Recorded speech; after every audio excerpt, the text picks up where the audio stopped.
Welcome in, everybody. I am Voss, and this is The Surge of Disaster, a lovely D&D voice actor and VTuber-filled D&D game we have set in the lovely city of Alabaster, inside the sprawling nation of Sebes, on the northern portion of the continent of Vostok. Thank you guys so much for hanging out with us tonight. We're going to be streaming this game every single week at 11 p.m. EST every single week. If we do happen to change that time, however, we will let everybody know at the end of the last episode or in the Discord of the community. So, hope everybody's ready. Now, we do have a sad news for the beginning of the first episode.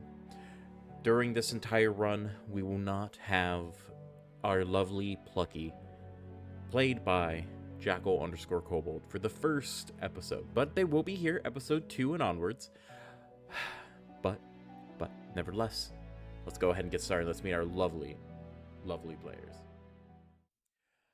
Welcome in, everybody. Hope you guys are ready for the game that's set out before us, boys. So why don't we go ahead and take a little, say hello to everybody right around the corner. James, my boy, aka Lich of Headpats, do you want to go ahead and say just a little introduction about your character and what you're playing? Well, I am playing Faisal, a level 3 blind swordsman. Why don't we go ahead and head over to Narciso? Hello, everybody. I'll be playing Lorelei, a level 3 biomechanist artificer. And then we have the ever-lovely Sifo VT.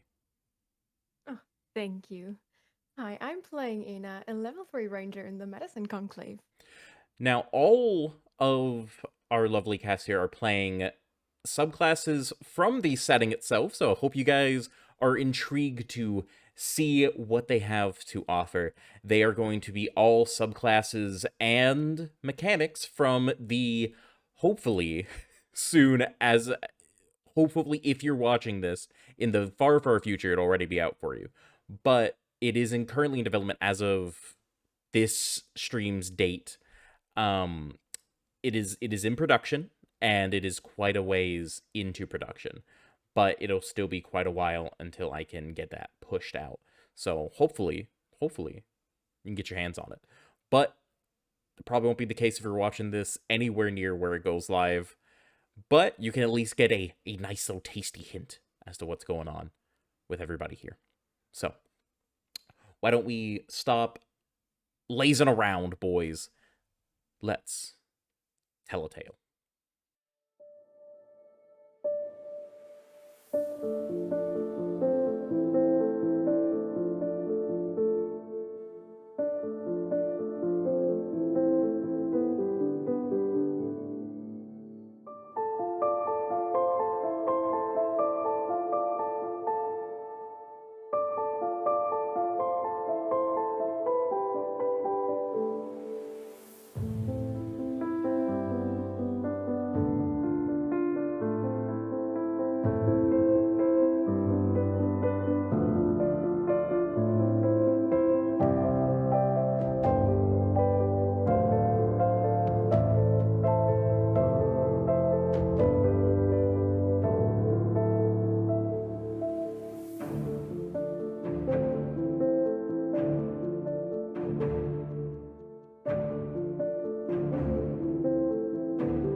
I know a lot of people don't know about the city of Alabaster, so why don't we go ahead and give a bit of an introduction, shall we?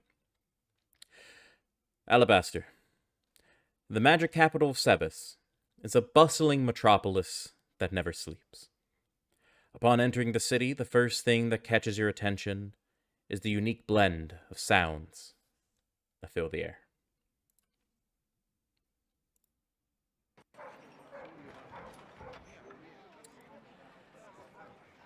The constant hum of magic emanating from the numerous mage colleges and the vibrant chatter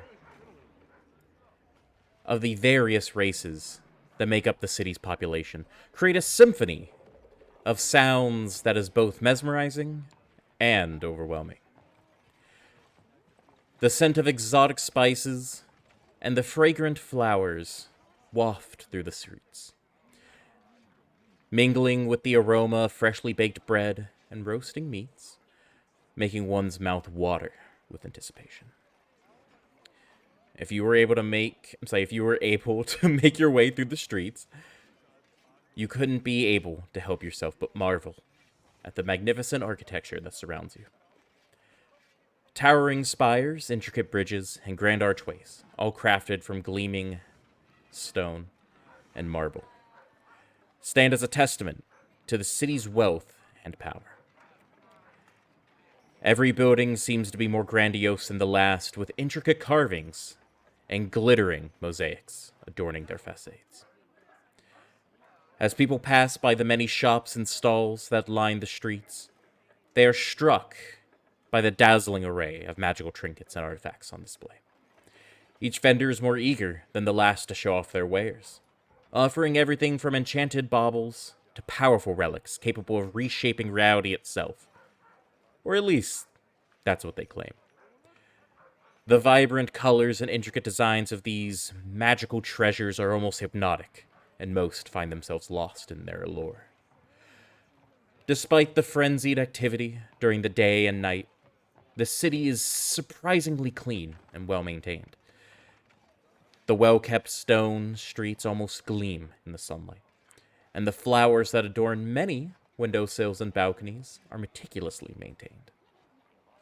Even the air seems to shimmer with a magical sheen, as if the very essence of the city was infused with arcane energy.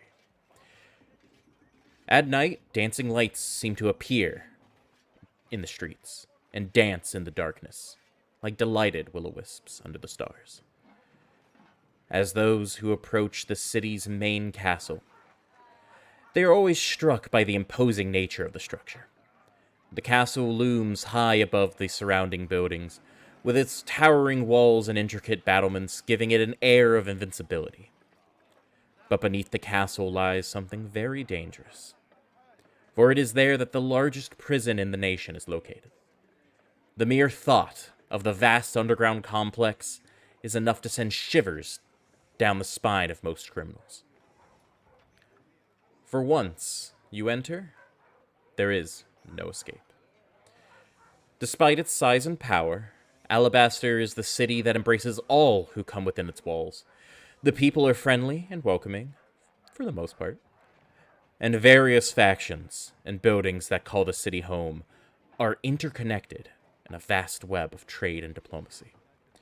It is a city that celebrates diversity and innovation, where mages, artificers, bards, and warriors all come together to share their knowledge and expertise. So, we move into our first little scene. We begin in a cozy, modest bedroom inside Ina's home. Enna's home, sorry. Its wooden floors cracking, it's like crackling slightly underneath as you rise from the bed sitting up. The faint smell of lavender lingers in the air, emanating from a small, cracked gap in the windowsills that seems to let air in just a little from the streets outside. Enna. Mm-hmm. The room is warmly lit by a single bedside lamp, casting a soft, golden glow across the simple yet comfortable furnishings of your room. The queen-size bed dominates the center of your bedroom, adorned with crisp brown sheets and a cozy duvet. As you rise from your sleep, you feel the slight give of the mattress under your hands as you sit up. To the right of the bed is a sturdy wooden dresser, which provides ample storage space, and its smooth surface is cool to the touch. On the left, a small wooden nightstand holds a few well-loved books, their spines creased and worn from years of use. Now, this wasn't your original room, but it is now. Feel free to describe your character and what you do in your bedroom, for you have just woken up. I sit up and try to orientate myself. Mhm. Waking up isn't always easy when you sleep with nightmares. This wasn't my bedroom, it was my mother's. Bad things have happened in this house. I try not to think about it. But I suppose I should get my bearings and get up and see about my guests that were staying with me. Okay. You, of course, do not sleep in your armor. What are you wearing right now? Simple cloth clothing. I do not have much money. And if I go out anywhere, I will be sure to wear my cape and a mask. I do not particularly like being seen much. I prefer the forests, away from people, not being seen. Are you going to change into your outside wear before you head out into the rest of your home? Or are you going to simply just kind of walk out there in what amounts to your lounging attire? Well, I'm assuming that I will have work to do, so I suppose do. I should change into my work attire. Okay. So Simple leather armor it is. You begin to get ready. As we cut moments before this to the living room of the house. The scent of freshly baked bread wafts in, carried by our interesting Faisal, who is accompanied by Lorelei as they shut the door behind them, entering the house after a quick trip to the local bakery for a bit of breakfast. The wooden floors creak gently under your feet as you step further into the house. The furnishings are modest yet comfortable, and with a simple, sturdy wooden table and chairs in the dining area, the kitchen is well kept, with pots and pans hanging neatly on the walls and a faint hint of lemon from the last cleaning, however many weeks that was ago. You notice a cozy fireplace with the faint smell of smoke emanating from it, suggesting that it was used last night, but that's no surprise given how cold it was. The sounds of clothes being donned and the movement of items can be heard from an adjacent room. The both of you note that it seems Ina's awake. The sounds of groaning can also be heard from the guest bedroom, suggesting that your other roommate is also still reeling from that terrible food poisoning he sustained just the night before, and is probably still going to be out of commission for the day. So, what would you two like to do? I say a small prayer for my food poisoning stricken friend. I will put my hand on Basil's shoulder and say, we should probably take better care of the little guy.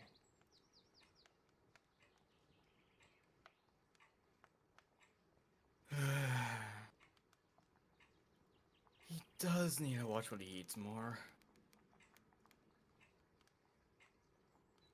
He's a little bit of a interesting character, surely, but we should help him learn a bit more about limits, don't you think? I simply nod back at you. Oh, he will have to learn the hard way. We should check on Anna. Right as you say that, you hear the door open. She steps on out, wearing her normal attire that you're used to seeing at any given point in time. And and you see the two of them standing there in the middle of the living room, basically, Faisal holding quite literally a couple loaves of bread and some small like paper wrapping. Um, they both look to have like turned and started walking towards your bedroom a little bit, but only got a few steps towards you before you opened the door. Just like basically, the both of them froze, almost caught red-handed, even though they've done nothing wrong, just because they weren't expecting you to open the door. Feel free. Good morning, boys. Looking for someone? Definitely not plucky. Uh, yeah, no, I wouldn't be surprised if nobody's looking for him today. Who's cleaning up after him anyway? I'm not gonna do it. I think I've got work to do. You know, hunting and everything. He is my friend, so I guess I'll take that task. Well, there are cleaning utensils in the bathroom. Have fun. Now, none of you, in fact, have eaten today yet. And you, in fact, have just woken up. So, but all of you kind of feel a tinge of hunger here and there. Kind of like, you don't really have to eat right now, but it's that morning rumble down there. You know what I mean? Though some of you feel it a little differently than others. I distribute the loaves of bread, taking one for myself. Thank you. Thank you very much. It's not much, but it should tide us over. I think a loaf of bread parted between everyone is plenty, actually.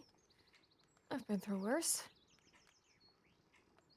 I'll walk away a little bit towards the corner of the room and lift up my mask to eat, away from the views of my roommates. I will have my bread in the kitchen. I do the same. I turn away, kind of lift up my veil, and just start eating the bread. Okay, so you're all kind of shifted away, back to everyone else, almost in this really antisocial kind of way, as each of you mysteriously consumes this bread suspiciously. Face out. I'm gonna say you move over towards the dining room area, off in the corner. Lorelai, you kind of move over towards the door a little bit, and you straight up just go into the kitchen, almost kind of leaning against one of the like counters right there, just kind of nom nom nom. If you guys would like to do anything before leaving the house, feel free. Otherwise, let me know what you guys do. Check on Plucky, see if there's any cleanup that needs to be done. You can open the door.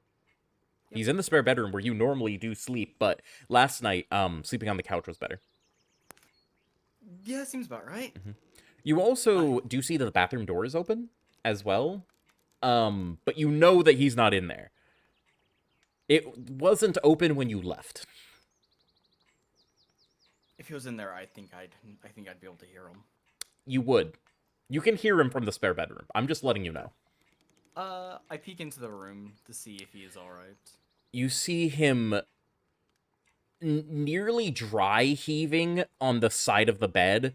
He has this little bucket next to the straw bed that you normally sleep in, but he's laying in right now. Since there's only one bed in the room, normally he'll just sleep on the floor.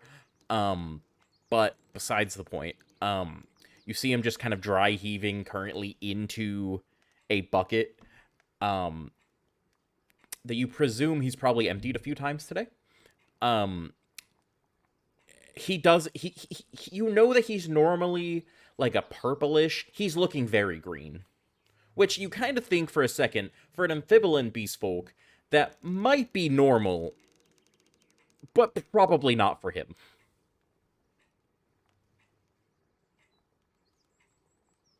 Seeing him dry heaving, knowing that there isn't isn't much I can help him with here. I kind of just look at him for a moment. And before just closing the door, heading back to the living room.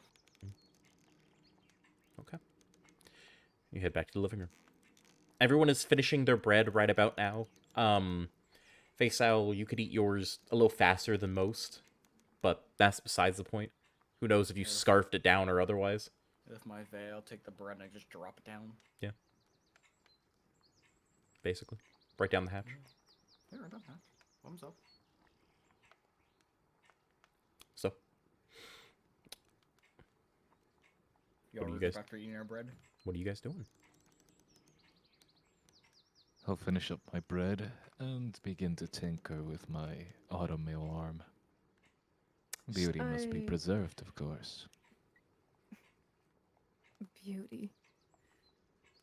You mean that glorified can opener? Either way, Faisal, how's the frog doing? He's still sick, but... And, well, green. I suppose it was normal purple, but... hopefully be better soon. Well, as long as he's alive. Any plans for today?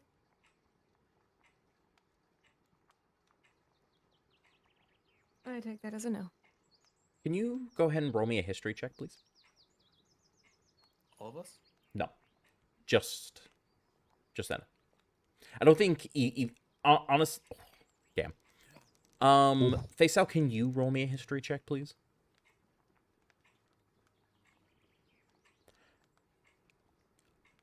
You know what? Actually, thinking about it, Sypho, can you roll me again? Just because you would have had advantage because it's from someone important to you.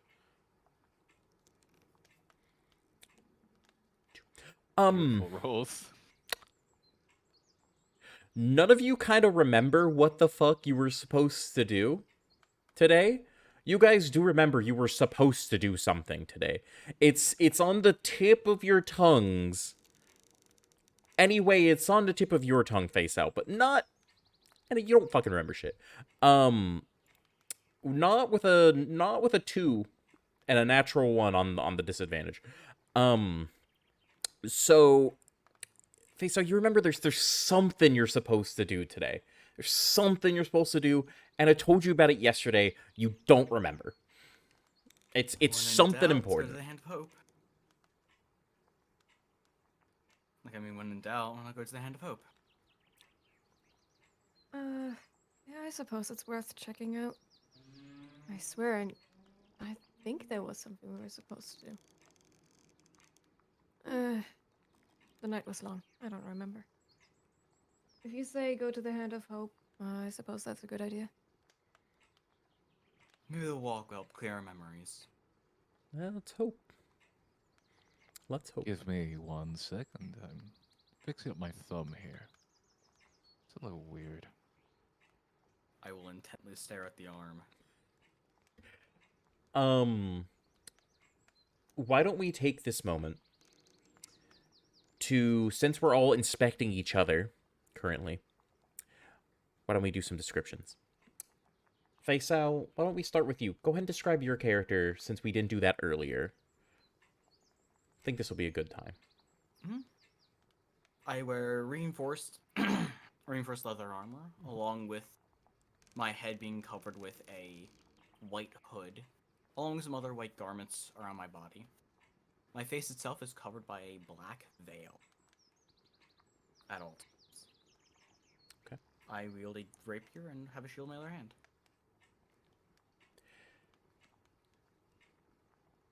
And Lorelai, do you want to go ahead and describe yourself?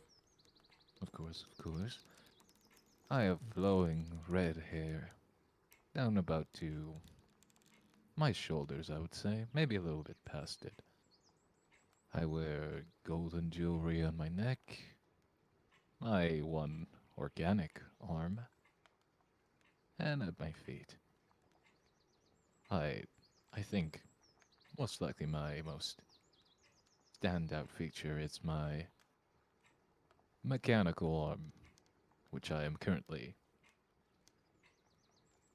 fixing up a little bit. I wear a Mm. mask and a dashing corset, if I must say myself. So, who's leaving first? Like, who's opening up the door to head on out? Of course, I only 2 of will. you have keys to the house. So our last one out should be someone with keys then. Correct. Okay. I will walk to the door, open it, hold it open for everyone. I am waiting for Faisal and Lorelei to leave. It is my home after all. That's I'll true. close it up. That's true. I walk towards the door, still tinkering a little bit. Just nonchalantly, just kind of like, as if handed a phone, just walks out. Exactly. Does your arm make any, like, passive sound, by the way? Not that I can tell. Though I'm not the most perceptive of us. So, with your hearing, it does, but it's more of just the smooth, slight grinding of metal on metal. Okay. Nothing sheer, nothing super loud, just kind of like almost like rubbing something that's stainless steel against something that's also stainless steel really slowly. It's really smooth, very inaudible, but you can hear it. Alright, good to know. So, you guys. How are you all coming? Well, if everybody is out, I'm closing up the door and then let's go to the Hand of Hope. With a quick turn of the key, you lock the door, leaving our poor frog left at home to defend for himself. But he's a grown...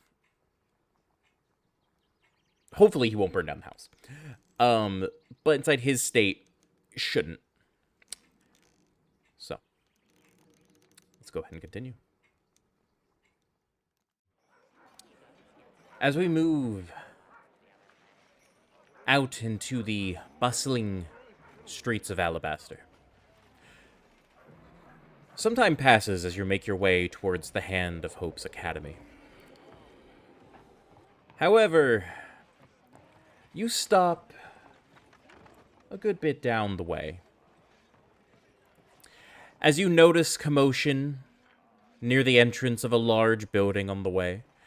You see a group of researchers huddled together. One, a middle-aged human man. Another, a younger, half-elf woman. And you see a grizzled, dwarven guard.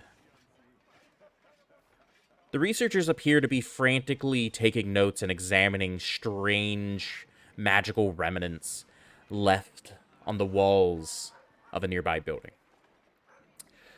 You see the middle-aged human turn and look directly at you all. He stands about 5'10" with a lean build. He has short, dark hair and is standing... dark hair that is starting to gray at near his temples. He wears a pair of circular glasses that sit pretty low on his nose, lower than you'd expect.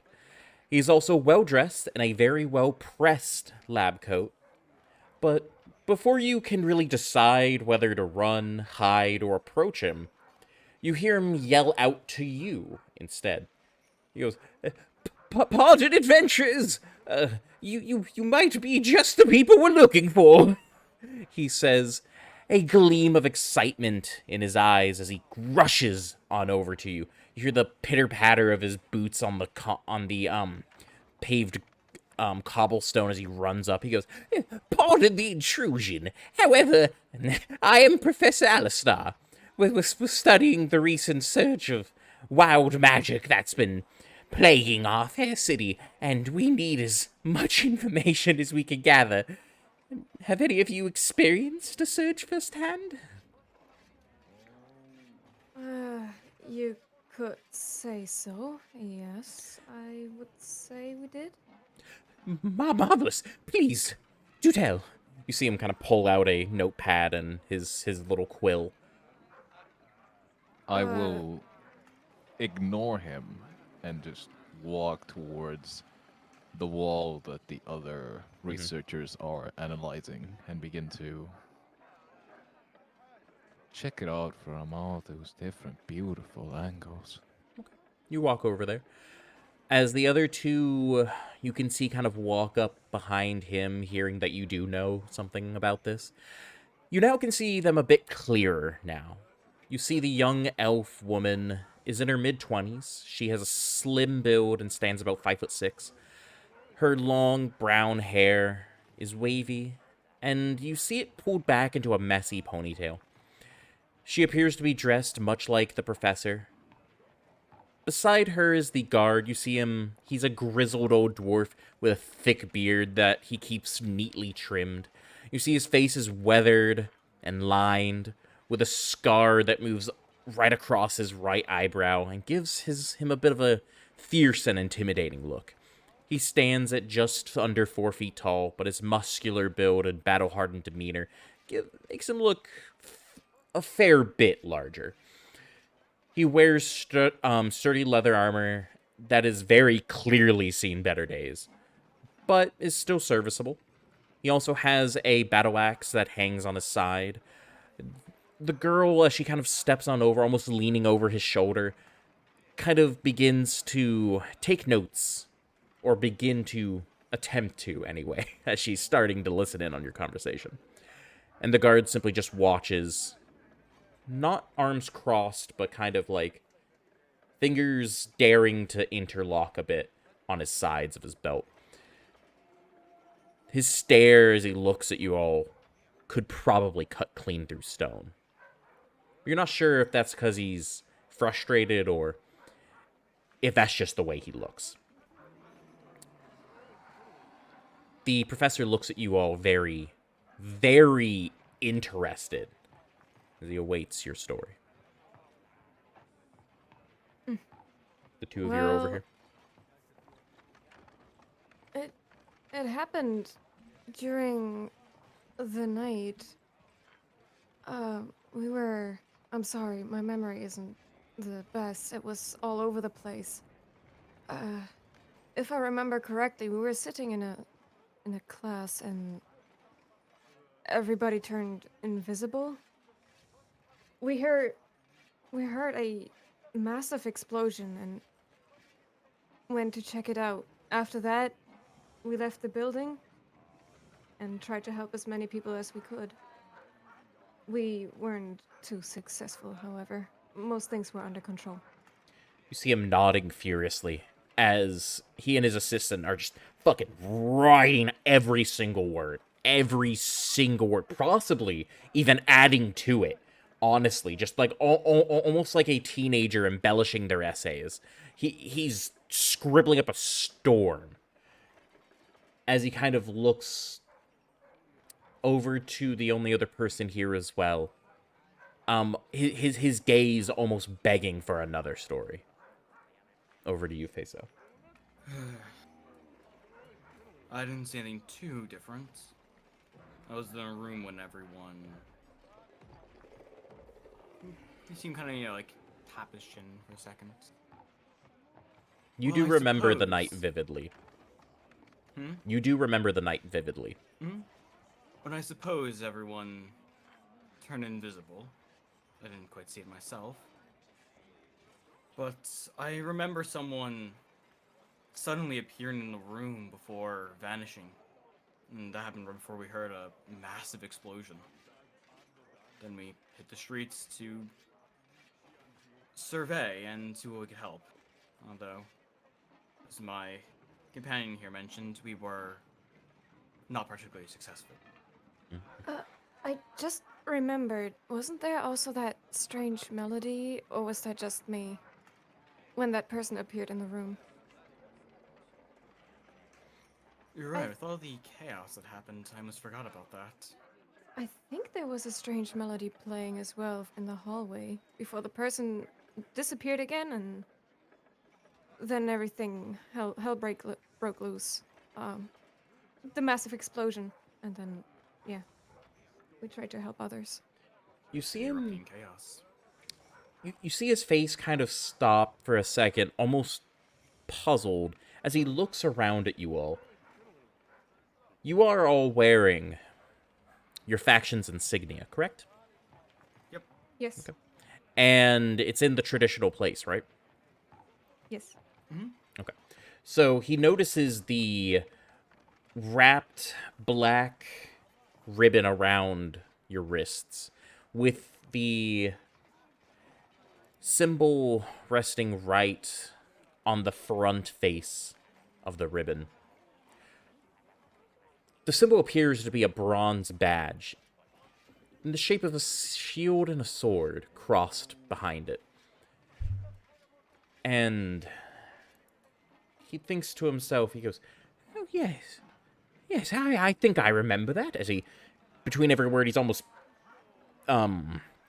tapping his pen with a clicking noise on the paper as he's, like, just, he's got it. He goes, that was specifically the explosion at the Hand of Hope's Academy, yes? Yes, yes, it was.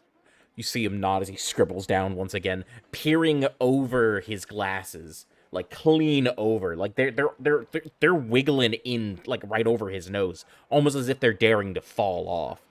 Before he looks back up, kind of takes his finger and pushes them unnoticeably back up. Like you can't tell that he even pushed them up. Just you saw him touch his glasses, basically.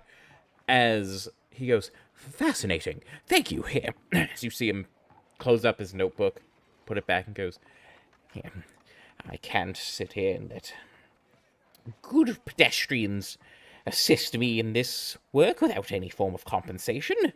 You see him reach into his lab coat and start fiddling around in there as he pulls out a small coin purse.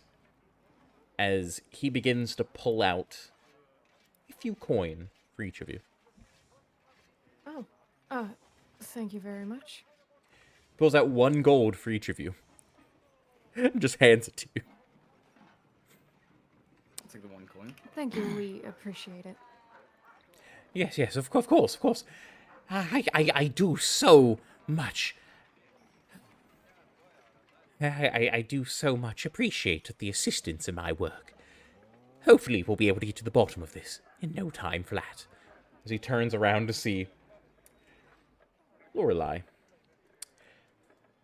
Moments before this, you walk over to the what appears to be semi-destroyed portion of the building, with lots of weird, glowing, almost blue ectoplasm in like very thin amounts, kind of here and there across the walls. You've never seen shit like this before, but it's not unheard of.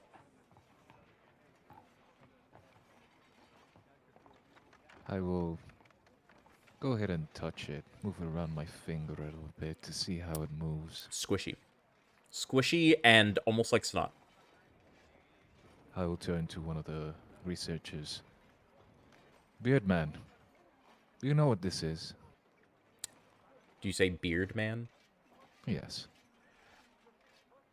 Are you...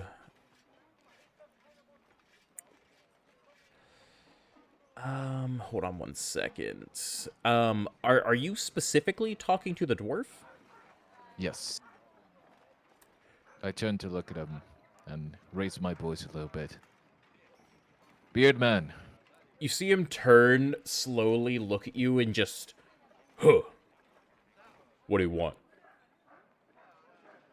do you know what this is? He gives you, Looks like... awfully interesting. He gives you a what the fuck kind of look, almost as if confused why you would ask their guard, why, and what is it? He kind of just goes,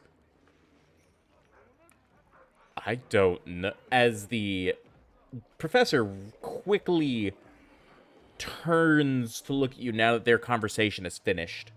As he goes, "Oh, here, I can tell you," as he walks on over and goes, "This is remnant from a local wild magic surge. I'm sure you've heard it on the news. It happened last night.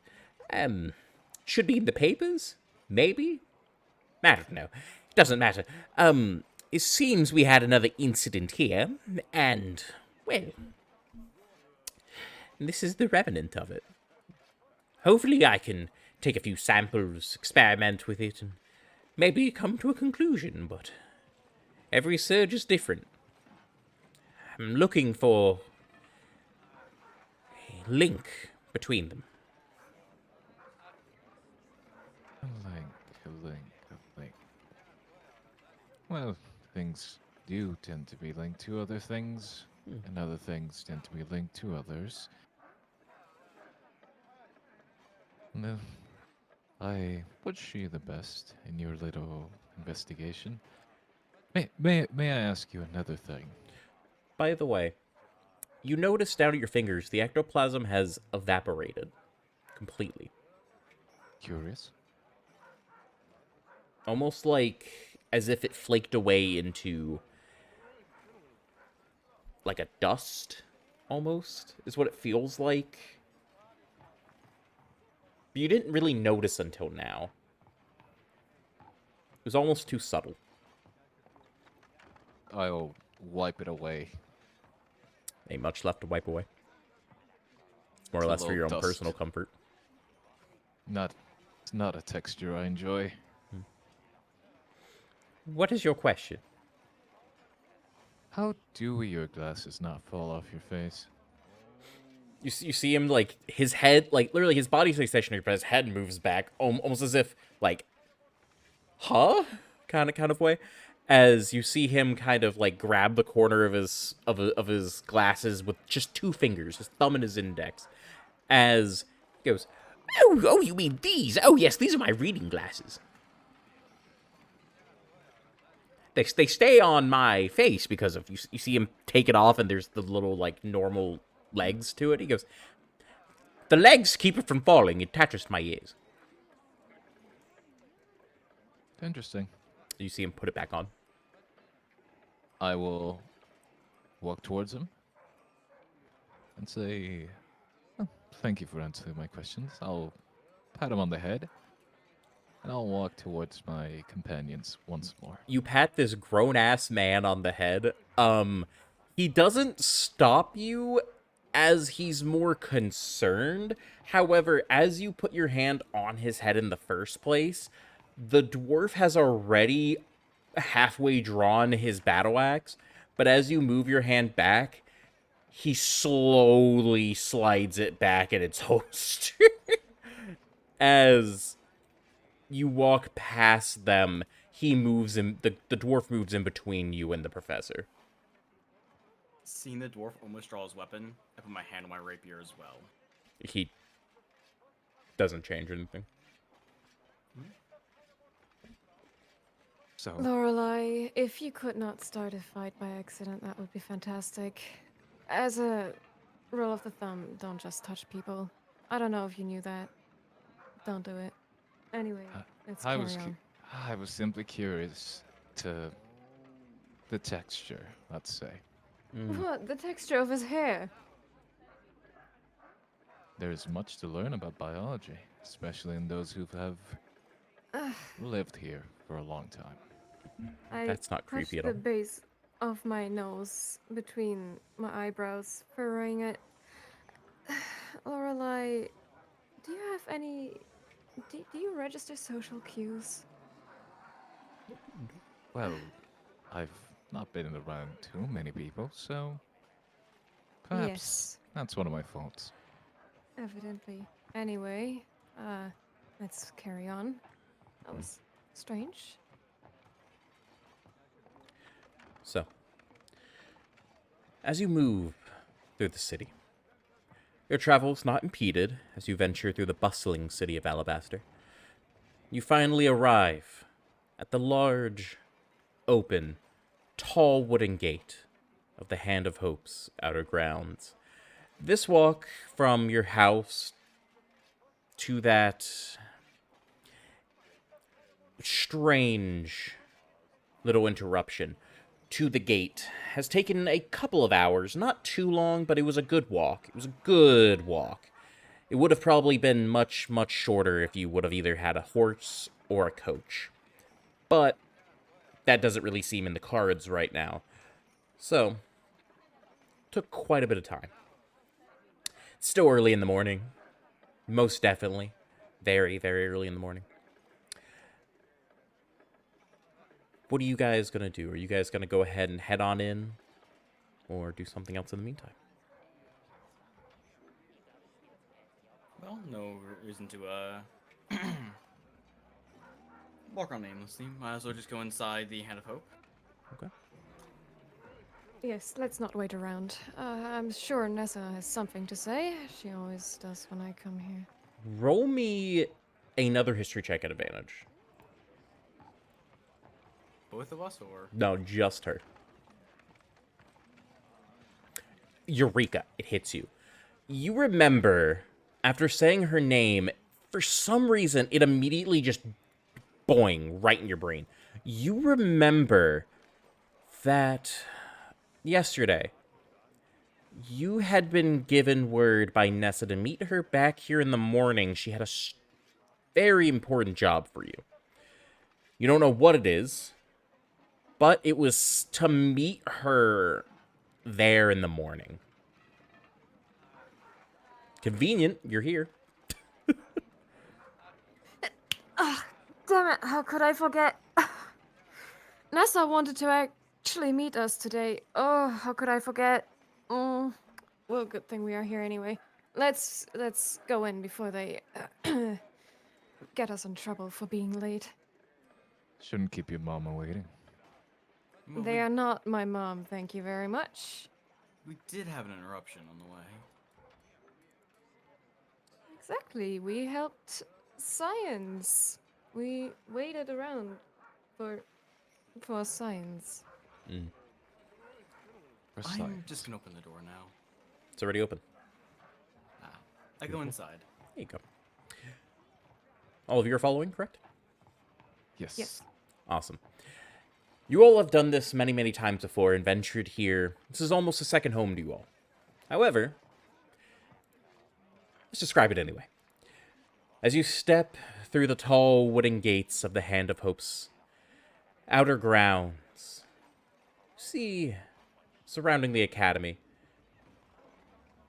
you find yourself standing in a peaceful courtyard. Walking through it, you're surrounded by the towering stone walls of the faction's outer building. The courtyard is paved with smooth, gray cobblestones that crunch softly beneath your boots. The air is filled with the sweet fragrance of blooming flowers from the Garden of Remembrance, which sits off to the side of the courtyard. Its vibrant blooms casting a rainbow of colors against the stone walls. To your left, you see the equestrian area. I'm sorry, the equestrian arena, where members of your faction can be seen practicing their horseback riding and mounted combat skills. The sounds of horses neighing and hooves thudding against the dirt can be heard echoing through the courtyard. To your right, you notice the training yard, a large open area where members can practice their combat and weapon skills.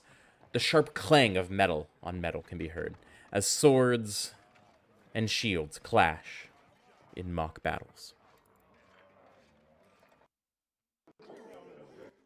As we change the scenic sounds, this is what you hear.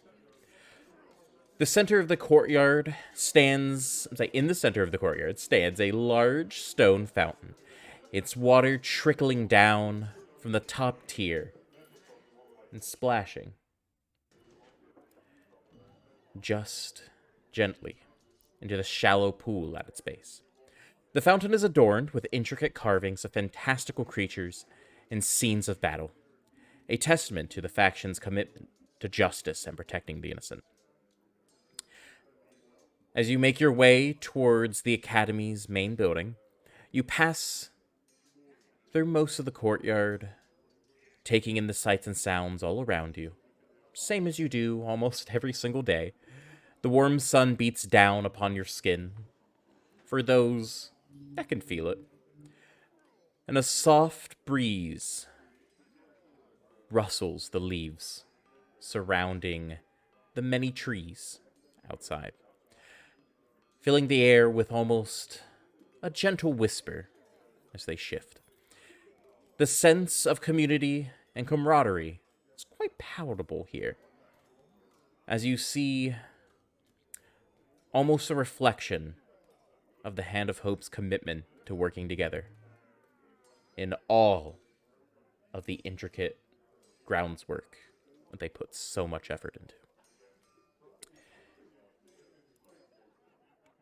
So, you then approach the entrance hall. As you approach the main academy's front door, you're struck by its sheer size and grandeur almost every single time. The building towers over you, with multiple levels and wings jutting out at various angles. The facade of the building is made of light gray stone, which is cool to the touch, even in the heat of the day. The blackened and damaged section of the building is clearly visible, and you can see the workers moving back and forth, busily engaged in repair work. The air around the building is filled with the sound of activity and movement. The steady clanging of metal on metal from the nearby training yard echoes through the air even more here, now that you're up and closer towards the door. While the occasional neighing of horses can be heard from the equestrian area nearby, this time much louder. The smell of fresh earth and growing things wafts towards you from the herb garden near the back of the building, now finally being able to smell it. You see it's kind of mixed with the scent of smoke from the still burning embers from the deepest nooks of the burned part of some of the wood inside from the most recent tragic explosion from nights before. As you walk towards the entrance of the building, you pass through, of course, a spacious courtyard. And you get a better view now that you're closer towards the door, further off to the side.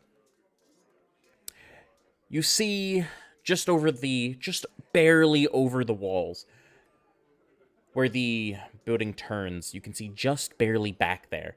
You see the amphitheater to your left, connected to the building by a wide archway. The amphitheater is an open-air structure, which you've been to a few times. It has tiered seating that can accommodate dozens of people. You can see much clearer now the Garden of Remembrance. You remember it being a peaceful place filled with flowers and greenery. You remember that it always kind of stuck with you, that's where you can find members of the faction that come to reflect and pay tribute to fallen comrades. The building itself is quite imposing, with massive wooden door at its entrance, flanked by two sturdy pillars right at the entrance walkway. Above the door is the symbol of the Hand of Hope, which is emblazoned in gold, clutching the sunlight daringly and sparkling brightly as it grips the arrow. The windows on the upper levels are narrowed and closely spaced, with heavy shutters that can be closed to keep out prying eyes or unwanted attention, or light for that matter, for some.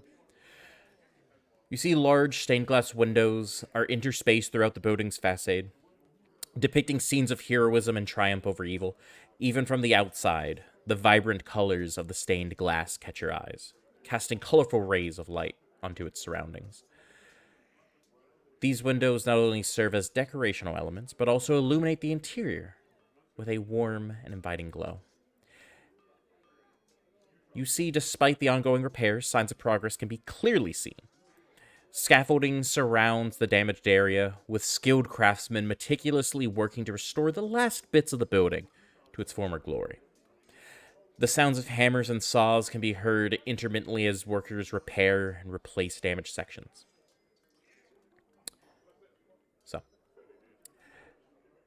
I'm assuming you all just push open the door and walk on in. It's a very heavy door, Mm-hmm. but not I'll impossible. go ahead and push it. Okay. It's not hard, but it's not a breeze. Just a big sturdy door, but it's not like it's trailing across the floor. It's just a little heavy, but with a moniker of effort, you're able to push it open, no problem. It's built tough enough to stop a barbarian. It could stop an axe or two, but not for very long. It's a couple inches, good couple inches thick, maybe 4 or 5 inches thick. It's a pretty good door. Okay. As you step inside the Hand of Hope's main entrance, you are greeted by a spacious hall that seems to radiate a sense of purpose. The walls are adorned with tapestries that depict heroic deeds and battles fought by the faction's members. The air is so thick with the scent of candle wax and parchment that it's almost nostalgic at this point, as members go about their daily business to and fro. To the left of the entrance, you can see a large bulletin board where jobs are posted for those seeking to make a difference. It's a hub of activity as members check the board, confer with each other, and head out on missions. You've seen this day to day for many, many months to many years, where members can sit and discuss tactics and simply catch up. You see multiple chairs and tables scattered throughout the hall. The mood is lively and upbeat, with members laughing and joking as they go through their daily business. At the far end of the hall, you can see a raised dais where the faction leaders hold court. It's an impressive sight, with a large round table surrounded by comfortable chairs and a roaring fireplace in the background. The air is charged with energy and purpose. It always has been back there. And it's clear that these people take their work very seriously when you see the leaders over there. Now, you look around the room. You also see in the back, you know that there are different various hallways that lead up to the upper floors where normally housing is. And you do remember that housing is now more or less being offered again. Now that the main hall is not, completely torn open. However, all of you don't take long as you all turn to a single table near the front. As you look around, you spot Nessa seated at one of the tables in the bustling entrance hall. Their armor gleams in the flickering light of a candle on the table and from the light faintly shining in from the stained glass windows. You see their warm smile greets you as they see you over and give you an excited wave. They motion, even from all the way over there, for you to take a seat next to them, kind of patting at the table and the seats. And even from here, it's very clear that their eyes are alight with excitement.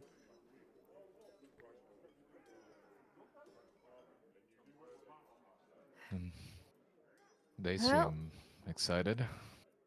How can somebody have this much energy in the morning? Hmm. Well, let's go join them. She always does. Yes, some people are built different after all. So, of course, you get a better look at her now, and you all know her very, very clearly. However, for everyone at home, they finally come up to Nessa Lemgrave, a good friend to the party. They appear to be an androgynous-looking human knight with a fierce sense of loyalty, and quite clearly an infectious personality. They have shoulder-length blonde hair tied in a small bun at the back, which seems to frame their face that always exudes with warmth and determination.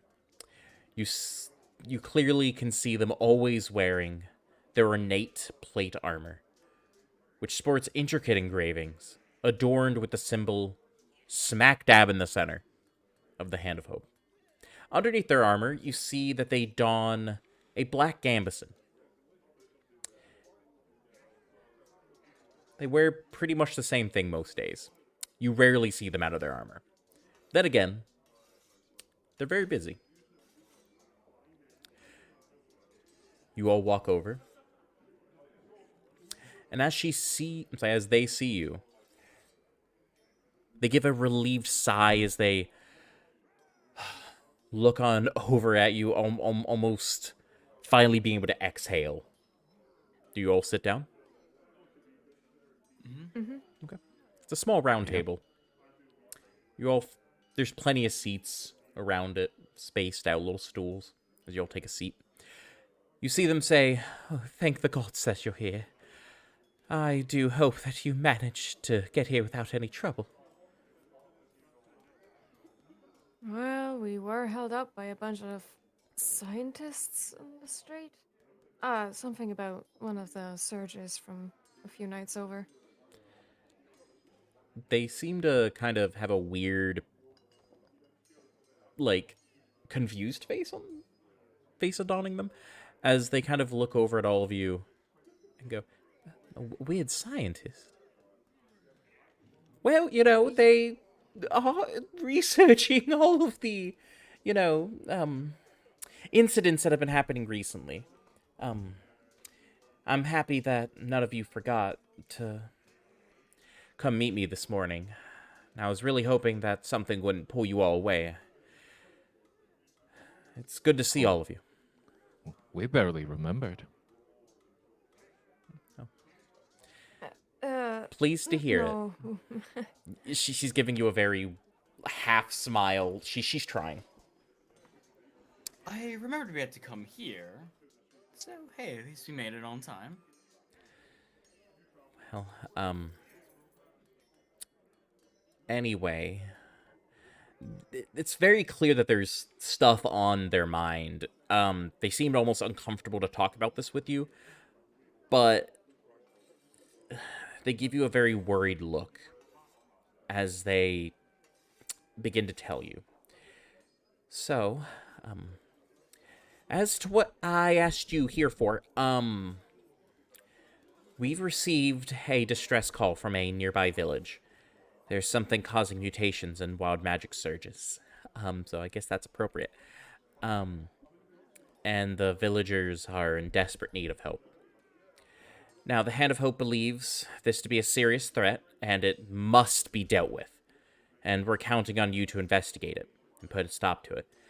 Now, I know you guys have been investigating this whole phenomena for quite a while. So, when I heard about it, I recommended you guys immediately. Hope that's not too much of an issue. Us. Us. We are fairly low ranking. Shouldn't you be recommending somebody of higher authority? You're full members. I am. Yes, oh, of course we'll do it. You see her kind of lean forward, much more serious. She goes, "Now, I do want to tell you all, we don't know what's causing this, but we do know it's dangerous, okay? The people of this village need our help. We can't let them down. You don't have to, but will you take on this mission? I don't want to peer pressure any of you." We'll do our best.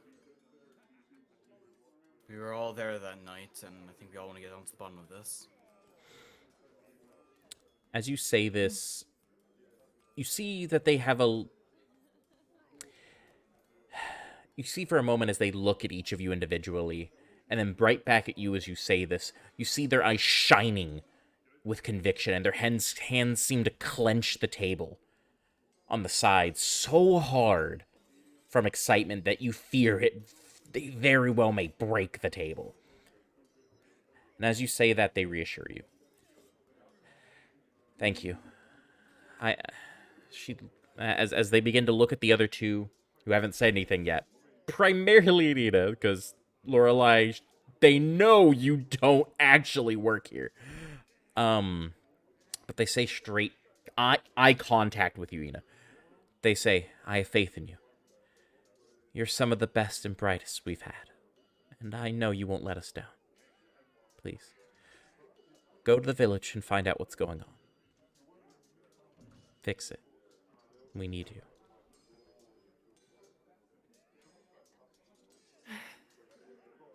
No promises, Nessa. We're no wonder workers. But yes, of course we'll go and investigate. We'll do our best. I promise. As she quickly gives another quick, like, seriously kind of look over at everyone, like just getting a real quick reassurance.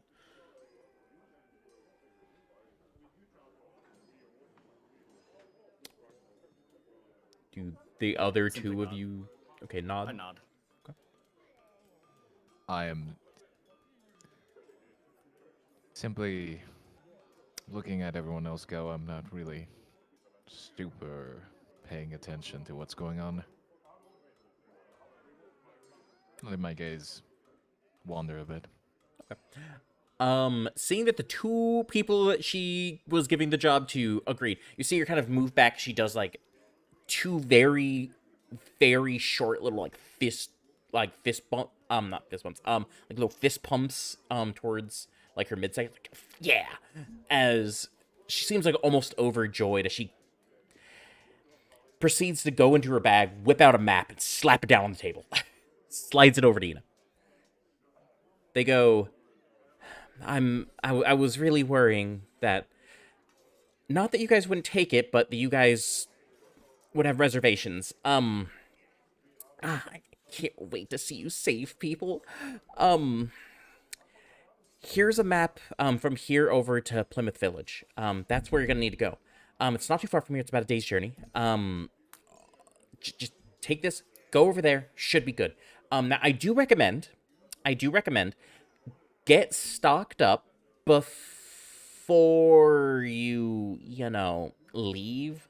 It's a day's journey. Make sure you take your rations. She looks over at primarily Ina. As she continues, don't forget to get a blanket. Don't forget to get your pots and pans, anything you may need. Maybe pick up a horse. Whatever you guys want to do, pick it up. Okay. Make sure you're stocked up. Make sure you're safe. Pick up any armor, any weapons, if you have the money that you want. Definitely grab some lunch.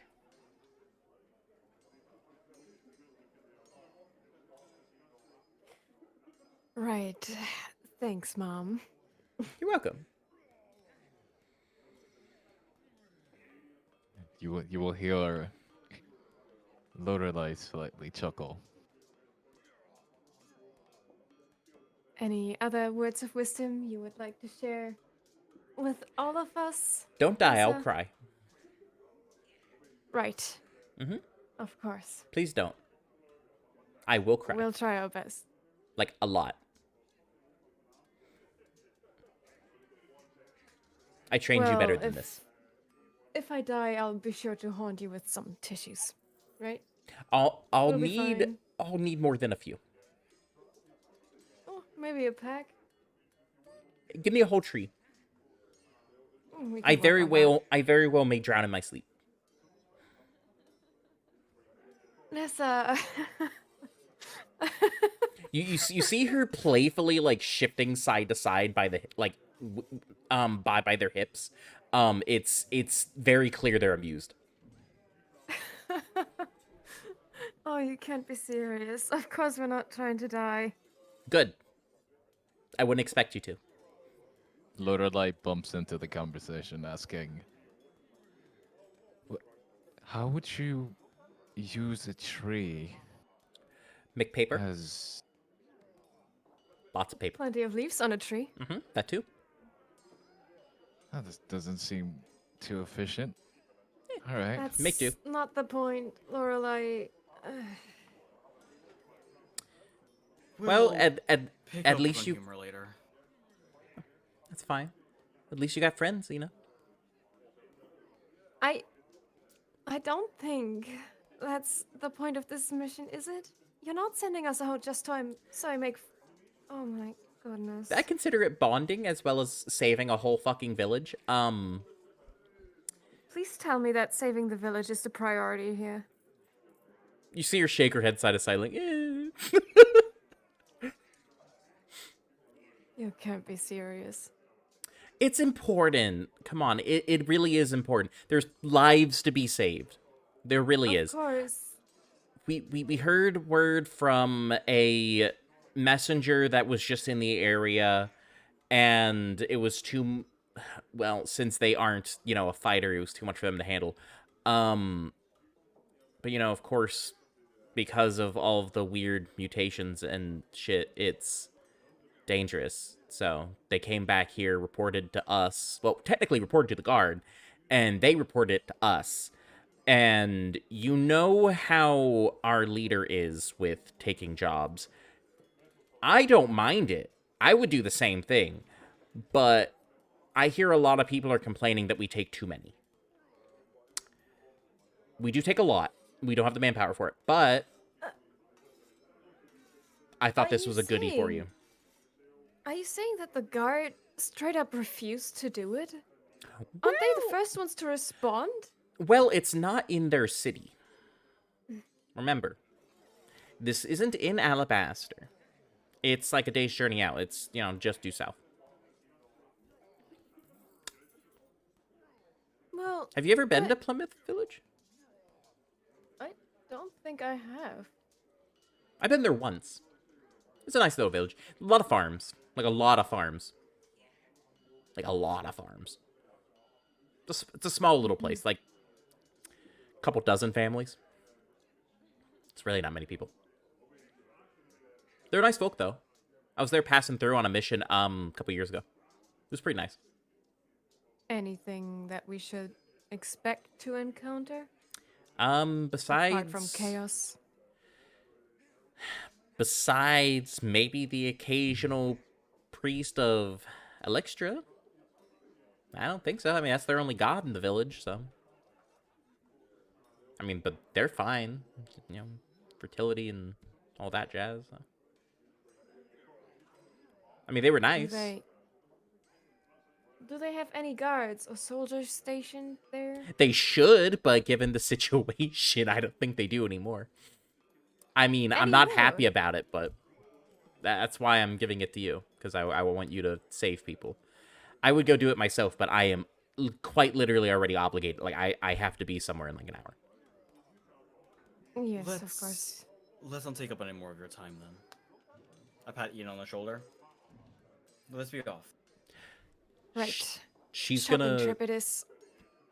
You see her lean over the table and place a hand on your shoulder. They're my boy. Me? Yes, I don't know why I'm blanking. Face out? Yeah, face out, thank you. Just right over my head, I could tip my tongue.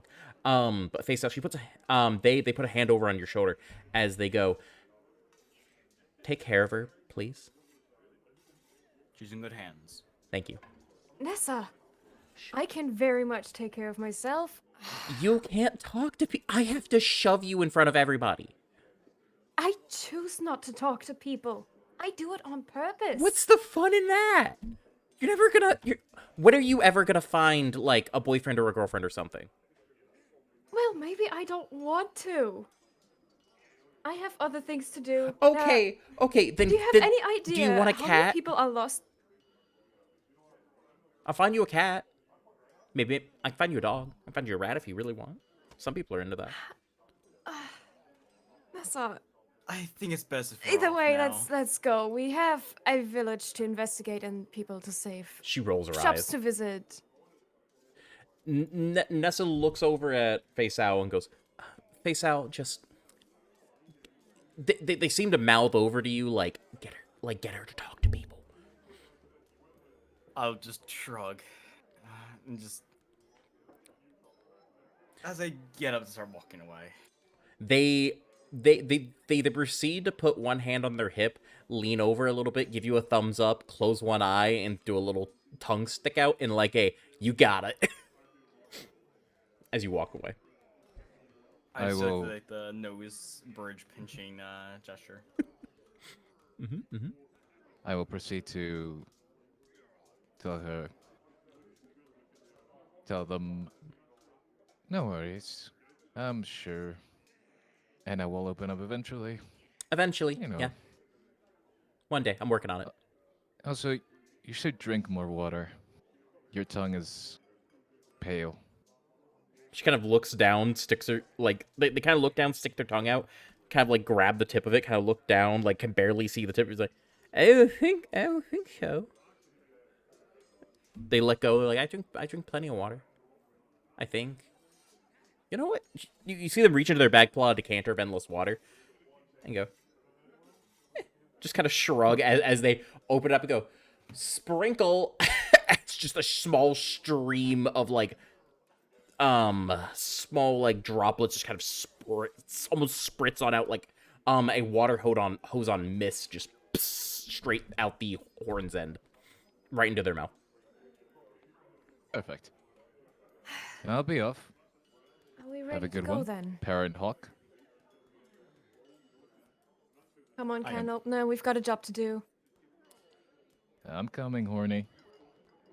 Excuse you. That's a little racist, not gonna lie. That's a little racist. Whew. Some spicy It's a language. little. Um, as He doesn't know. as you all are walking out the front door again, you kind of hear yelling out from behind you. Go get Tiger! Clearly mouthful of water. It's Nessa. But I'm gonna yell See? back. Mama. Drink and speak separately. you see them raise a thumbs up. I'm not even gonna look. Just walking out. Let's just go. Yeah. Walk quickly. So, I'll follow. what are you guys doing?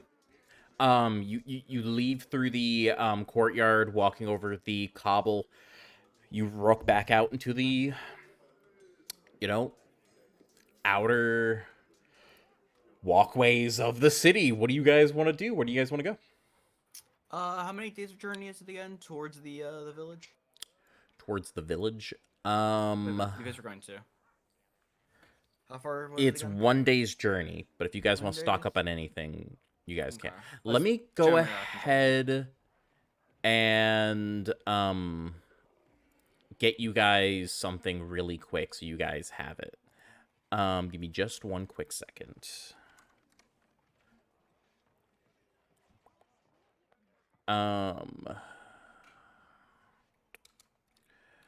Because this should give you guys everything you guys need for perusing around in the outside. Because I wanted to give you guys this earlier, but did not. There you go. That should give you guys a list of all the shops that are or locations that are inside the city. Feel free to ask about anything. You guys have been to most of them. Even in passing, you guys have heard about all of them. I give you guys a quick overview of any of them, if you would like. Just like its general purpose. If you guys are looking for anything in particular, you guys know there's multiple shops, places to go to. I think we all have enough rations for what we're gonna be doing. So Got the I think that's rations. fine. Oh, What good thing. That's about- what we need. The iron anvil. I'm assuming that's Class. The Smithing. iron anvil specifically is a regular blacksmith. It doesn't have anything magical in it. It's just a normal blacksmith. okay. It's got weapons, armor, adventuring gear that a blacksmith would have, shit like that. Mm-hmm. You've walked past it once or twice. Well, I for one would feel safer if I didn't have to meet whatever dangers we may encounter in simple leather. I don't know. Might put on a chainmail or something. I usually don't wear that in the forest. Too loud. But well, Nessa said it's all just fields anyway, so might as well. If you don't have any objections, I would suggest we go to the smithy. I think it's called the Iron Anvil. I want to bang a hang against my chest.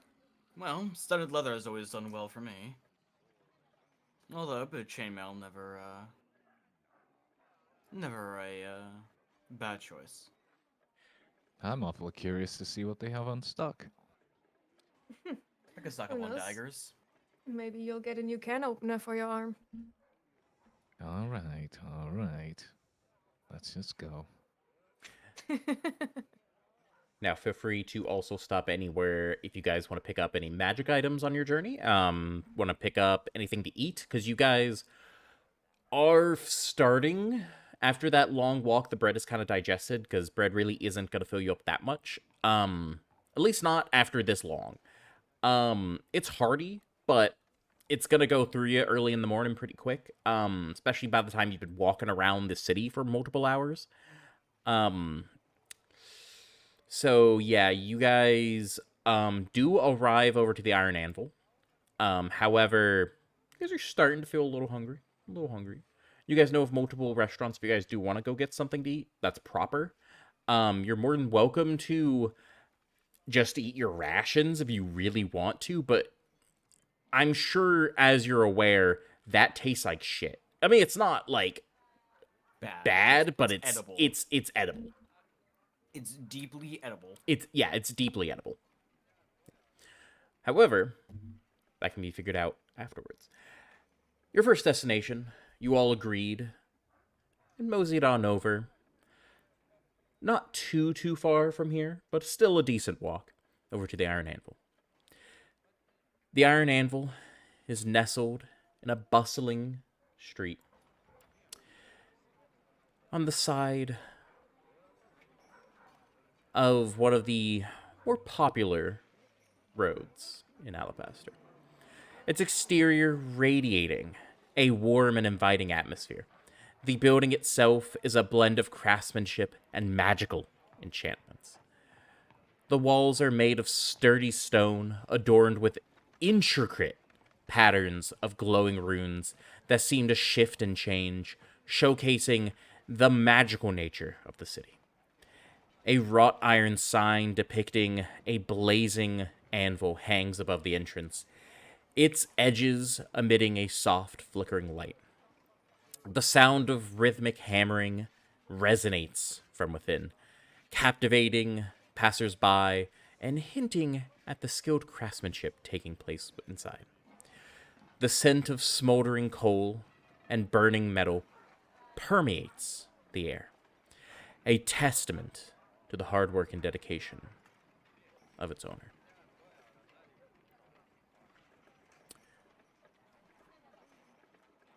You guys are outside. That smell never gets old. Bellissimo.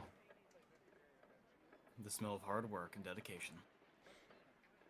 Yes, smells aside. Let's just go in and see what they've got. By the way, I want to ask something real quick.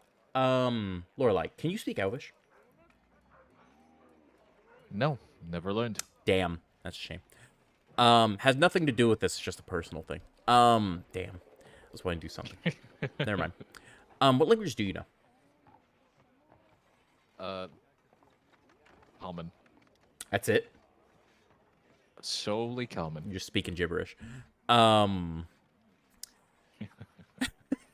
like to think It's you're my just own made-up language. yeah, Spanish. Normally that'd be Elvish here, but That was Italian. oh well, regardless, Spanish or it's just very similar. It's very similar. Very similar. What's celestial be? Okay. We're not having this. We're not having this discussion. But Russian probably. Ooh, fair enough. Anywho. That's not canon, by the way. That's not canon. Oh. So, upon entering the Iron Anvil, who opens the door? I Me? assume you. Or Sudina, because. Well, the no other one two wants are to be here. busy sniffing the shop. They're just over here like, oh yes, sniff, wafting it in. It's like, oh yeah, that's good. Ah, Yeah. That's a good shit. it's good shit. Good shit. So, upon entering the Iron Anvil, you are greeted by a symphony of sounds, the clanging of hammers against anvils, and the sizzling of metal being tempered to create an enigmatic and lively atmosphere. The main workshop is a spacious and well-organized. Is spacious and well-organized, with walls lined with racks displaying an array of gleaming weapons and armor. The floor is covered in a layer of fine metallic dust, occasionally kicked up by the bustling workers. Sunlight filters through a large window, casting vibrant beams that dance upon the polished surfaces. At the center of the room, a magical forge blazes with intense heat, its flames flickering in vibrant hues of red and blue, creating an enchanting spectacle. The air carries the mingling sense of heated metal, freshly forged steel, and the faint aroma of oils and waxes used in finishing touches. You do see the gnome shopkeeper, which can be seen darting between workstations, her nimble fingers expertly shaping the metal, with fiery red hair, luminous green eyes, and a mischievous grin. She embodies the spirit of creativity and passion for her craft. Her attire consists of a leather apron, adorned with various tools and pouches, showcasing truly her readiness to tackle any blacksmithing task. Let me also go ahead and get you the equipment that you see inside the store. You do see the normal weapons and armor, traditional, like, chain, leather, half plate. You see every version of non-magical various equipment. You don't see anything that's enchanted here, though. You do see tons on racks of swords, axes, spears, polearms, shields, fucking everything, you name it. It's there.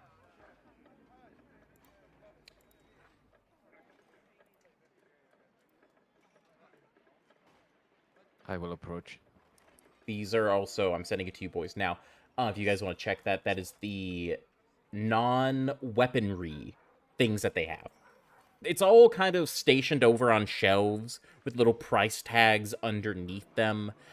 Each of them are arranged neatly on one in front of the other, or inside some cases, inside small baskets. They just have a whole bunch of them and what amounts to a very small plaque kind of slapped against the basket. So. That is beautiful, beautiful, beautiful metal. What is it with you and metal? Jeez. Nice and never lets you down. By the way, do feel free to ask the cost of any of the weapons and armor. They are standard costs for 5th edition. However, if you don't have that already pulled up, feel free to ask. I can just tell you what the price tag says. I want to go over Lorelei. Can you direct me to where the darts are? I'm not particularly good at navigating shops. Sure, Fair. let's go. I will hold his hand as to not let him bump into anything. You walk him around the room. But I you will bring attempt him. stealth. You're moving over to specifically the darts. Yes. Yes. Okay. Yeah, you see a small, what amounts to a basket, just filled with them, just like a ton of them. They're fletching, sticking up and out. You see a small sign, kind of very cheap little wooden sign, just kind of nailed to the front of the basket. The nail on the inside has been kind of like bent down back towards the other side of the sign. Small little 2-inch sign that says 5 copper pieces apiece.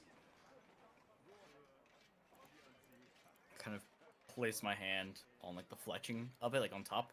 You feel it. Pick out 20 of them. I Do mean, you want me to count them for you, or no, you. Well, I'm capable of counting them. I just finding them is a bit of an issue. understood?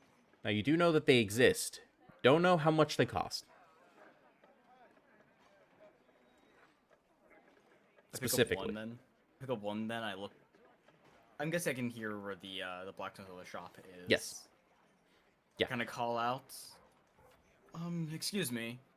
How much are the darts? You see them turn as they seem a little confused. As they kind of slowly say, the price is right there on the sign on the basket. I Can't miss will- it. I kind of look at it, look back, and go. Ma'am, I would read it, but I am visually impaired. I will swing my hand across Faisal's face to emphasize the point. Why are you getting darts then? I mean, more power to you, but they're 5 copper. I'm gonna kind of reach over, pick up 20 of them in my hands, walk over, place them on whatever they have for a counter. They do have a counter. Put It my hand- separates the main floor from the smithy in the back. I'm probably gonna walk actually into the counter. Yeah. But put it down afterwards, kind of fill the table. Well, people do tend to make quite a bit of noise, so find them isn't quite that difficult. I'm gonna kind of like tap the counter. Objects are a little more quiet. You can't really see her expression, but her body language states confusion, but they're not gonna pass up the sale. So they begin counting all of them, and I believe that's what 10 gold, right? It's 5 copper per. It's 5. Oh no, it's not 10 gold. It's like 5 silver, 1 right? gold. It's 5 silver. It's 1 gold. It's 20 of them. So 2 of them are oh, a silver. So 2 of them are, so that'd be 2 silver. well, it's 20. Give you 2 gold. Oh yeah. Very good. Quick maths. Yeah, it'd be 4 silver. For 20 of them? Oh, wait, hold on. No, hold on. Divided by 10. Yeah, that is 1 gold. Sorry. I just can't math. I just can't math. I straight up I apologize, boys. I'm just not capable of mathing. Yeah, sure. So you just so she just kind of looks at you and goes, 1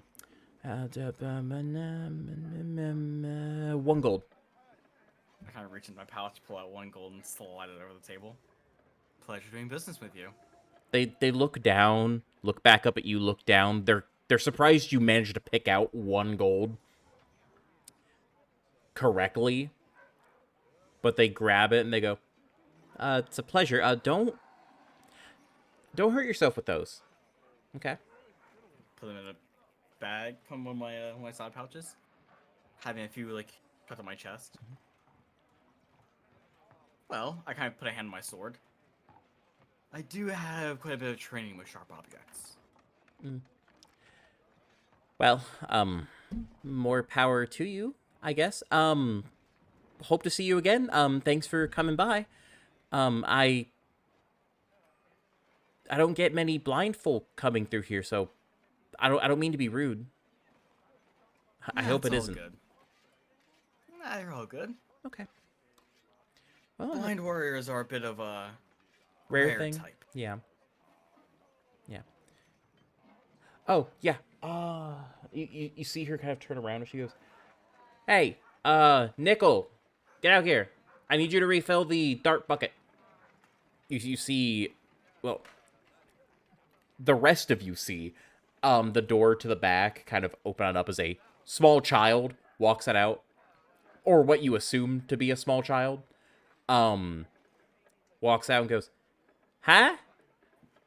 You see the blacksmith kind of look back and go, "Fill up the dart bucket. We just got a sale." You know, how many? 20. Okay. As they kind of like turn around, walk into the back, go and grab a small box. As the shopkeeper begins to go back to their smithing for now, as you then see the small child moments later come on out. Child's about half her size, which isn't saying much when they're like short, like really short, being a gnome.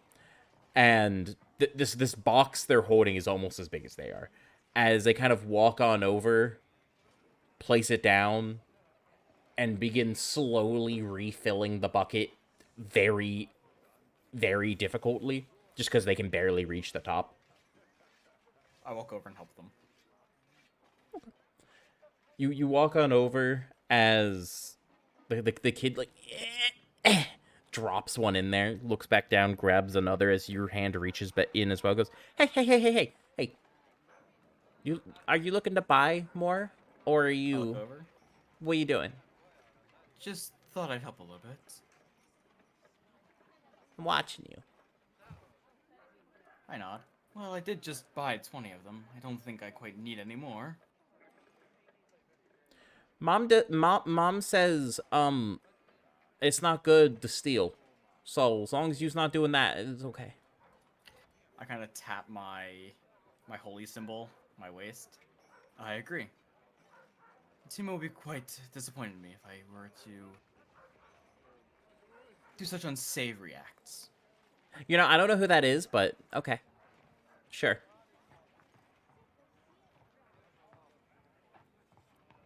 I kind of just quietly help him put the darts into the container. He's clearly young enough that he doesn't fucking know what religion is. You shall learn. Let's see. It doesn't take long. It's a box of like 50. You put like 20 of them in there or so, give or take. Put a couple more probably on that. Fill it up. Good. There's a couple left in the box.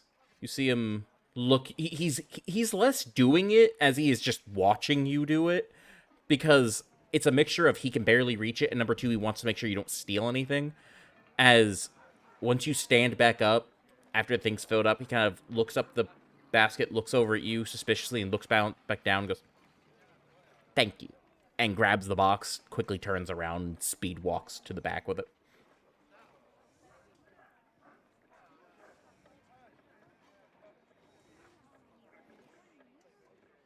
So, what would you boys like to do? The other two of you are just kind of standing inside the room watching this all happen. Well, I have been looking around a little bit, and Okay. If I'm not mistaken, they do have breastplates, right? Yes. Yes. Do you want to know how much that is?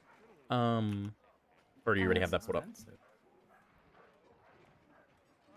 You looking for a breastplate specifically, or Yes, a simple breastplate. it Is it has just, leather a armor? price tag on it, says 400 gold pieces. Well, looks like I'm not upgrading my armor then. There are other options, however. You see Then- various other medium armors, as well as light armor. That is well within your price range, probably. And what would that be? You see a suit of scale mail for 50. You also see a couple chain shirts for 50 apiece. See a hide set for 10. Some studded leather for 45. Some basic leathers as well for 10. You also see some ring mail heavy armor for 30. Some chain mail specifically, like full chain mail for 75. And some splint for 200. There's quite a bit of armor here. They're all on, like, mannequins. Do they actually have a set of full plate armor? Yeah, she has one. She has one in the corner. It's a full set of very well-made plate armor. It's impressive. Mhm. Well, I am looking around. Now, I've never worn anything heavier than leather armor, so I'm a little bit lost at what I should do. Uh, excuse me, ma'am?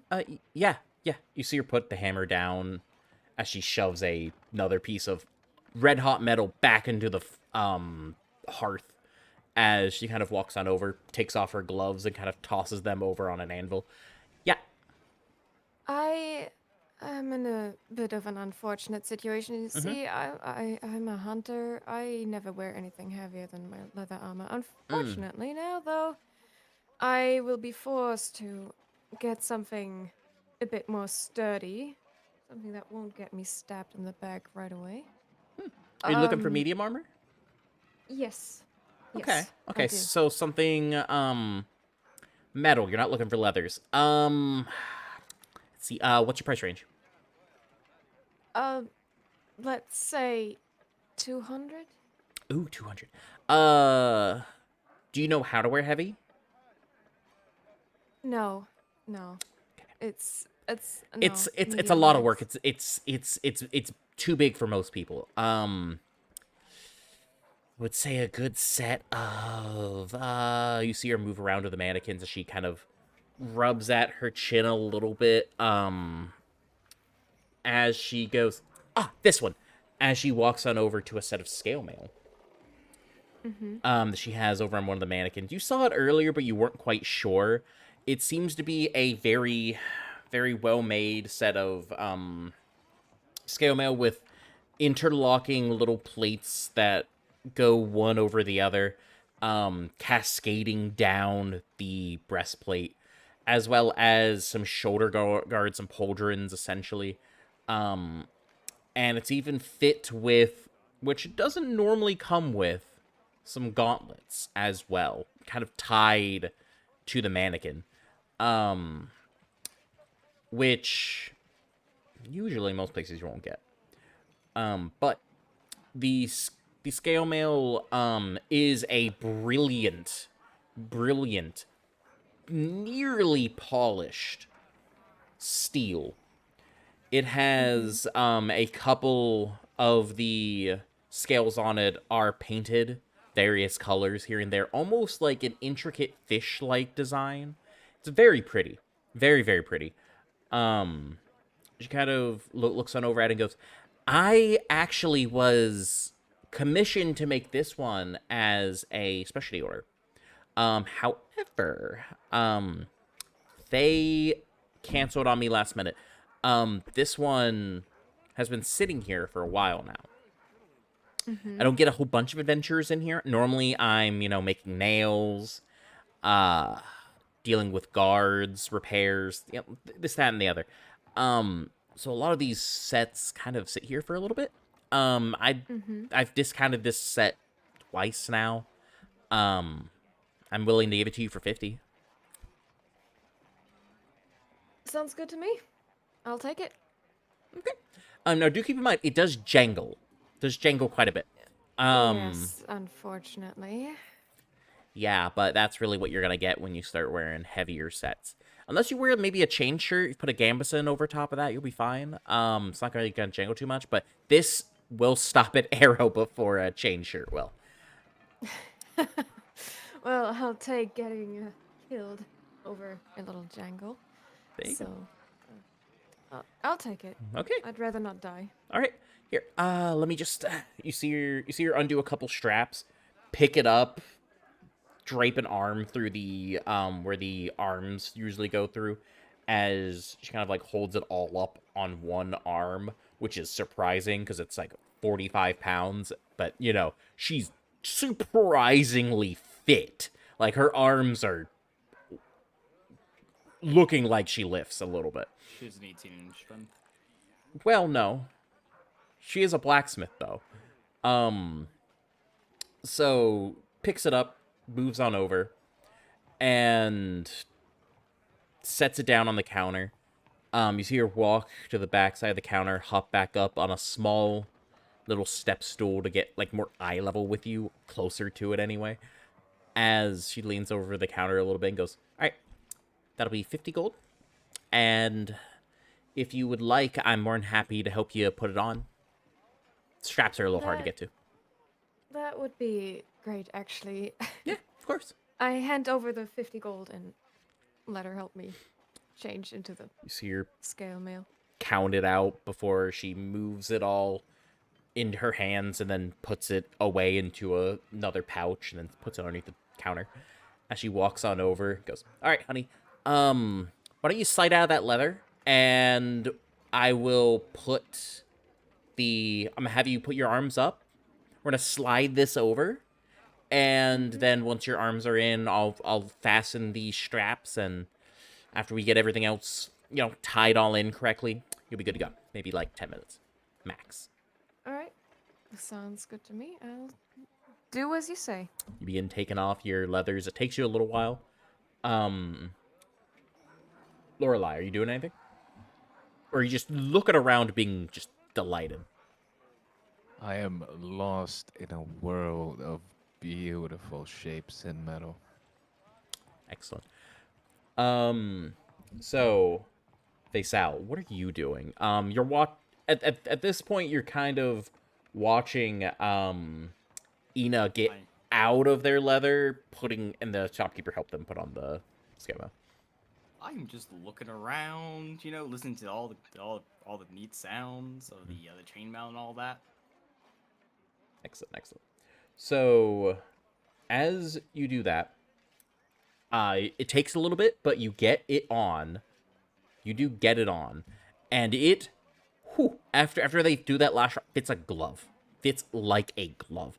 It's very well made, surprisingly so.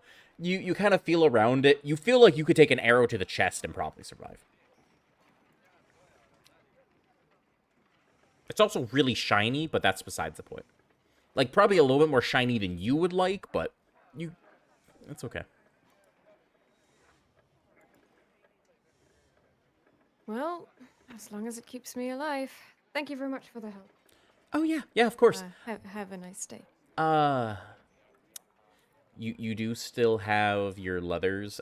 They have folded it up for you for what they can anyway, to make it a little bit easier to pick up with you. So it's just the rest in there on the counter.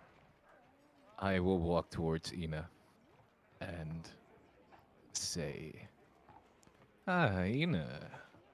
Seems you've joined the Tin Cans. How's it feel?" Horrible. Thank you for asking. I feel like I will alert every person in a 2-mile radius. Thank you. Is that what it feels like to have a can opener for an arm? Hey, he'll get used to it. I pick up my leather armor and just kind of carry it around. I'll drop it off at home before we leave. You can stick it in your bag if you want. Yes, I will do that. Stick it in there. It's a little heavier now than it was before, but it's not too bad. I mean, it is only 10 pounds, so it's not too bad. Could be worse. By this time, it's you guys have been in here for like 15 minutes. It took you guys probably about an hour to walk over here. It's been a good couple of hours since this morning. You guys are starting to get a little hungry again. You're not starving, but it's starting to get there. We're getting a bit peckish. You're getting a little peckish. You could most definitely eat. You guys have passed a couple stalls here and there, a couple restaurants. It's on your mind, but it's not that important.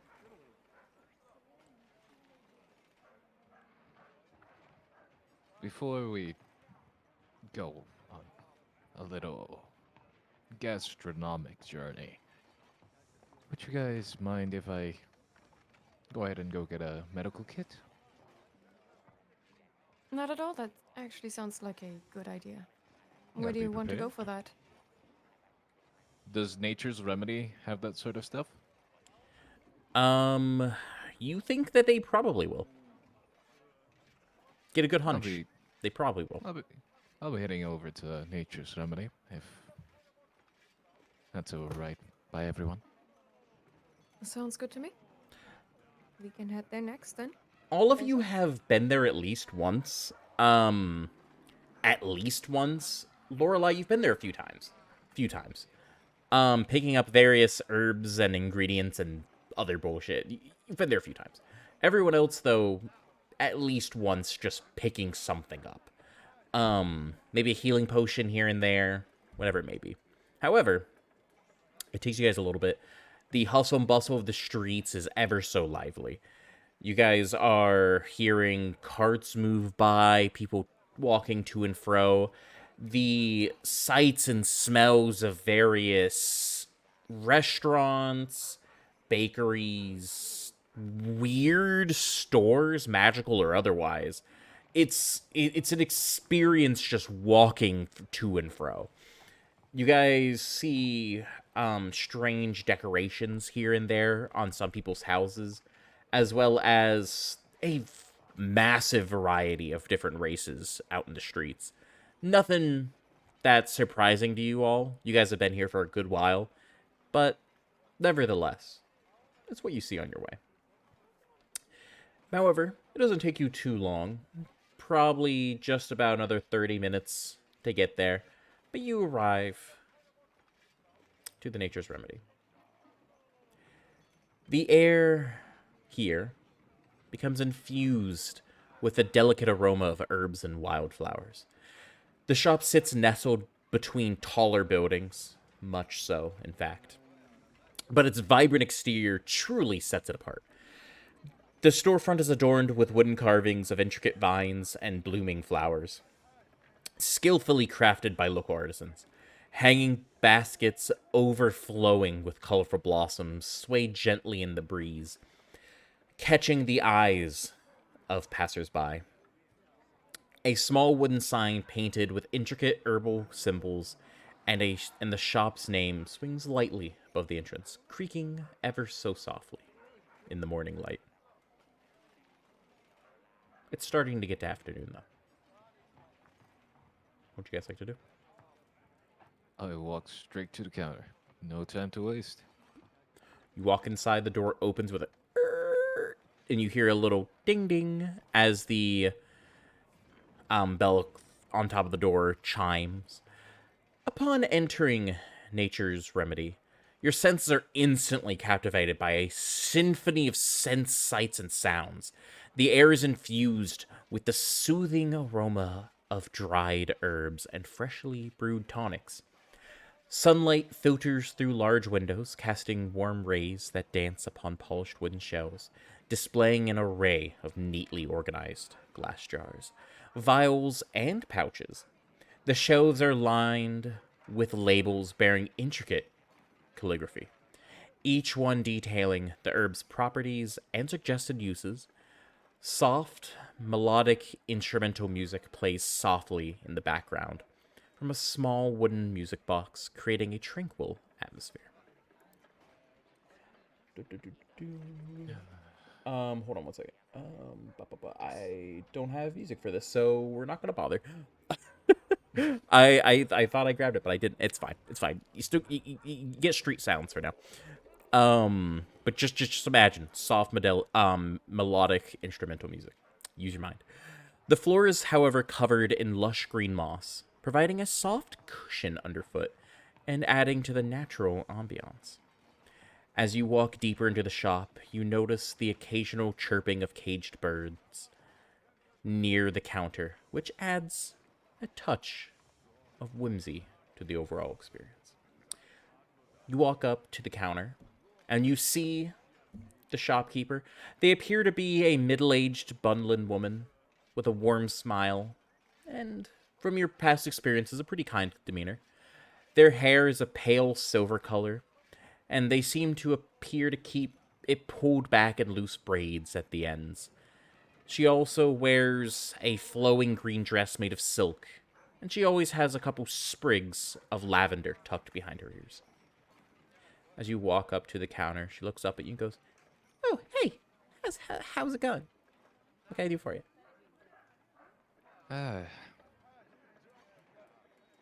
I'm delighted to see you again.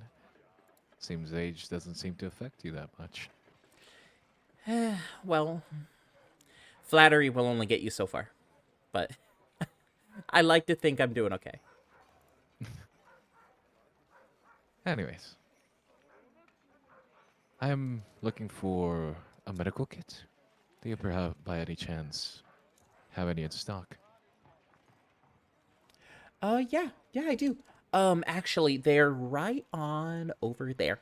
As she kind of points on over towards one of the side walls, you do see on a small shelf is a small pile, essentially, of neatly organized what amounts to med kits. But they're a bunch of healers kits. They have bandages, ointments, sutures, all this that and the other, just all packaged into a small like wooden box. And I have given you the inventory right there inside, where you guys can see it. Goodies. I'll walk over there and grab two Yep. and You quickly see move towards the counter again. see a price tag right underneath them, so you know exactly what they cost. Grab two, walk over to the counter, place them down.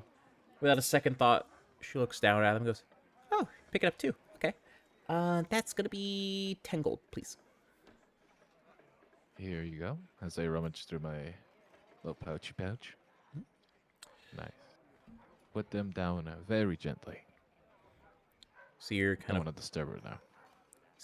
pull it on over as she puts them all into her hand. Um, you kind of see her very soft, furry hands seem to slide down almost with a grace. You see her lift up a box and just open the lid and slide the coins on in as she slides it back underneath the counter. As she gives you just a fucking warm ass beaming smile. She's happy that you're here. It's almost like your mom baking you cookies and you've come to visit her. It's that kind of good feeling. Or at least that's what Always it's good. supposed to give off. Always good to do business with you, my good friend. Now, grab the medkits and put them in my bag. Okay. Put the healer's kits inside your bag. They don't Yes. seem to jostle too much. They do have a small clasp at the front to keep them shut. So you just stick both of them over inside your bag. It's you find room for it pretty easily. You gotta move a couple of things around maybe, but you stick them in there. They're not huge, but they're decently big. Is there anything else you want to pick up while you're here? Well, that'll be it. Okay. Just a quick jump in and out. Is Lorelai the only one that's going inside, or is anybody else going in to buy anything? I'm gonna stay outside. I don't think to buy here. Anna had come in with Lorelai, but only looking around, really. It's Okay. a Just bit perusing. of a nostalgic feeling, considering that her mother had an herbalism shop as well. Yeah. It's very familiar to like you sold almost all the same things. Yeah. They have a couple different ingredients here. You know exactly how to transform some of these into various healing potions. Like it's occasionally you'll like walk over to one of the little baskets with different ingredients in it.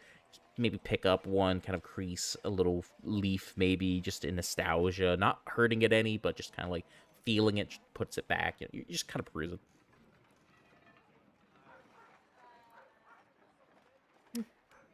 But as you notice them leaving, as it almost takes you back in, like snaps you back to reality, as you kind of see them walking towards the door. You hear the clicking of their boots across the wood. Like even through the moss, it's a little heavy. Right. Sorry. Have a good day. I'm leaving. See her wave and give you a nod. So, are we going anywhere else? Anyway, I'm just gonna be leaning against the wall outside, waiting for one. I'm ready if you all are. I'm actually getting a little hungry here. Maybe we should go grab something to eat. Sure, Before we go. sure. Stop for some food before heading out. Sounds good. Doesn't have to be anything big, really. Unless you guys are very hungry. It doesn't have to be anything fancy. Just something to fill us up for our quest. Would you guys like to go to anywhere specifically, or would you guys like to just kind of pick whatever's closest? Just whatever's closest. Whatever's closest. Whatever's closest. Whoever's closest. Okay. Roll me 1, 2, 3, 4. Roll me a d4. Anyone. I don't care. 3. 3. Let's see here. That was fast. 1, 2, 3. Bard's Haven it is. Okay. So, nice. You know what? Here. Everyone roll me a d20. On a 10 or higher, you guys have been here before. At least once. I've been here before. Face out. You've been here once. Good place. Not the cheapest in town, but it's not bad.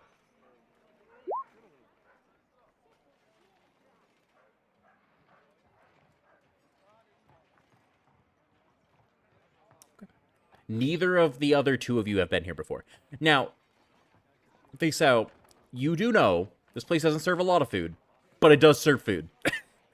You do know that it's renowned for its wine and ale selection, and it is lively as hell. However, you'll find that out here shortly. The price range for the place? It's not too expensive. It's average. Okay. It's modest. It's not cheap food, but it's not expensive. Yeah. It's fine. So are you gonna say anything about the location, to them on your way there, or are you just gonna let them figure it out when you get there? So I'm more than happy to let you remember. I'll give a word or two. Okay, go ahead and roll me a history check. 16. Okay. So you do remember that it is a place that hosts nightly performances, and mostly often during the day if a bard wants to be on stage. It is renowned for serving fine wine and specialty ales. Food is a secondary to it, but it's still fine. But it's the atmosphere that you go for. It's very nice. It's not fancy, but it's a good time.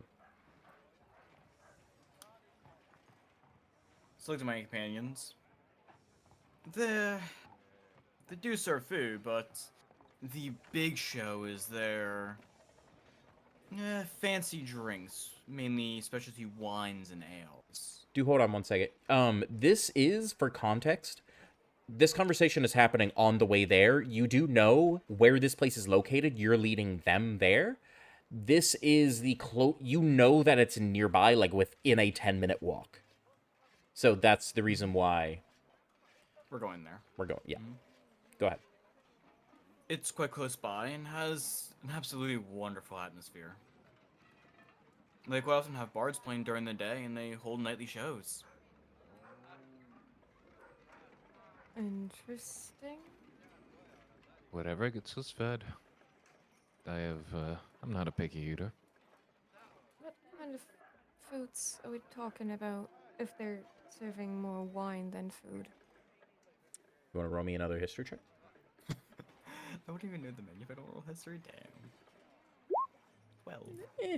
12.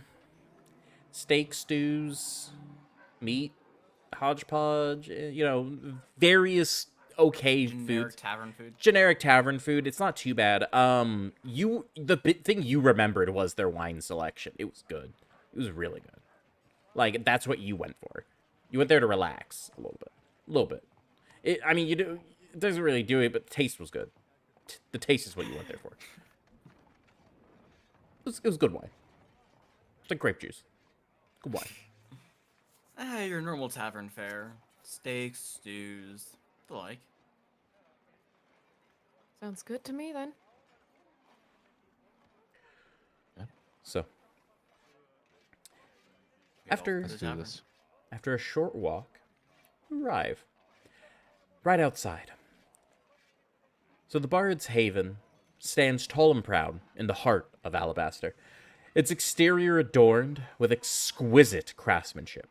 The building is constructed with smooth ivory-colored stones that glimmer in the sunlight. giving the tavern an elegant and enchanting appearance. A large, intricately carved wooden sign hangs above the entrance, depicting a group of bards in a joyous performance. As you approach, you can hear the faint melody of music drifting through the air, enticing you to step on inside. The aroma of exotic spices and fresh flowers wafts from a vibrant hanging baskets adorning the windows, adding to a touch of nature's beauty to the bustling city street. I'm assuming you guys are just going to walk in. Of Yep. course. Yes. Okay. You're hungry after all. Of course, of course. Hunger prevails. Stepping through the doors, you swing it on open. I'm assuming face out, you're going to be the one that opens. Mm-hmm. You open the doors of the Bard's Tavern. I'm sorry, the Bard's Haven.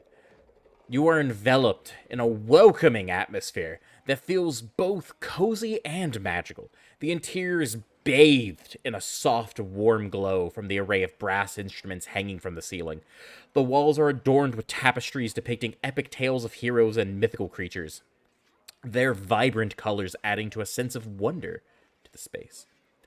The air is infused with the rich aromas of hearty stews, freshly baked bread, and the hint of aromatic spices that tease your senses. The main area is filled with sturdy, polished wooden tables and comfortable, cushioned chairs, inviting patrons to take a seat and enjoy the lively ambience.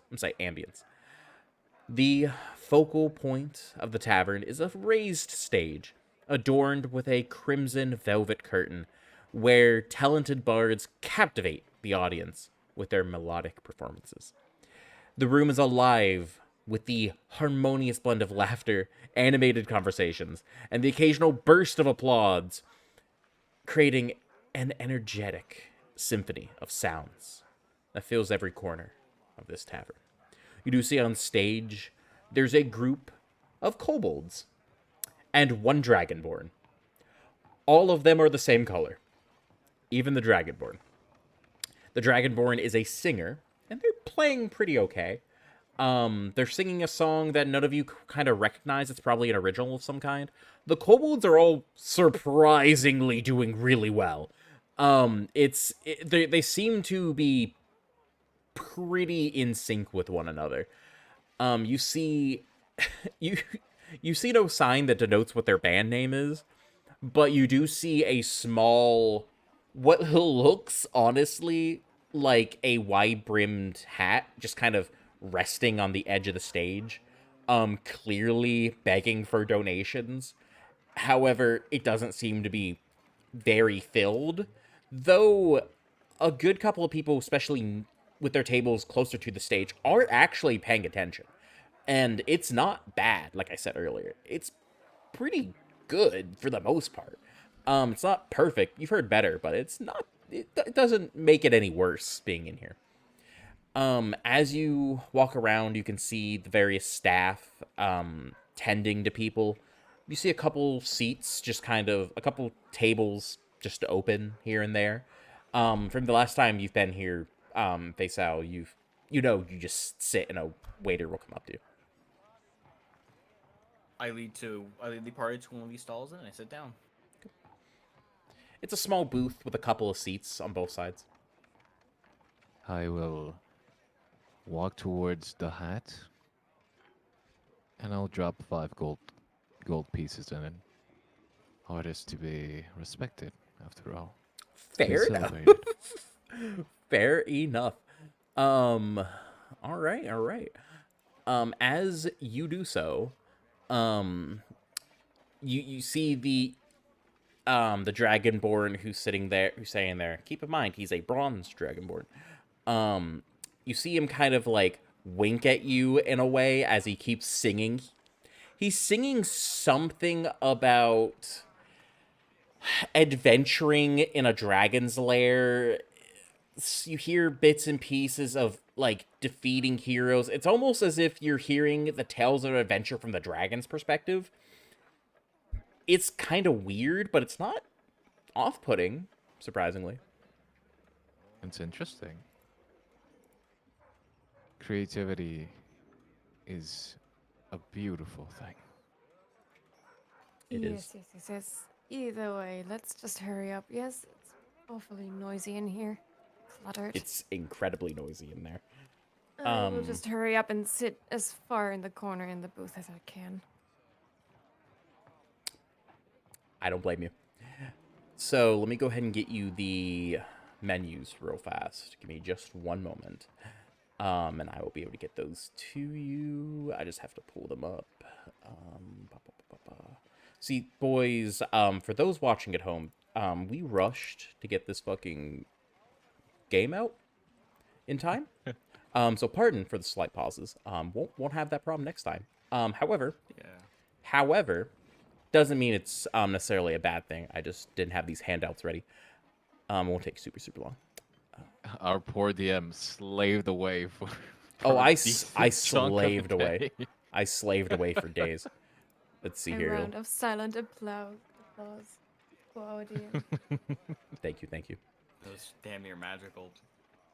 So much work got done in so little time. Okay. Yep, this will work. Creativity should be respected. And effort should be admired. So, let me go ahead and describe to you what you guys see from here on out. So, you see there we go.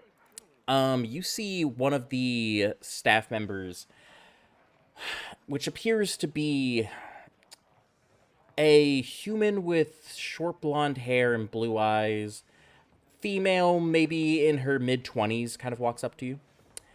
She seems to be wearing a simple uniform consisting of a black shirt and pants. You see a red sash tied around her waist, and she seems to have a small notepad out in front of her. Just basically a couple pieces of paper wrapped around some metal. And you see she has a small, right underneath the sash is a belt holding a small thing of ink in it that she kind of dips the quill into and then prepares to write your order.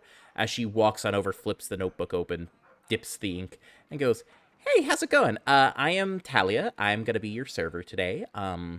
Give me just one second." As you see her reach behind her, pulls out menus, like straight up paper menus, and puts them down on the table, one for each of you, and goes, "We have a wonderful wine list as well as a specialty ale list here.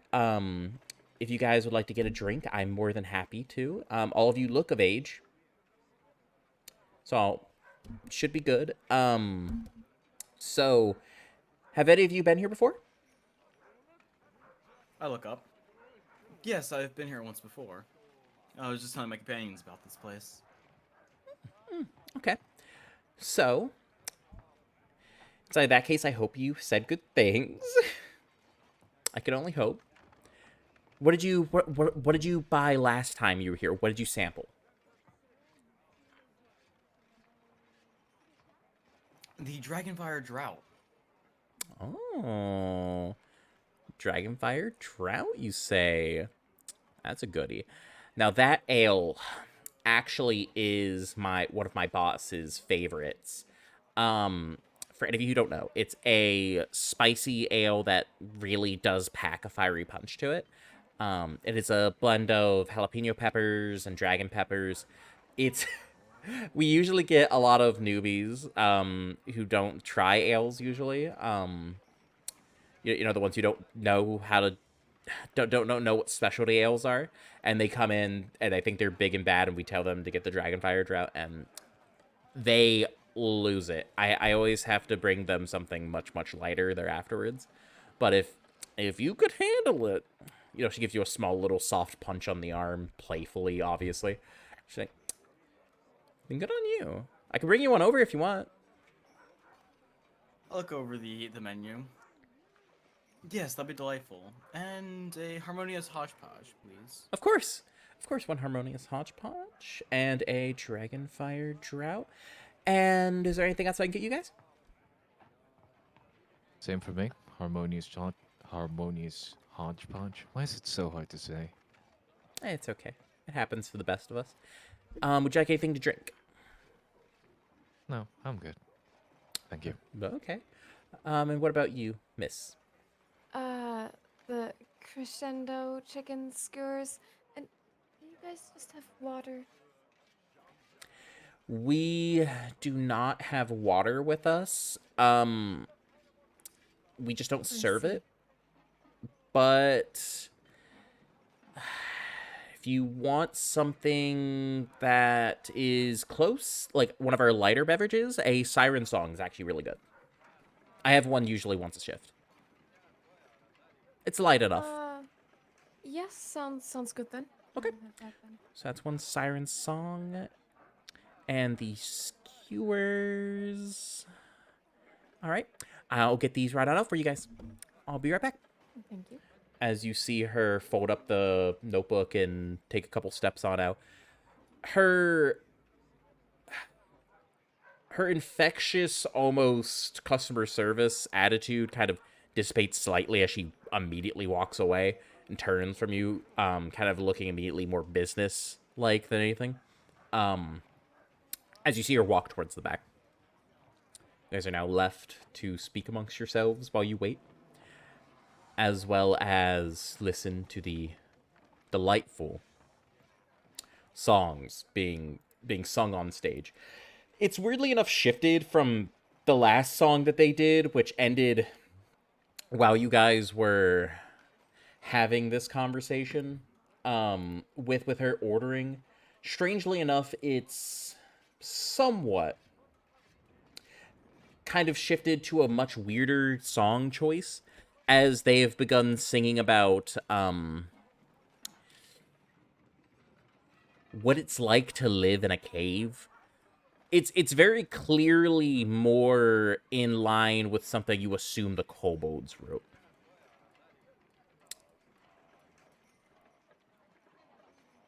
It's not terrible though. It's still sung well. Beats all right. Just gonna kind of sit back, and just enjoy the music, trying to block out the sounds of the other patrons.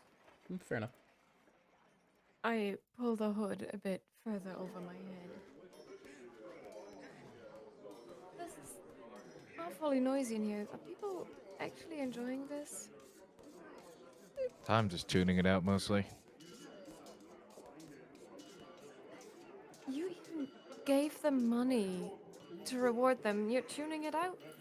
I figured you'd enjoy this. Well, I hated it. I just, You know it's what, important whatever. to support artists when you can.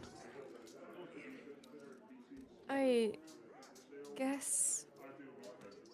Faisal, I have a question. I look over. How did you find your way here the first time? This place isn't even serving water. I think about it. Well, it sounded quite lively from the street, so I came to check it out.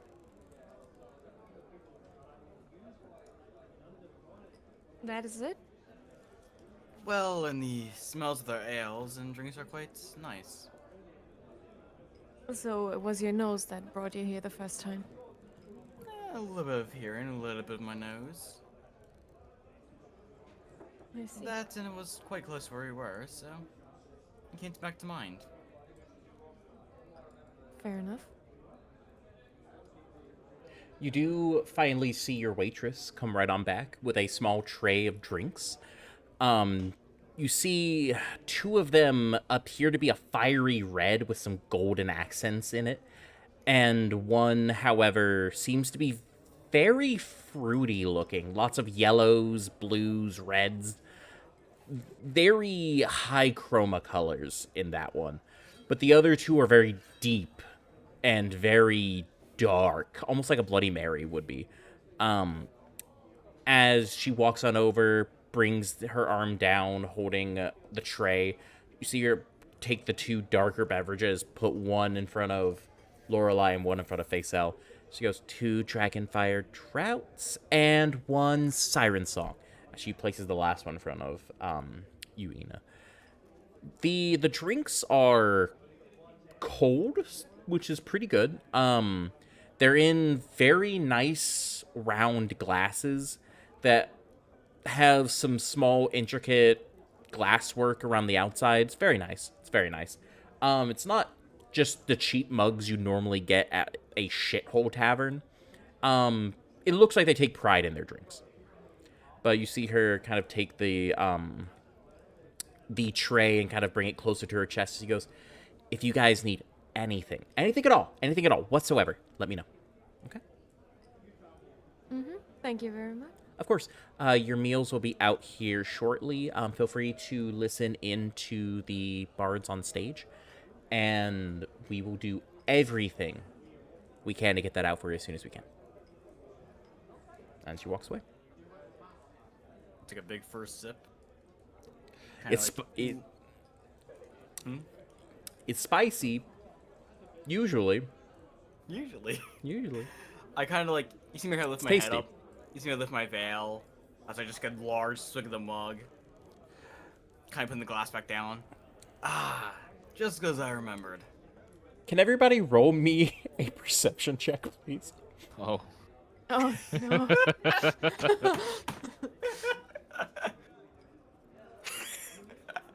Oh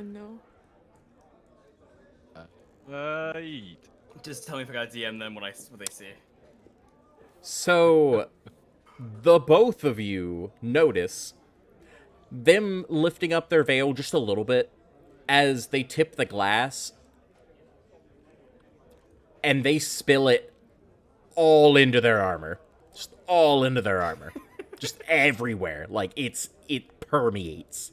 It's almost as if they didn't drink it. They just kind of, like, took the little bit of armor that's, like, right in front of your chest and just that little space right there, just poured it down. It's soaked.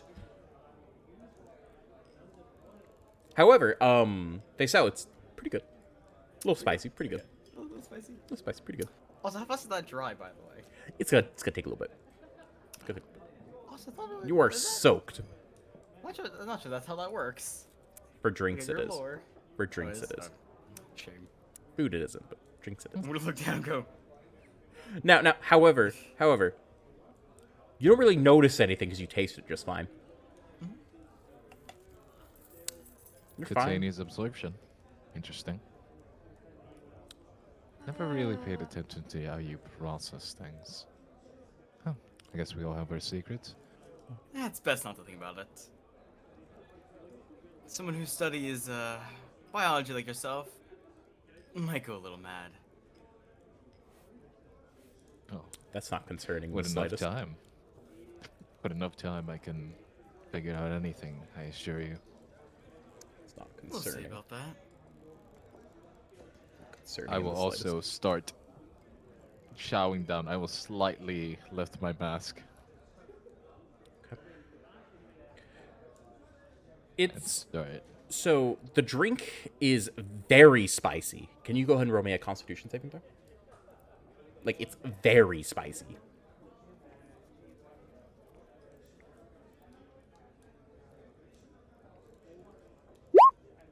Ooh, God, that's so fucking loud. Hold on, let me turn off the fucking volume. Hold on. There we go. I don't know why that one specifically was so goddamn loud. Under roll 20. Thanks. Sorry. Sorry, chat. It's okay though. It's been muted. That's a. Can I? Did not roll. It popped up. Why did it not roll? I don't see it. It's been acting a little wonky. Weird. Weird indeed. Let me see here. Yeah, can you roll it for me again? Just to be sure. 'Cause for some reason it didn't roll. I don't know why.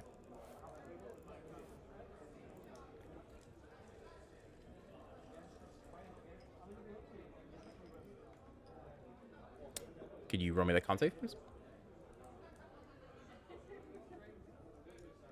Basil? Yeah. No, it was. No, me. it was you. It was you, Laura. Oh, wait. It was you. Yeah. Oh, wait. Yeah, I was asking you. Thank you. Wait, but I didn't order a drink, did I? Yeah. That was what you were given. Oh, what? Did I- you I not? Did you don't- not notice? I don't. I realized that I got ordered, but I don't think he ordered one. When I asked for a drink, he said, No, thank you." Oh, did you? Oh, I'm sorry. I heard yes. Yeah. I apologize. Okay, no, that's on me. Okay, yeah, no. Then I apologize. You were given a drink there, face out, and it was given a drink. You were not given anything. So, Oh. yeah, you don't. You do have the harmonious hot podge here in a little bit, but food's not out yet. Oh, okay. Um, Well, go ahead. well, after witnessing that, I'm smelling my beverage first. You know, give it a nice little swig, and just smell what this drink is.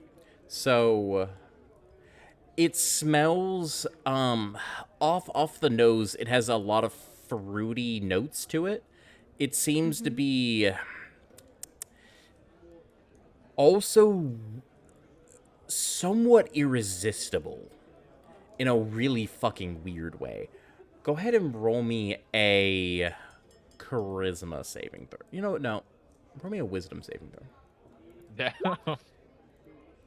That's all terrifying. You're fine. It's just it looks really tasty. Like it smells fruity, like almost as if you like have a fruit bowl and you cut all of them in half and just squeezed them a little and get all that like oil in your face. It smells like that. It's very good. All right. Well, I'm pulling my mask down and I'm just taking a small sip. It is delicious. It has multiple fruity notes. You get some apple, some citrus. You get maybe a little bit of pineapple here and there. It's all full flavored and one after the other. It's very, very good. However, at the end, you get a crisp citrus tarty finish, which really pulls you back from that overwhelming sweetness at the front, which kind of balances it out heavily by the time you've had that full roller coaster through your mouth. However, it tastes magical, and you feel like you want to just take another sip. It's not you're not compelled to, but it's almost too good to not. It's delicious. Oh, Like- well, I did not expect that. It's good. But when I asked for water and they suggested this, I didn't expect a sugar bomb. Well, It's a little whatever. alcoholic. It's not too bad though. I'll enjoy my drink. Are you good, Faisal? I look over. Yes. Why wouldn't I be? Well, I did say that it was very spicy. I casually pick the mug back up and down the rest of it. So, yeah, and a quick swish back. In fact, you don't see him get any more wet. Because it all hits his back. Oh. It's almost as if it Easy goes there, straight back. You see a little bit of wetness at the back of his hood, but no. It's delicious, though. Face out. It's delicious. Like, it is it's actually a little spicy to you. Like, it's actually a little spicy, but it quickly fades. It's tasty, though. Like, it's really tasty. See? I'm fine. Okay. To well, you, as it long kinda as you're look- enjoying it. To you, it kind of looks like he just sloshed it back behind, like, threw it in his face. It looks like he threw it in his face. Oh, they'll never get it I any am simpler to look at. I am looking in awe and shock. I look up with my companions. Is there anything wrong? No, no, no. No, it's all good. You enjoy your drink. Kind of You're just- slowly nods with the mug back down. You're just putting on a show. Yeah, just put on. That's all it is. Well, I'm just gonna enjoy my drink then. I'm guessing you're just slowly sipping on it throughout the next little while. Yes. Okay. I will tap with my metal arm on the table to the beat of some tune that I'm thinking in my head. I will just stare at your hand. It's not even to the beat of the music that is playing. No. That'd be too simple. The music actually stops here shortly. They all bow as a couple of people give like most of the area gives applause, if not because it's good, but because of courtesy. As multiple people kind of get on up and walk on over, drop a copper piece or two in the hat, and then give a little nod and walk back to their seats. Are you guys gonna clap as well, or are you guys just gonna? You guys are far enough away, no one's gonna notice, but still. I'm just gonna continue just staring at the table like, you guys are looking at me. Okay. I am slowly sipping my drink. It's tasty. I will gently clap my hands together. Okay. So the band gets down. They grab the few things they had, like their drumsticks, their own lute, all this, that, and the other. They all get down. As you see another bard walk on up. Seems to be a very finely dressed human male with a goatee that's spiked at the bottom and off handlebar mustaches. Very pretentious looking. Like he looks like he's dressed way overboard. As if people know him. You guys have never heard of him, or you have no idea who this man is. However, from behind his back, you see him pull out from his bag a triangle. And this man goes fucking ham on the triangle. Surprisingly, he does a good job with this single instrument before he begins to sing. It's very average. However, the triangle playing is really good. All things considered for it being a triangle. It's pretty good. Most people are confused whether or not to be okay with this or to be upset with him because his singing's kind of mid, but you know, he gets a couple of notes off, but it's fine. Or to be happy and entertained because the triangle playing is so fucking good. But you can only do so much with a single triangle. But he keeps playing nevertheless. And a little while goes by. As your waitress comes back to the table, you see another tray. She's holding with both hands this time. As she walks on over and places it down on the table, picking up a couple of dishes. Just to confirm, Lorelei and Faisal, you guys both got the hodgepodge, correct? Correct. Okay, cool. She moves over some large, what amounts to soup dishes over in front of both of you. That are just filled to the brim with roasted root vegetables drizzled with a savory herb-infused sauce. You see the vibrant colors of the dish is a very, very pretty display. And then, and Ina, you got the skewers, correct? Yes. Cool. So they hand you a plate with a couple skewers on it. They appear to be incredibly well-cooked square cuts of chicken. They seem to be a bit yellowish, dark brown, and they seem to be marinated in a sauce, with small grill lines across. As you see on the side of the plate, drizzled over across the side, seems to be an orange sauce of some kind. As she slides that over in front of you, she goes, I will be bringing your check here in just a moment. Are we paying all together or separately? Separately. Understood. Separately. Understood. All right, I'll bring you out your checks here in just a minute. Enjoy. If you guys need anything at all, let me know. She begins Thank you. to walk on off.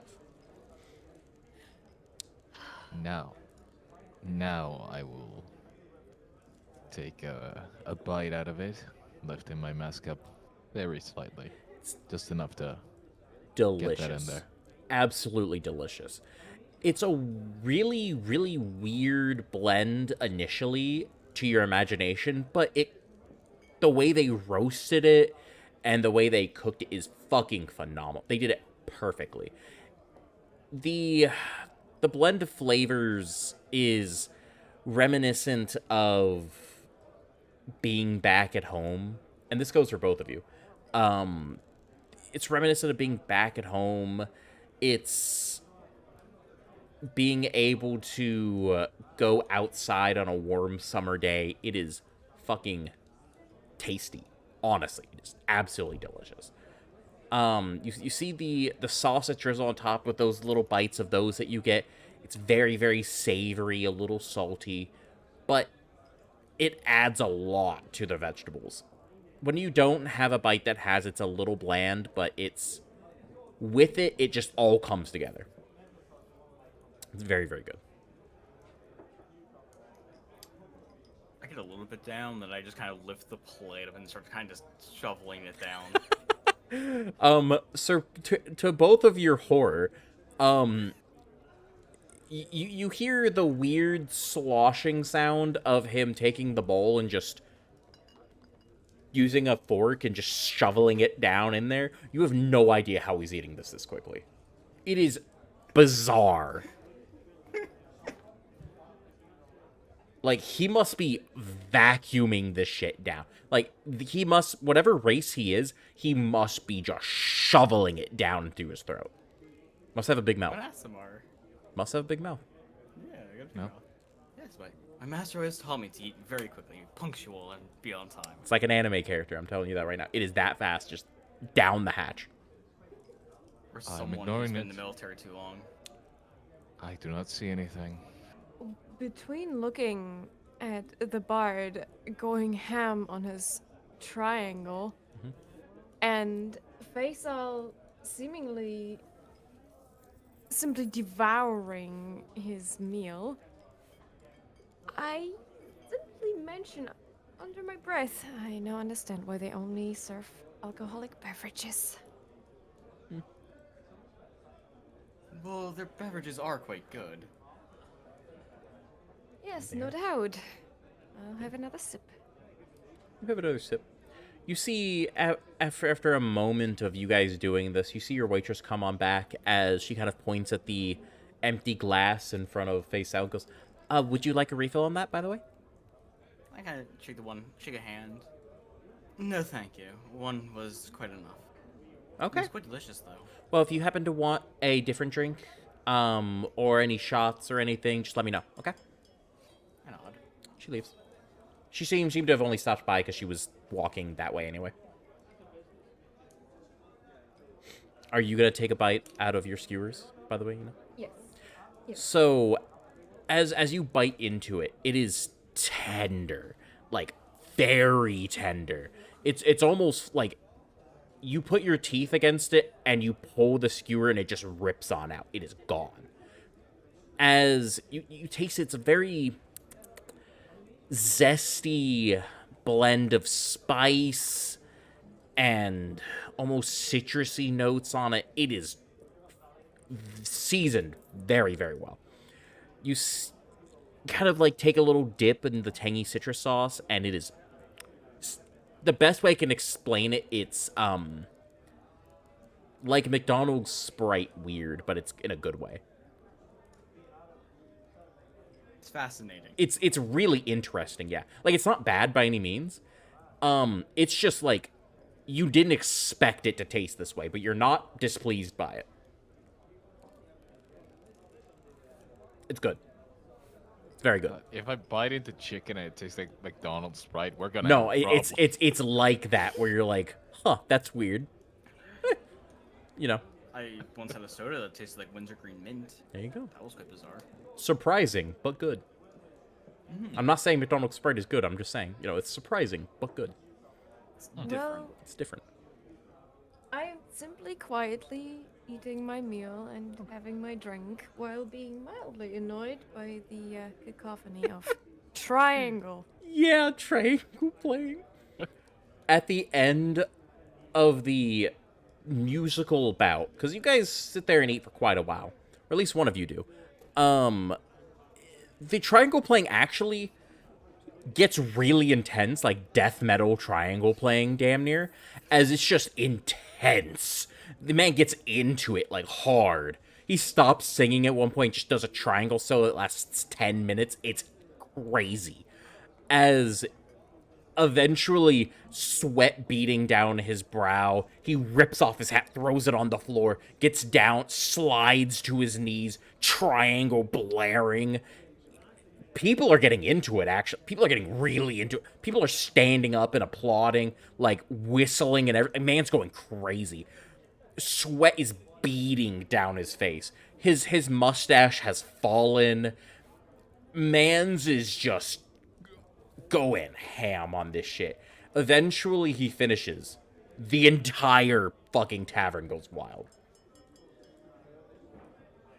You see multiple people walk up, giving him gold pieces. You are not impressed. I am rubbing my temples. My head is hurting. Lorelei, it's pretty good. It actually got pretty good near the end. I'm clapping vigorously. Hey. You're less interested in the music and more surprised that someone could fucking play a triangle that well. I'm just gonna golf clap. Lorelei, please stop clapping. Your hand is making it sound like that goddamn triangle. It's a little metallic. I must learn his secrets. I must be able I'd to rather you replicate his sound. didn't. I'd really rather you didn't. If it annoys you, I'll learn.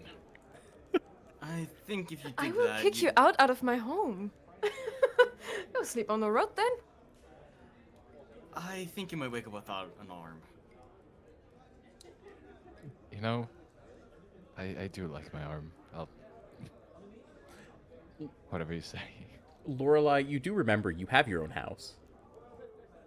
I do. You just crash at her place a lot. Like, not sleep there, but just spend a lot of time there. It's just more interesting that way. Yeah, that's fair.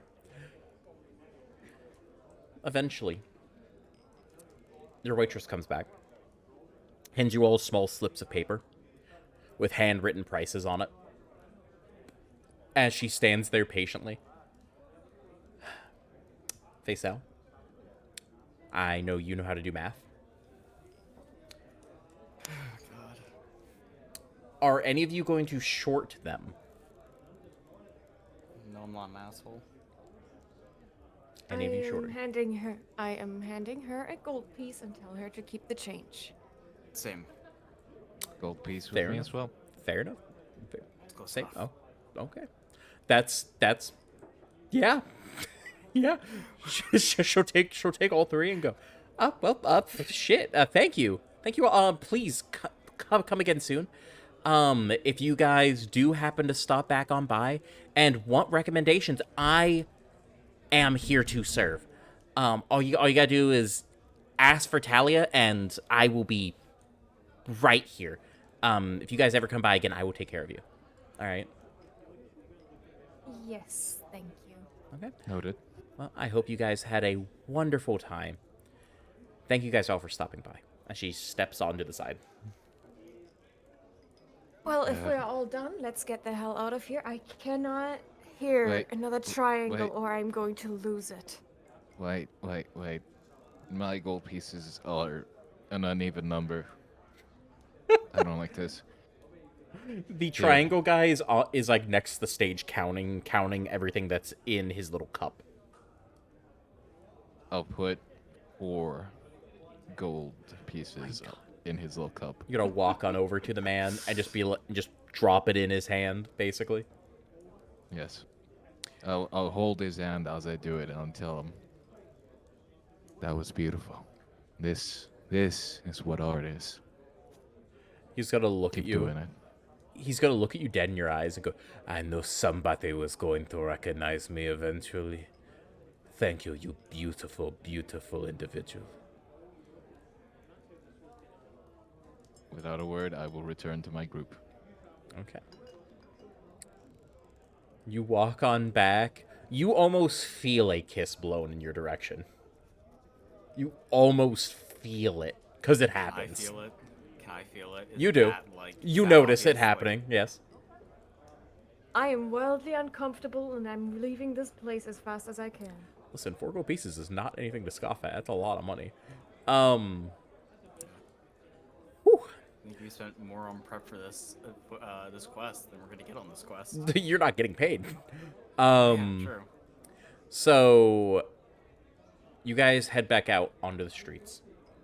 And I think that is a perfect place to take a short break before we continue off into the next scene. We'll be right back, boys. All right, we are back from our break. If you guys are ready, then let us go ahead and resume. So, you guys are now exiting the hustle and bustle that was the Bard's Tavern. You guys are heading out finally with fuller bellies.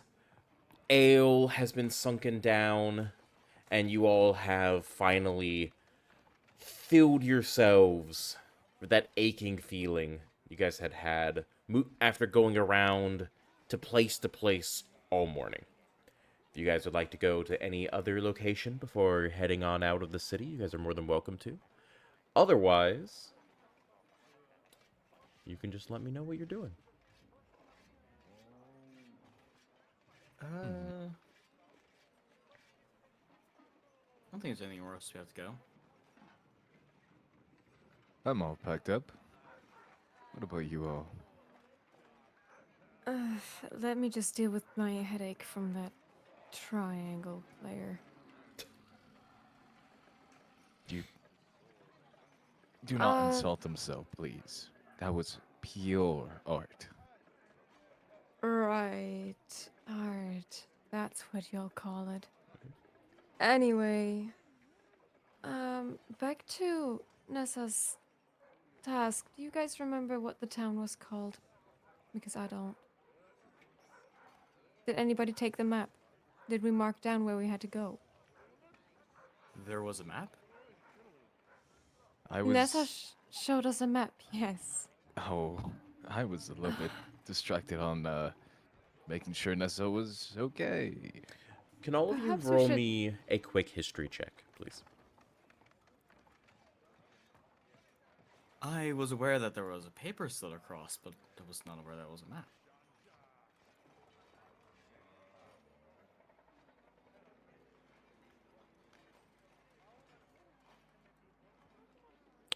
Ten to a 9. Okay.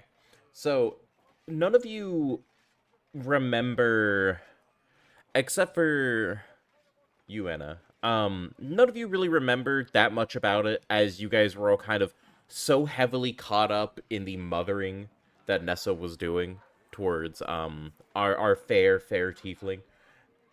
However, Anna, you do remember it was slid over to you.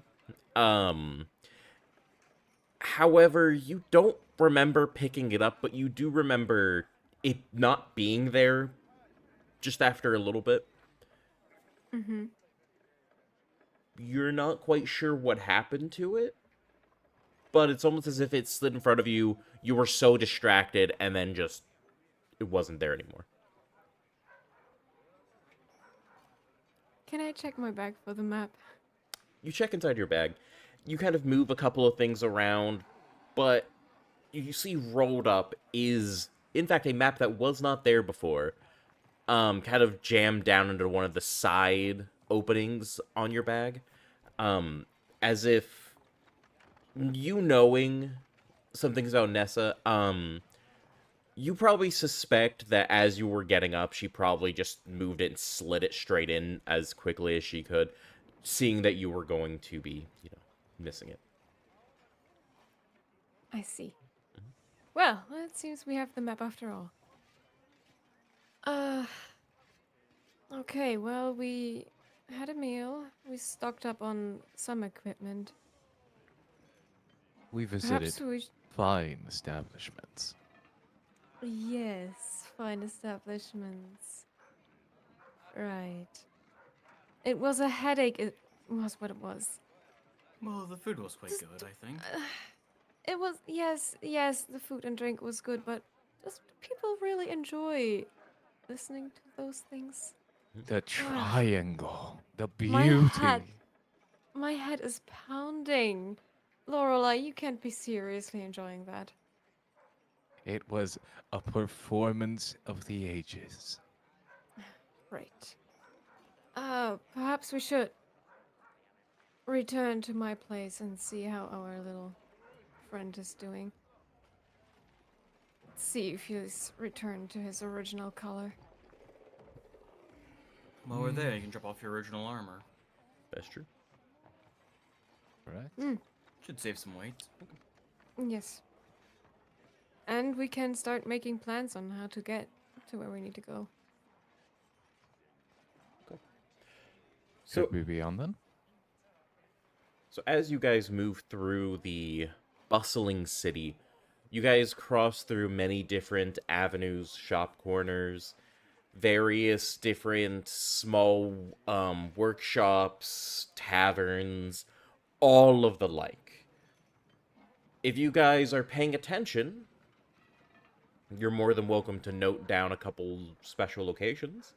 Like shops and taverns wise that you guys see along the way. Otherwise, if you guys aren't really paying any real note and just walking mindlessly, just trying to remember your directions there, then that is fine as well. But I'm not sure how I would notice the shops. yeah, that's fair for you specifically. I'm so concentrated on going to the place we need to go that my brain is so hyper focused on not getting lost. Okay. I do keep an eye on the shops and Okay. stores on the side. So closer towards your house, you presume one of the closest probably that you're gonna find. You do find a tavern called the Blackened Cauldron. You don't really stick around long enough to really take in much else besides the name as you walk by. It seems to be a pretty well done tavern though. It's decently busy, so people coming in and out as you kind of go by. You do also find what appears to be a small bookstore as well. More not close to your house, but on your way there. It appeared to be a charming brick building with a wooden sign above the door, but you didn't really get that much else beyond that as you were just walking by. But you do see that you do in fact have a some type of bookstore there. It's called the Tome Depot as well. You've been there in passing now and again whenever you've had to get a book in particular from one of your quests or just for your own reading, if that is something that you do.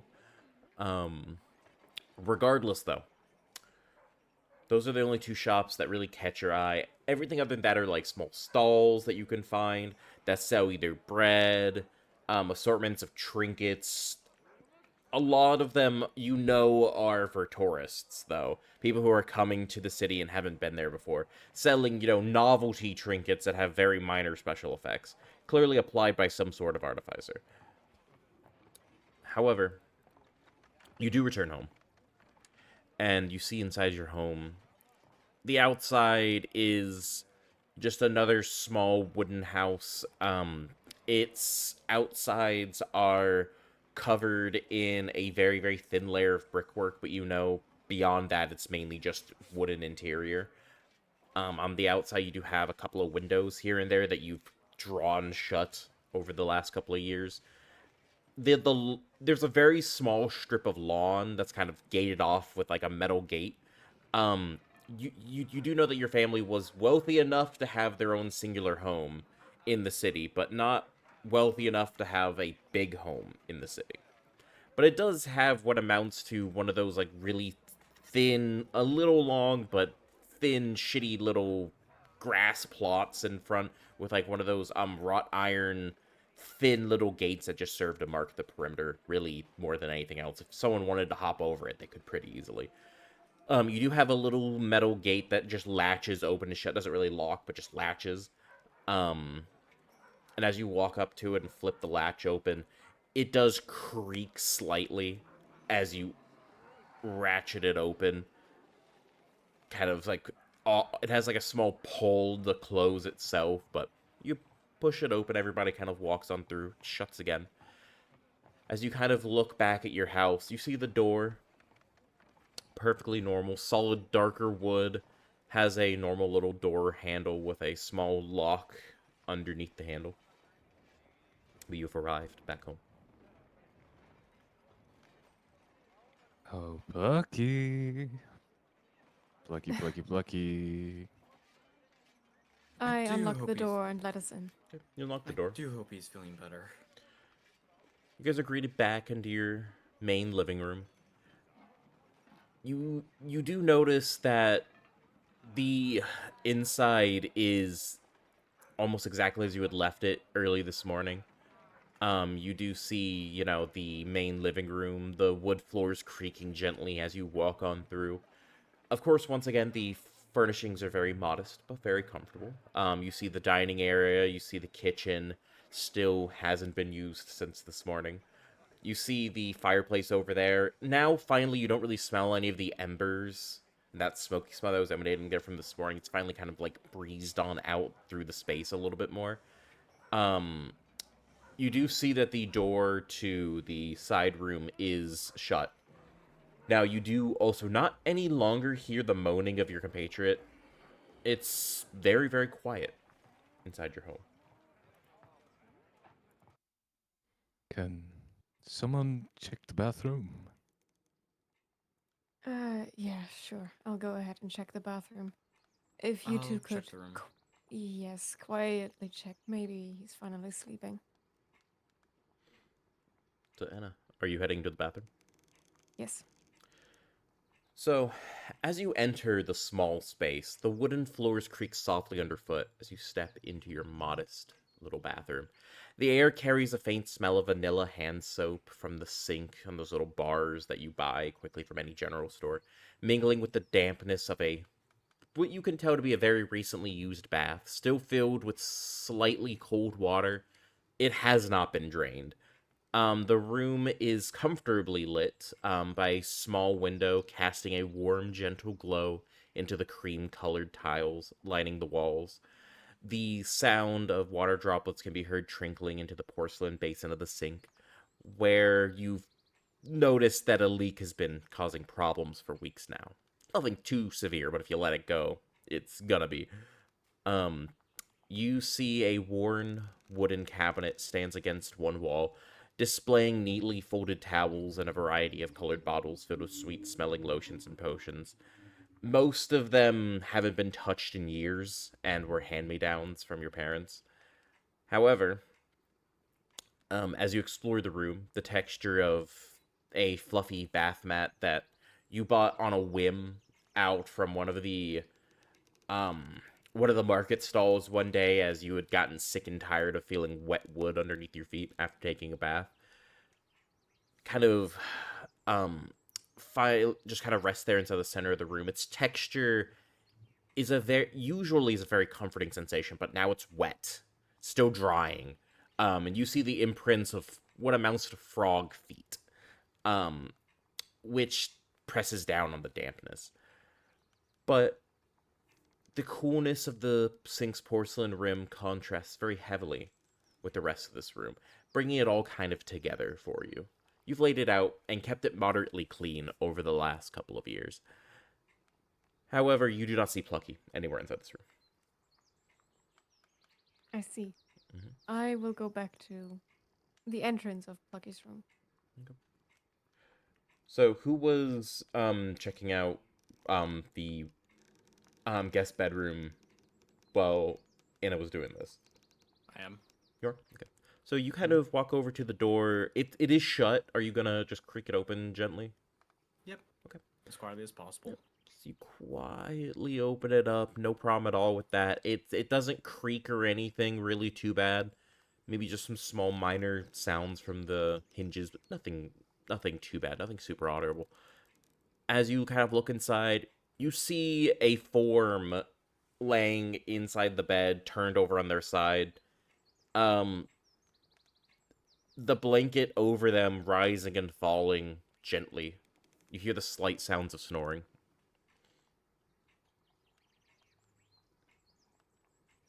I slowly shut the door again before rejoining my companions.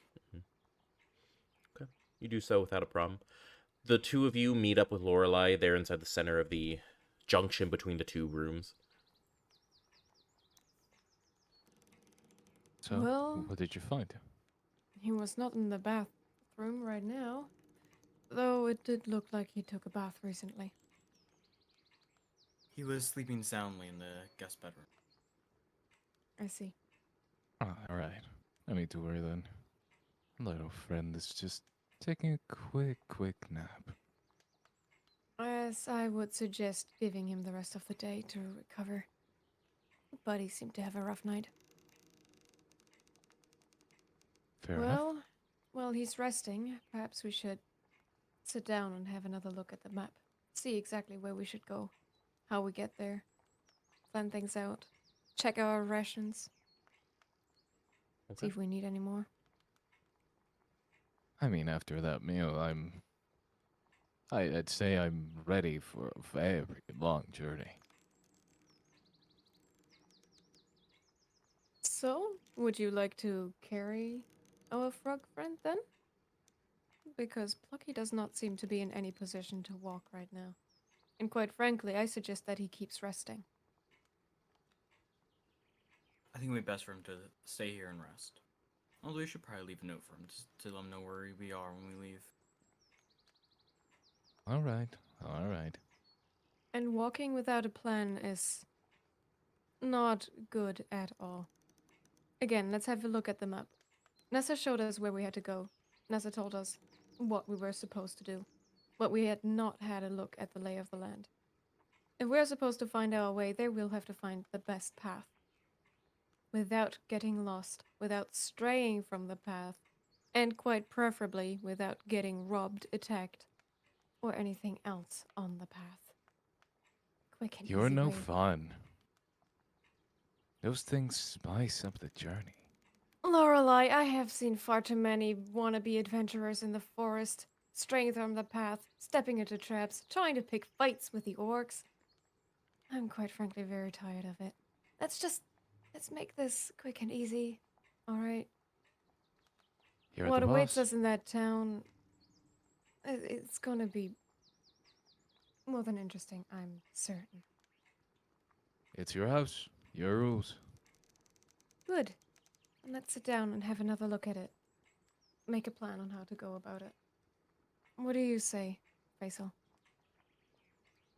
Well, I won't be much help with the map, but I do agree it's best to save our strength for the town instead of picking fights on our way there.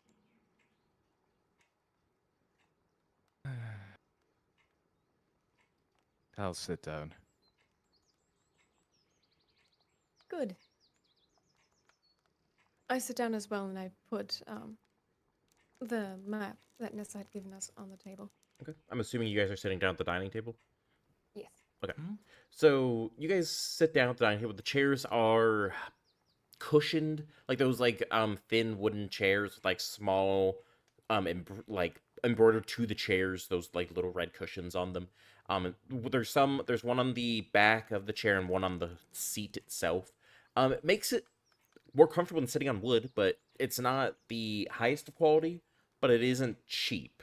So you guys are, it's comfortable. As you guys sit down, pull the chairs back up to the table. The table itself is a simple wooden dining table. It's long enough to hold maybe two people on each side and one on each end. It's not too large, but it's not itty bitty.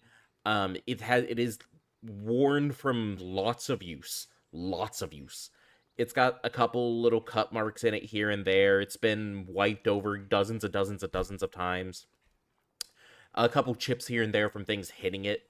But other than that, it's average craftsmanship. Looks like it was probably bought with the chairs. It has some small embroidery work carved into the sides, but nothing really of super big note as you kind of lay out the map across the table. Um, I'm assuming you light a couple of the candles that are around the dining area. Mhm. So I'm assuming you're gonna pull out your tinderbox if you have one. Let me check real quick. I'll go ahead and do that. Okay, you're gonna Alright. do that. So said no one else was. I was gonna. Okay. And so you're using a tinderbox or using like a spell or something?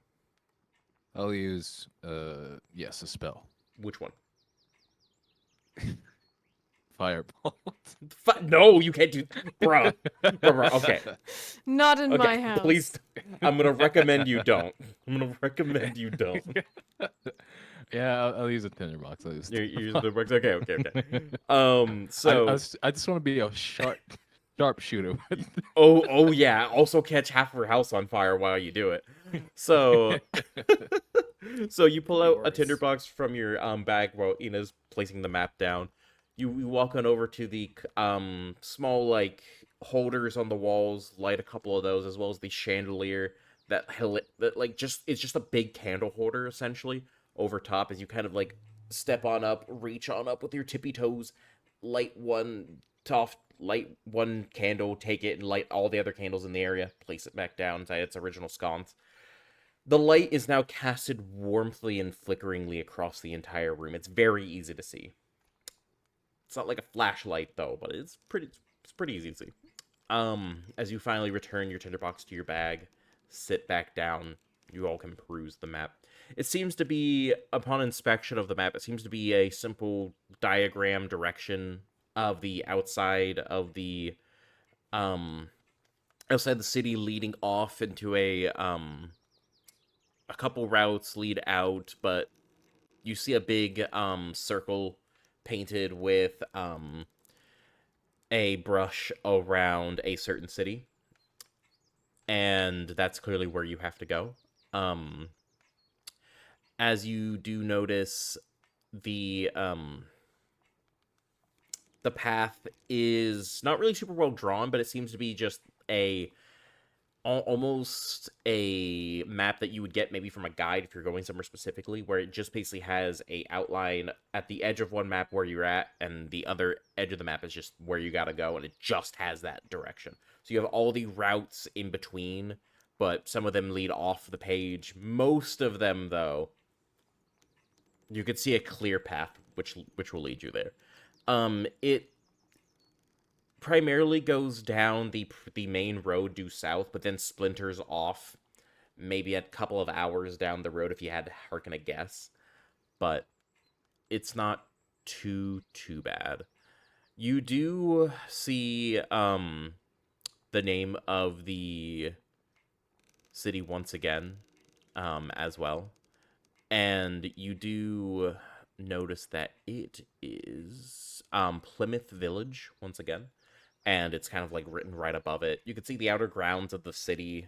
Well, the village is essentially a bunch of farmland around a very, very small cluster of houses in the dead center. See a couple small houses here and there off the edges, but you could assume those are like the offshoot farmhouses, but it doesn't look like that bad of a walk. It's just like a small squiggly walk all the way over there down a couple of paths.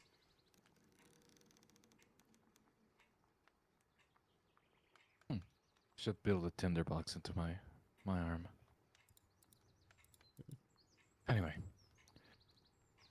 what is the plan?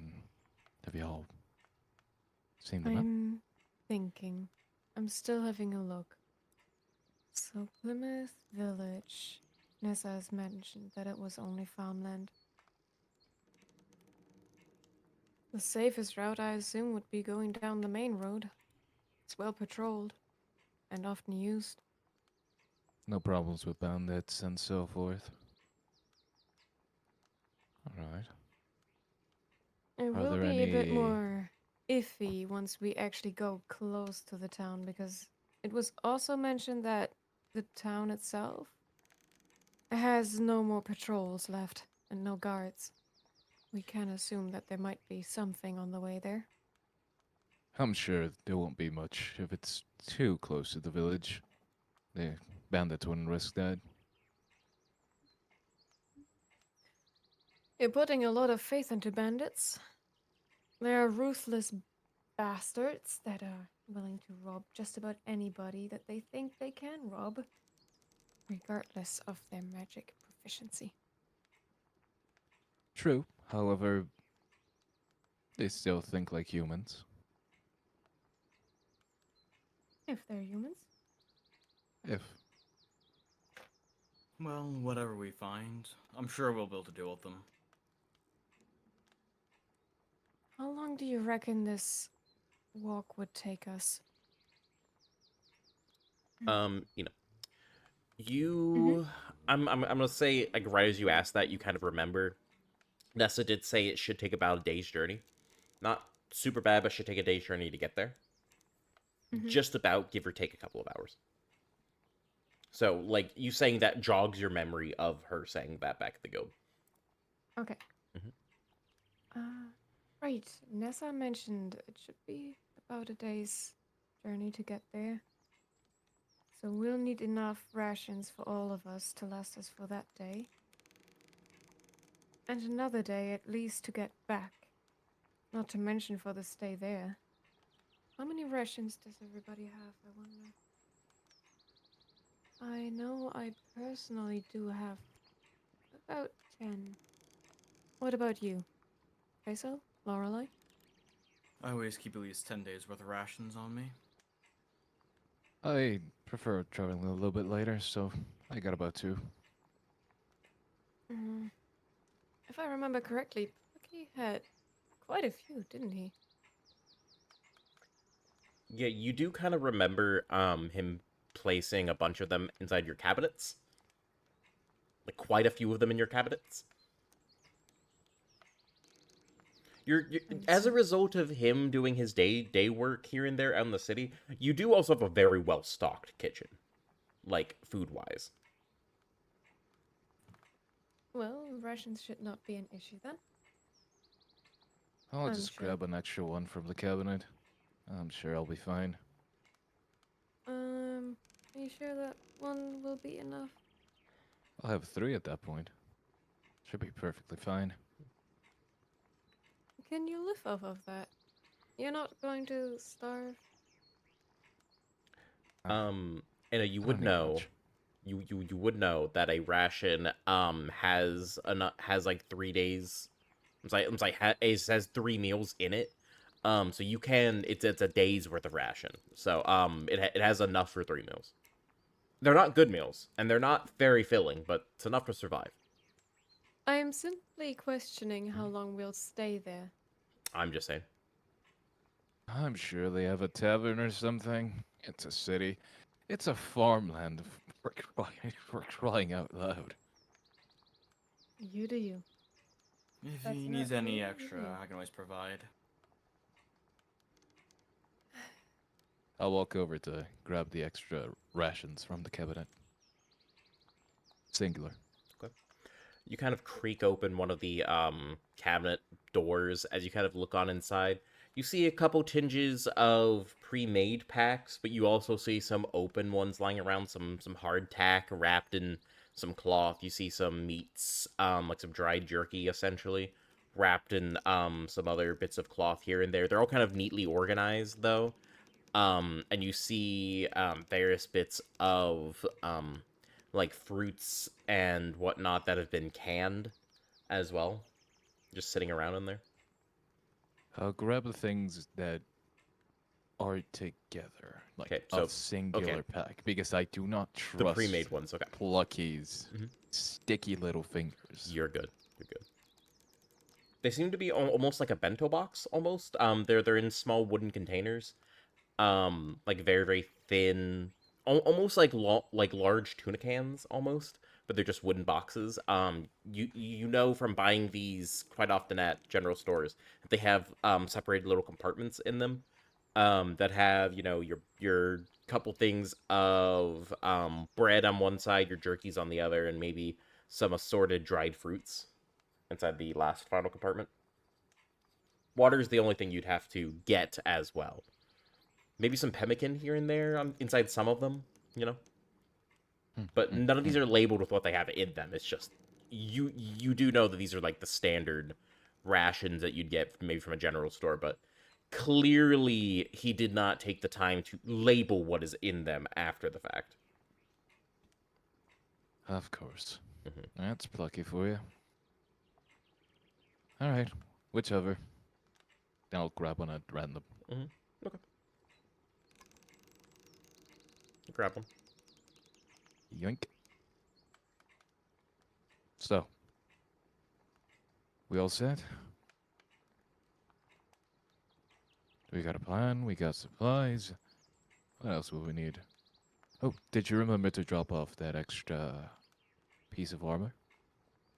Oh, no, good thing that you mentioned it. Thank you. I will quickly go upstairs and drop it off in my bedroom. No reason to carry more weight than you need. Yep. So you walk on over to your bedroom, just right over there down the hall. Well, right adjacent to the living room. As you kind of walk on over there, open up the door, you see your room once again, and you can head on over. All right. Well, I will simply place the leather armor out of my backpack onto one of the drawers. Okay. Place it right in there. Shut it once again. It moves smoothly as you do so. And then I will join them back. Shut the door behind you, know. and you're back with the party. Now, are we all set? I don't think there's anything else we need, so we should be all good to go. All I right. suppose so. Would you suggest that we simply leave now and tell Plucky to join us later? I don't feel good about leaving him behind. Maybe a note or something that we can leave behind to clue him in where we went. Though, I kinda worry if he were to travel alone. He is a bit of a handful. Yes. He might get himself into trouble. I think that's Especially fairly without his likely. big brother.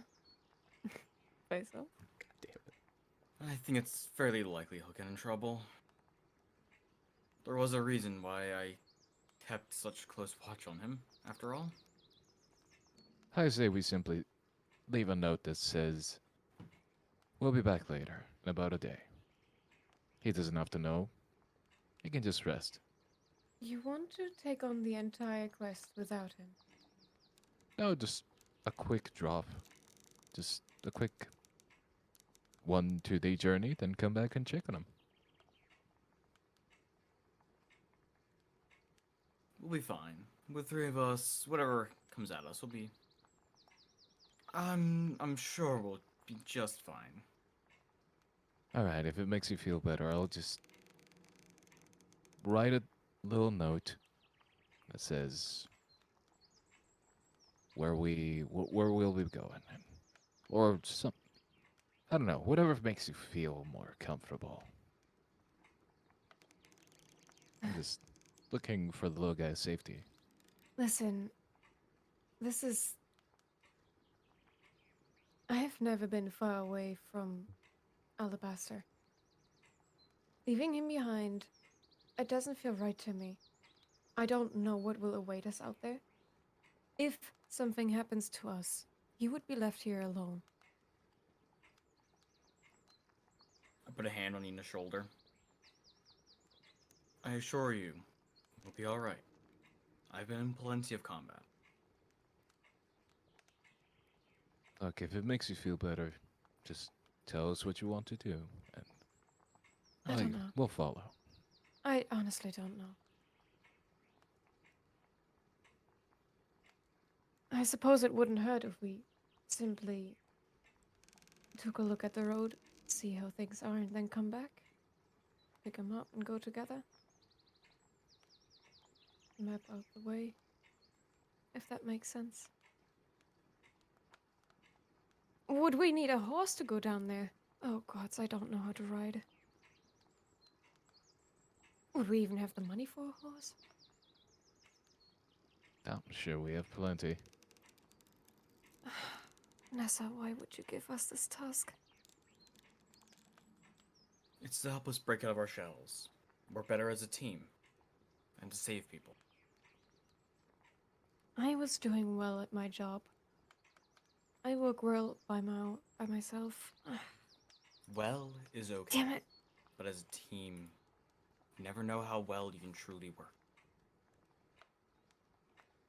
You might have been good at doing it on your own, but now you get to do it, well, in a interesting bit of company. Doesn't it get lonely out there? What do? Talk to trees? At least they don't talk back. Where's the fun in that? I think it is quite enjoyable not to have to talk to people very much, thank you. Regardless, I admit I might not be the best to lead. I may be able to find my way easily, but as it stands, there will be no forests. I will be out of my element. I'm sure we'll figure something out. You make a decision, whatever you say, I will follow. Faisal, your thoughts?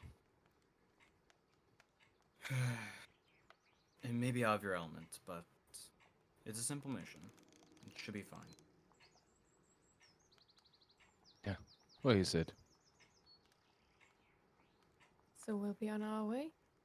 Should we rest first? Go to sleep?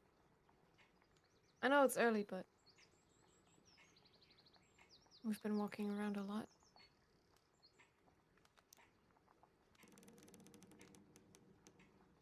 I mean, I do hear something coming from the bathroom. Did you make sure everything was okay in there?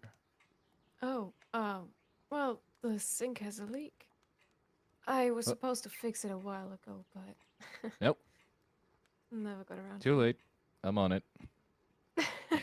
And I'll walk towards the sink and Okay. pull out the tinkerer's tools. Okay. So you decide to walk on over there. As you head into the bathroom, you still got that little bit of humidity in the air, but you pull out your bag and pull out your tinker's tools, open up the cabinet underneath, and begin to just kind of go at work with it. Can you go ahead and roll me your tinker's tools, please, and tell me what you get? All right. Dexterity, tinker's tools. by the way. Dexterity. Dexterity. Yeah, correct. Okay. Let me change that because I had the strength for some reason. Dex. There we go.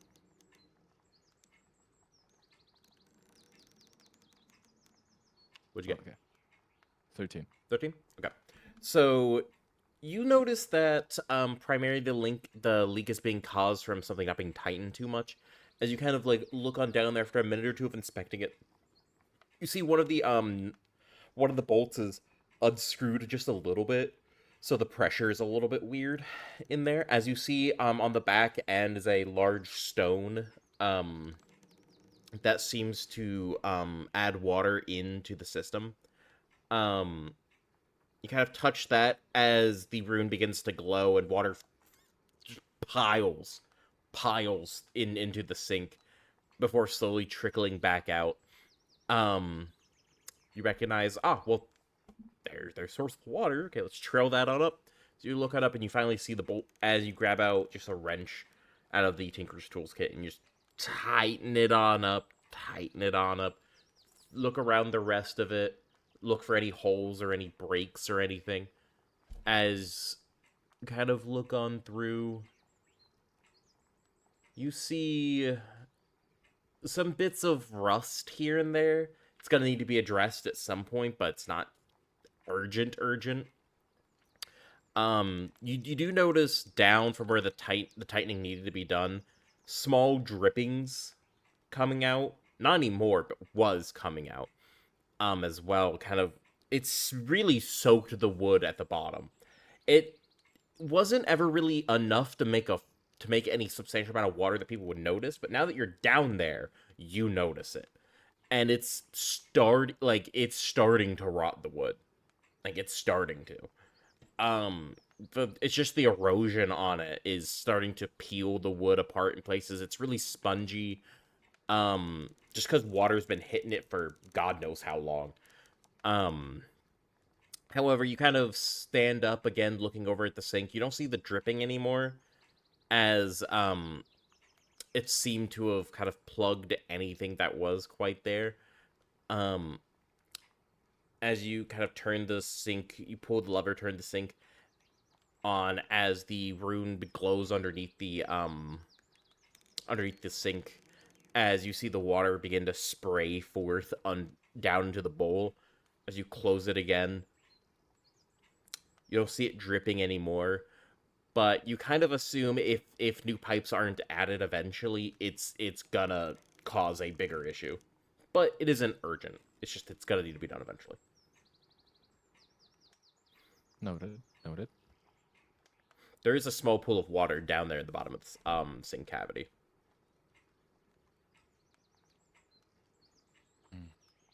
I will keep that in mind to let Emma know that repairs are in order. Okay. You gonna do anything about the water that's down there? No, I want to see what happens. Okay. Sure. Sure. Yeah, you kind of just close it back up, put your tools back inside your bag. You're good to go.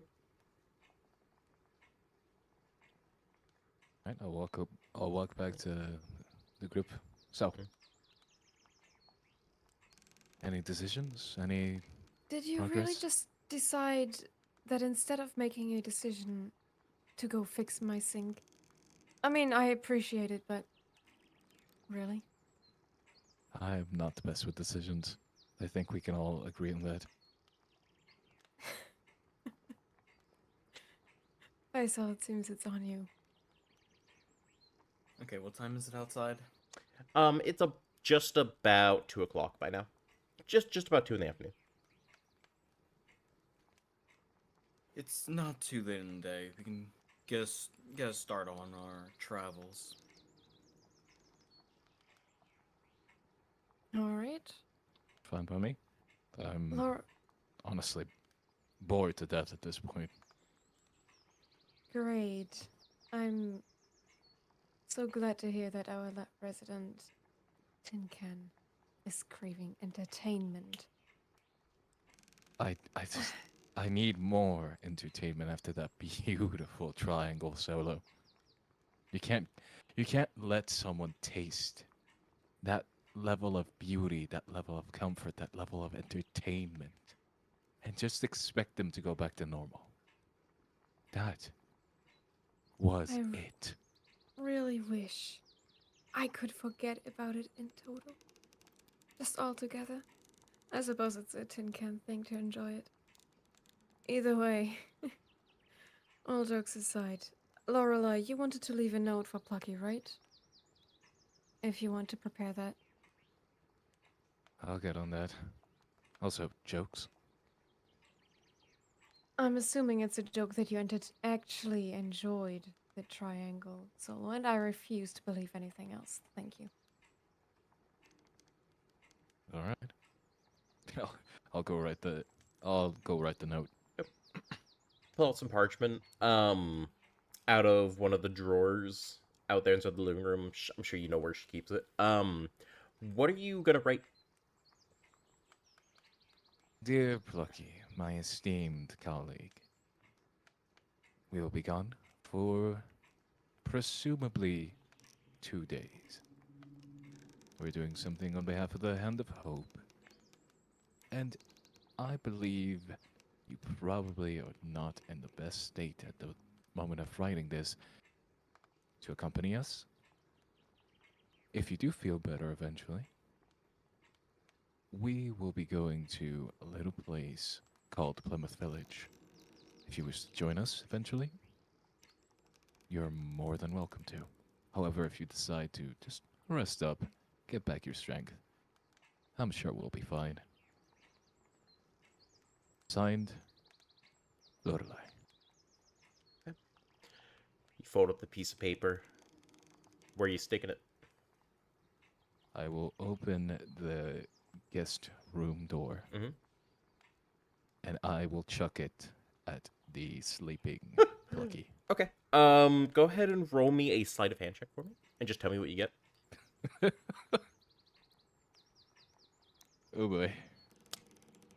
Alright.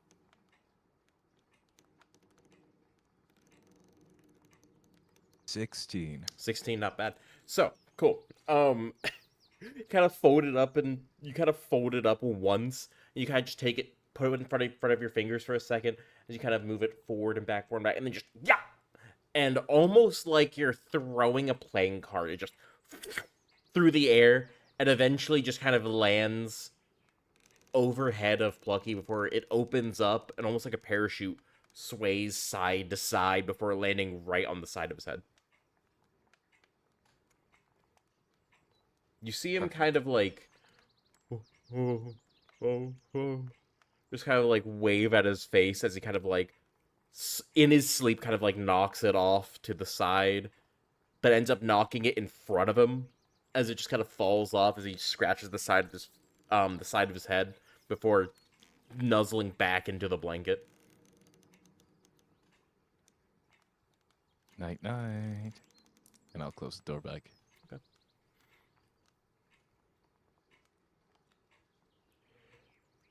So, Well, I do have a spare key for the house. I'm assuming I can just leave that here for him. mhm. Maybe I'll just Would you leave like it me on the. to throw it on him? No, I feel like the key would not have as much of a gentle landing on his head like the note did. I will simply leave the key here on the desk with a note saying that it's the front door key. All right. All right. You doubt my accuracy. I see. I You cannot see it, but I'm simply- pouting under my mask. I would rather not wake the frog up. Thank you. He needs his rest after what he's been through. And a key to the head would be quite a rude awakening. It would certainly be. All right, all right, all right. Just write your paper and leave the key. Yes. I prepared a little note just Okay. saying, like a little arrow Mhm. to one of the corners of the paper saying front door key, Mhm. and then place the key at the corner with the arrow. Okay, cool. So the key's basically just holding it down. Okay, Yes. gotcha. No problem. Yeah, where are you leaving that? On the dining room table. On the dining room table? Cool. Okay.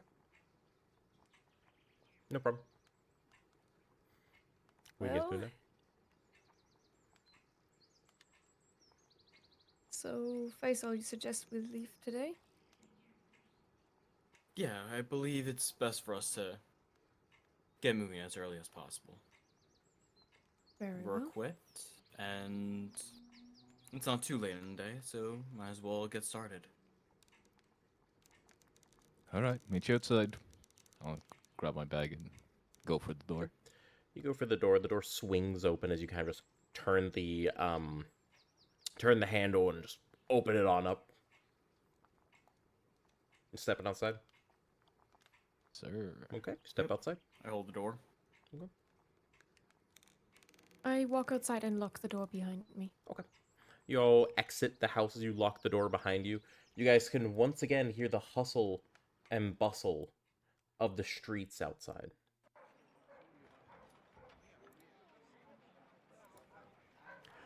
What would you guys like to do? So, heading straight for the gate. Mm-hmm. Yep. Onwards to Plymouth Village, I suppose. Let's get it off. One foot in front of the other, you all venture forth. It takes a couple of hours. It's not necessarily like the gate is that far away, but it's the correct gate. The gate that you're going to have to go through without having to go all the way around the entire city. As you finally get to the southmost gate,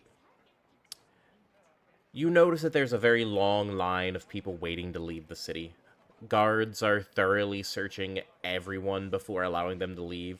This has become pretty normal over the last couple of months, after the whole Night of Terror incident. The line is moving very slowly, and the people in front of you are growing increasingly frustrated. Suddenly you hear a very loud, bustling explosion. Give me just one moment.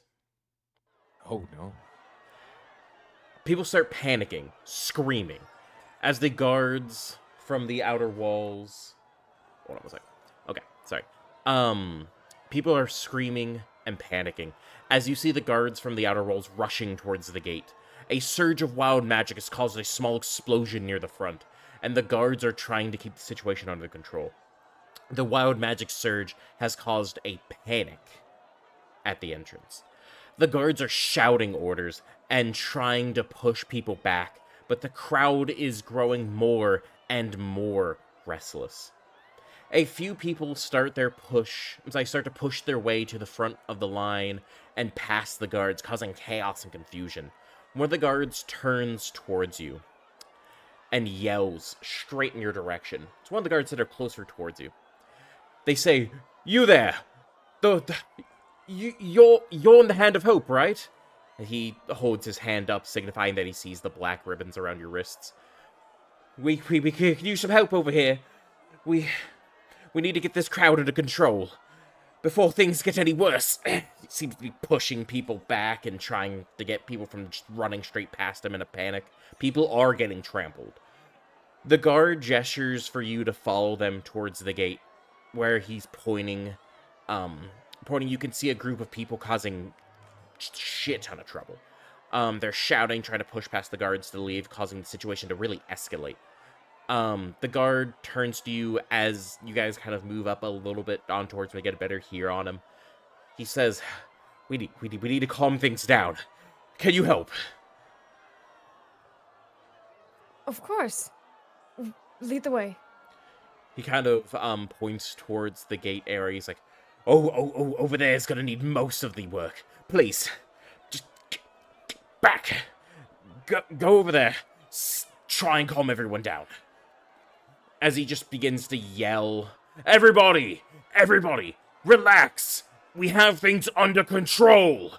As everyone seems to just not fucking listen. People are pushing past him. All the other guards are just really trying to get everyone to just calm the fuck down.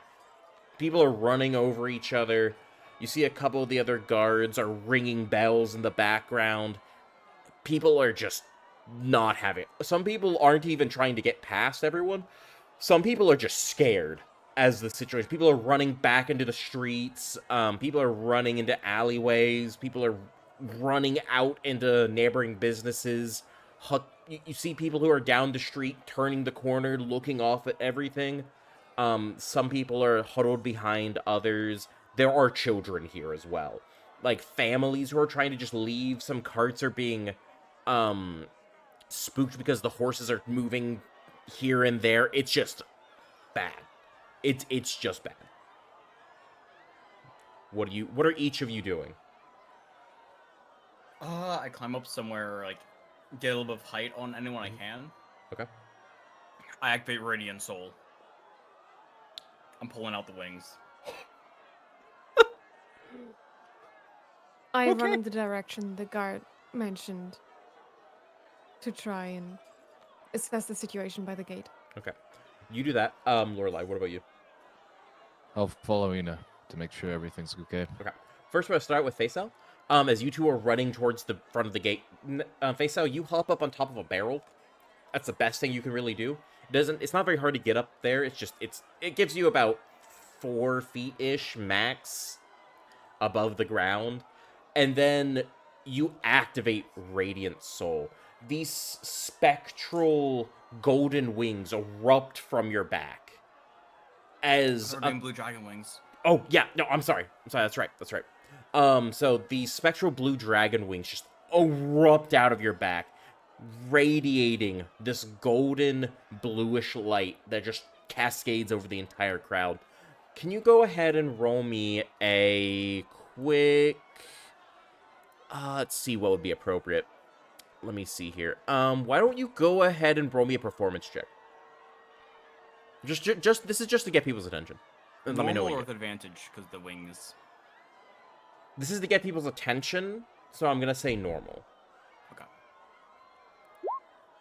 Ooh. 19. It's 11. Damn. Damn. Everyone in this surrounding area just kind of freezes for a second. What do you yell?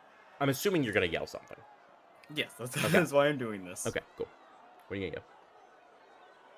The situation is under control. Stay where you are. Okay. Go ahead and roll me a... And you're saying... Are you saying this in a scary way, or are you saying this more of in a calm, stern way? Yeah, like, I'm an authority figure. It is under control. Gotcha. Go ahead and Stop roll trampling me each other. a persuasion check with advantage. And let me know what you get. 17. 17. Gotcha.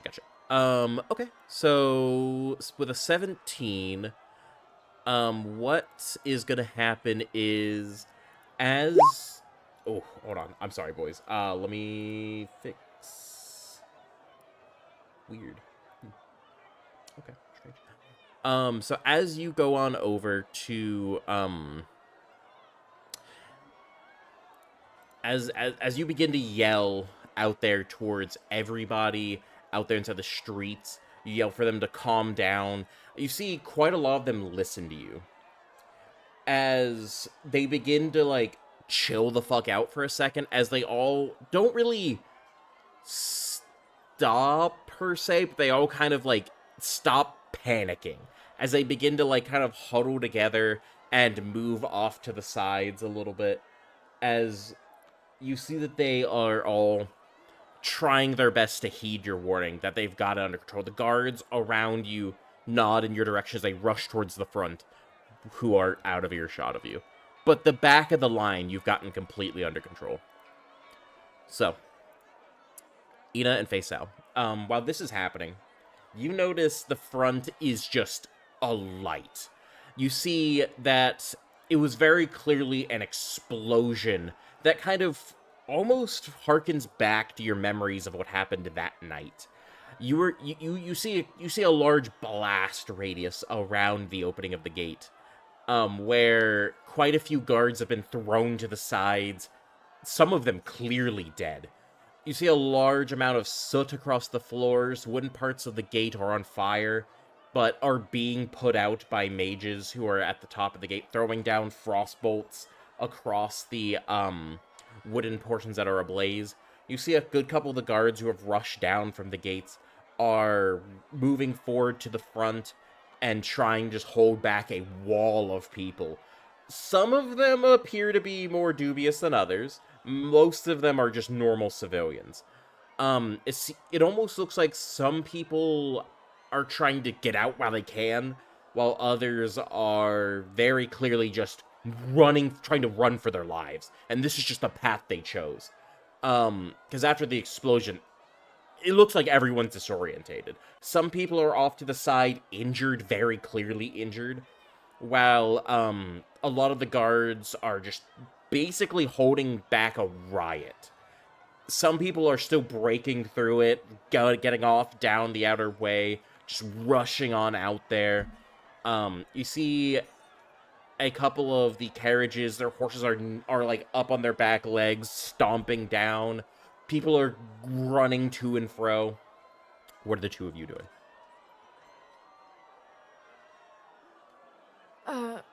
Oh god. Is the gate entirely destroyed? So the Is it gate still is usable? normally open, as you normally expect it to be. They only really close it in lockdowns. But that's the reason why the guards are watching people and searching them, is so that they can know if there's anything illegal on them. If not, they can go through checking inventory that's going in and out of the city. But the gate itself is a large, it's like a large wrought iron and wood, door that can be opened and closed, split down the middle, and it's both completely open. You see large chains that are dedicated to pulling it open and close, and you see a lot of large the ones that you have to push forward and a couple people can man them to like go around a circle and that pulls the chain down kind of things right on both sides. Probably presumably one for each door. These doors are very, very heavy and easily 30 feet tall. The tops of the entryway above the door seems to be like almost a grate of wood, and that is on fire. You do also see some of the doorways and battlements that have wooden portions are on fire, but that is being quickly put out.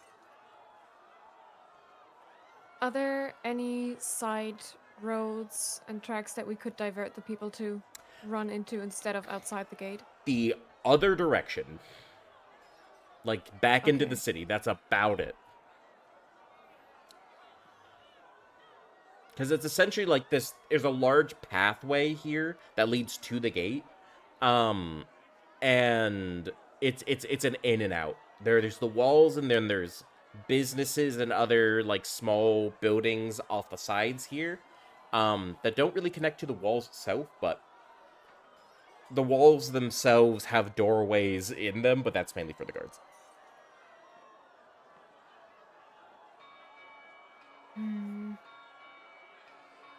I try to orientate myself. This is not what I usually deal with. No. I don't have to deal with these masses in the forests. I try to see if there are any injured people on the side that I could help. There are lots. Mainly from the initial blast. They are charred. Some of them are clearly dead. Some of them, however, are they have body parts blown off. Some of them have been slammed into walls primarily. Some of them are smoldering corpses that are just on fire still. You see quite a few of them have been blasted back from people hitting them onto the floor. Some people clearly have broken bones. You see a good few people in the crowd are just being trampled on right now from people just panic running around. The guards are doing their best. There's a good 20 guards here that are... a good 10 of them are holding off the gate exit itself, trying to get people to not just run out of the fucking city without being checked first. Almost like a police wall that you would normally see in real life. It's kind of like one of those where people are they're just holding their arms out, keeping people from fucking running past them. The other approximately 10 guards that are on the ground, because there's more up on the gate, trying to handle the fire. But the ones that are on the ground are trying their best to keep people, like, calm them down, but it's not working that well. Anna, Uh-huh. take care of the people around. I'll go get the ones that are being trampled in the crowd. Yeah, I guess that's a good idea. I suppose I'll start with the ones by the gate. You're gonna Works for go. me. You're gonna go try and save people as far as like anyone that can be saved. Yes. Okay. So go ahead and roll me a medicine check for me. This is gonna be your broad medicine check for the scene, and just let me know what you get. 6. Ooh. Yeah, no. Oh, You're not usually used to treating fire wounds. You're used to treating like lacerations, broken bones, all that good jet. You're not used to treating fire wounds. And especially those that have their body parts lopped off. You don't really know how to tackle wounds that have been cauterized almost instantly. You're doing your best, but it's not working that well. This is what you're going to be doing for the rest of the scene. You're going person to person, doing what you can. You're in a panic. Your heart's beating. Your mind is racing. What do? I don't have training in this. This isn't what I normally deal with. I'm used to dealing with like injury, not just explosions. This isn't your field of expertise. your mind's racing to and fro. You're almost having a panic attack, just from the situation at hand. But you're trying your best to help people. People are dying in front of you. For example, one of them you'll help. You'll put them up against the wall. You see them crying on half their faces. The other half has literally, basically been melted. As you see their clothes are torn, an arm has been just blown clean off. Blood is pooling down under them. You're trying your best to wrap things around, but right afterwards, they just die. You don't have enough time. Others you'll run over to, trying your best to patch them up, but there just isn't much that can be done. Very few of the ones around the gate you're able to save in time. Not all of them die, but the ones that really need it, you go to first. And it's not good. So, Lorelai, you run into the crowd, trying to save people who are being trampled on. You can see them pretty clearly through the mass running. Go ahead and roll me a dexterity saving throw. All right. I would also like to add that if there's anyone approaching me, I would like to use my mechanical arm to push them aside, since it counts as a large creature. That's for carry weight. But sure, carry, go alright. ahead and roll me a athletics check, and then go ahead and roll me a dexterity saving throw. All right. Athletics and dex saving throw. What'd you get? Athletics is a 5 and dexterity is an 11. Okay. So, you're trying to push people side to side to get to these individuals, but honestly, you rush on into this crowd, try to push people to the side, but they are knocking you to the floor. As you rush in there, you put your hand on someone as they shove you down to the floor. Your head slams into the ground, as almost ringing fills your ears, as your vision kind of goes blurry for just a second from the impact, before you slam your hand back down the floor. Go ahead and roll me another dex save. 12. Okay. You feel people running around you for the most part, but a couple people run on top of you. Straight up their feet slamming into your thighs, into your stomach. They are trampling you. However, it's not for long enough that you really get injured. It's more of bruises at this point. It does hurt a lot. Go ahead and roll me a quick, go ahead and roll me another athletics check to try and get up. All right. Just trying to get up with the moving around of the crowd. Oh my god. 6. You get as you slam your hand down on the floor. You try and push yourself up before someone barrels into you. They fall down the floor. You fall down to the floor. You hear the faint screaming of children yelling, "Mommy, what's going on?" As you hear women screaming, men yelling, "Get the fuck out of my way!"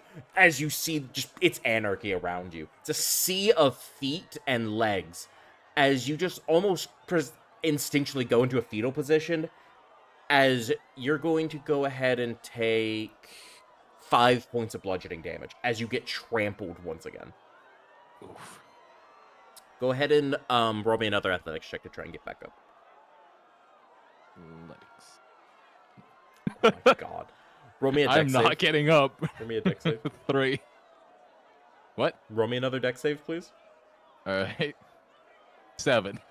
So, this is what's going to happen. You're going to go ahead and take... Okay. You're going to take 1 more bludgeoning damage as you proceed to be trampled for the rest of the scene. You don't manage to help anyone. Damn. You try and get up as you just slam person again. You just getting ran over. You're no longer really damaged for the most part, as you're being what amounts to left with a sea of bruises. You're not sure if you have a broken rib. You're pretty sure you don't, but your whole body hurts by the time this calms down. Face out. You manage to calm down the back. You run to the front. You see Ina off in the side trying her best to heal people. You don't know where the fuck Lorelei is. Face out, what are you doing right now? Well, that's a lot to see of people. It's a I will now sea of fucking people. I will use my wings to get above the crowd. Okay, you do so. You fly up in the air. With a gust of wind, the pebbles and the dirt underneath you fly away in a gust as you rise up above the crowd. Let's see if I have anything here that can help me make a lot of noise. And I yell out from over top of them all. Okay, we'll get these guys to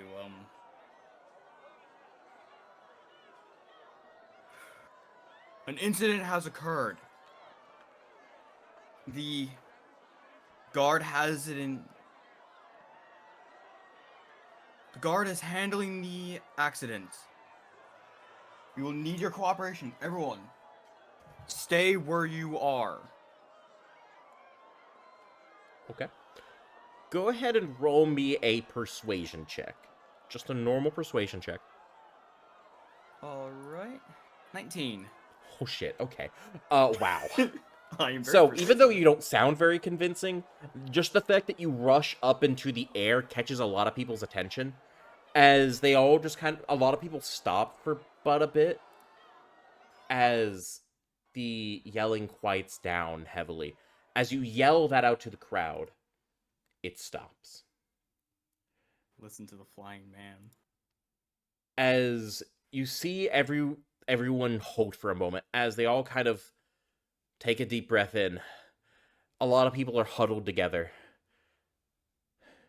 Some of the families finally make their way out of the crowd and run off to the sides. A lot of people are just like, okay. You see some more scoundrel-looking folk just kind of like, shit, as they run off into alleyways here and there, out like just book it out of the crowds. You see the ones at the front gate are finally pushed back as the guards can finally get a word in edgewise to them as they all settle down. As everyone kind of clicks in that they're not in danger anymore. The blast is over. Everyone calms down a little bit. A lot of people are still having panic attacks. But it's better. The silence is deafening. As you start hearing, once again, just the trotting of feet on pavement. As normalcy kind of concludes. The guards are yelling at people, "Get back in line! Get over there! Everybody form a neat and orderly past you!" As you see some of the guards are finally moving people back into formation, as a couple of them kind of run on over to you, Face. So I'm assuming you come down from the sky. Yeah, and as I come down, I'm gonna look around for I already know where Ian is. I'm gonna look around for Lorelei. Okay. You finally see Lorelei as the crowd kind of disperses a little bit back into the long line that they were in. As you see Lorelei just kind of crouched there into fetal position, crawling out of the crowd a little bit. He black and blue, almost everywhere. You are gonna be in the same state of mind until they come up to you. I'm just letting you know that. Because you're still trying to help people. Mm-hmm. But you see him. You see him. Are you gonna fly down over to him? Yep. Okay. So, Lorelei, you see Faisal fly on down to you. Almost like a divine angel comes down as their dragon wings dissipate. Right as landing on the ground. You see it almost like dissipating into little sparkles and dust. They just poof elegantly away. You look up at him. You're now at his boots. I reach a hand out. This is the last time. I help anyone. I'll, Come I'll on, try on to your feet. get up, You and I'll take his hold on hand. to. Yes. I'll hold on to Faisal's hand while cursing everyone around me. I'll pull him up. You're back You- on your feet. You absolute Neanderthals. Oh. Come on, come on. I leave him kind of over to the side, kind of somewhere for him to sit down. You find a crate. Mark my words. This will be the last time I ever try anything. Where is Anna anyway? You both see over on the side next to the wall, basically doing resuscitations on someone, as you can clearly see that whoever they're trying to save is either dead already or almost dead, as it's just a big puddle of blood underneath them. You're straddling this person, pushing on their chest, trying to get their heart to beat again.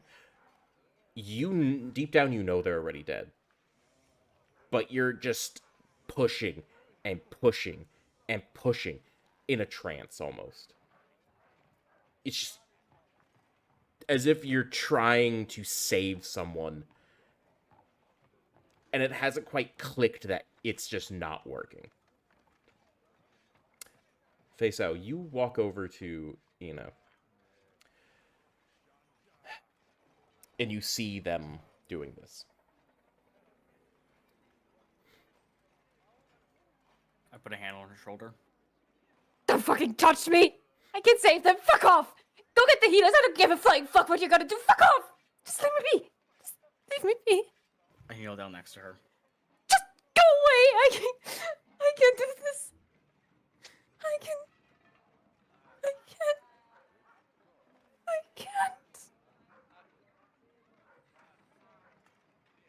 We did what we could. Go away. Just go fuck away! I push him away and go back to what I was doing. Mm-hmm. It feels... The body isn't cold yet, but all it's serving to do is push more blood out of the corpse. You're getting blood on your knees. You're getting blood just everywhere by this point. You can see tears falling down from your face just onto your hands as you're just pushing harder and harder. You're damn near breaking this what used to be a man's rib cage, probably.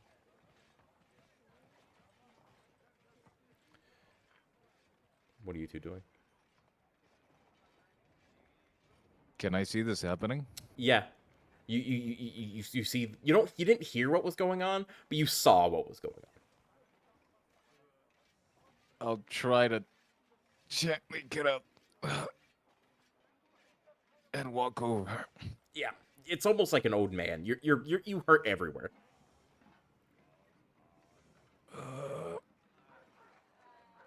What's going on? I entirely ignore him. I drag the body to the wall and go see if there's another one that needs help. You've gone to most of them. I go through them again. Yeah, you're just going to the next closest one that is alive. Most of them are unconscious though. Faisal, can you help me walk towards the other? That one looks like it's still alive. I get the arm wrap around like the waist, get your arm wrapped over my shoulder and help you over. I swear. Everyone's so frail. And that includes me today. I'll kneel down next to one of the unconscious ones. Mm-hmm. Are you going to the same one that Ina's at? No, I'm letting her do her own thing. Okay.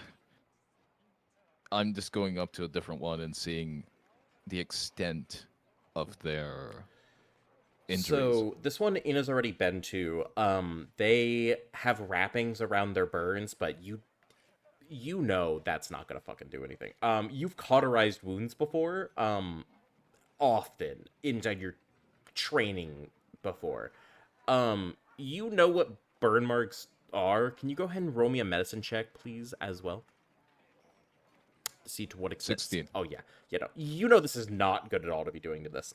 Pressure and pushing on it isn't really gonna do a lot for this. She's basically just covered it in a nice blanket. For all intents and purposes, she really hasn't done anything.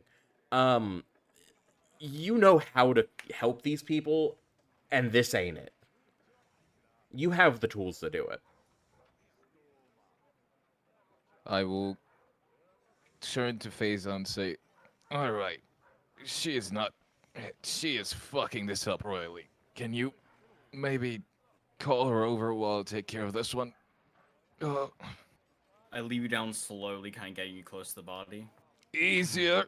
You then It's- fall. Face how slowly Mother eases you fucker. down. However, you slip at the last second, easy, like half a foot straight to the floor. Just, you're good though. It doesn't hurt that bad. It's just kind of sudden. I'm gonna remember that. And I'll start with the process of trying to help this person. Okay. You do so perfectly fine. You get some ointments out of your healer's kit. You are gonna have to use them. Are you gonna be going to multiple people, by the way, or just this one? How many are there? There's quite a few. I'll do a few, meaning about 3. 3. Okay, use 3 charges of your healer's kit. Yeah. Okay. Because remember, you have 10. So 3 charges of your healer's kit. And keep in mind, that's per healer's kit. So I'm pretty sure you got 2, if I remember correctly. Yeah. I I got about 20 uses. Yep. So that is 3 charges used as you kind of apply ointments and rewrap bandages properly. There isn't a whole lot you can do necessarily, but you do sew up some of the worse for wear individuals, and put some ointment on some of the wounds, cover them up. The ones that you got to are gonna be fine. But then again, they aren't the ones that were in the most danger. The ones that were the most needing of help have already died. Primarily because Ina couldn't rescue them. I will get closer to the ones I'm healing and let them know. I'm going to bill you for this. They're unconscious. But you say it anyway. Still, I'll say it anyway. It's a catharsis thing. Good. So, face out. Are you heading over towards Ina, or are you just staying near Lorelei? I'm gonna head over towards Ina. You see them looking over a individual who seems to have multiple cracked ribs, possibly a broken bone, or 2, since they were one of the ones that got slammed into the wall and almost smeared across it. You see their back is raw. Like, raw. But Ina has already given them bandages on the back. We really didn't do that much besides stop the bleeding on that part. The broken bones are still evident. However, she seems to be almost looking over them for the sake of it. It doesn't really seem to be doing anything but just, looking over the bandages. It's almost as if they aren't really there. Almost Once still inside again- the heat of the moment. Once again, I'm gonna crouch down. Here, let me help you. Don't. Just don't. Can you roll Fucking me... talk to me. Can you roll me a Constitution saving throw? Actually, you don't know. Roll me a Wisdom save, Ina. And let me know what you get. A 6. No, you're still stuck in the moment. We're a team. We have to help each other out. I ignore him. So, moments later, Lorelei, you eventually head on over to the 2 of them. Beisao, you're almost arms crossed, just kind of wondering what to do with Ina, as Ina's just kind of going over this individual. They're alive, but they're unconscious. Faisal, you enter the scene. You mean Lorelai? Oh, yeah, sorry. Yeah, sorry. Lorelai, you enter the scene. I will I will see them struggling at it. I was just like, whatever, I'll do it myself. I'll kneel next to the person and cast Cure Wounds. Ooh. Okay. I'm not burning another healer's kit. Fair enough, I suppose. You raise your hands. Ina, this is going to snap you out of this, as almost you're in shock. Lorelai, you raise your hands to the body as Ina is about to slap your hand away before the radiant greenish light radiates from your hands. You see their whole body begin to sparkle. Can you go ahead and roll me your cure wounds, please?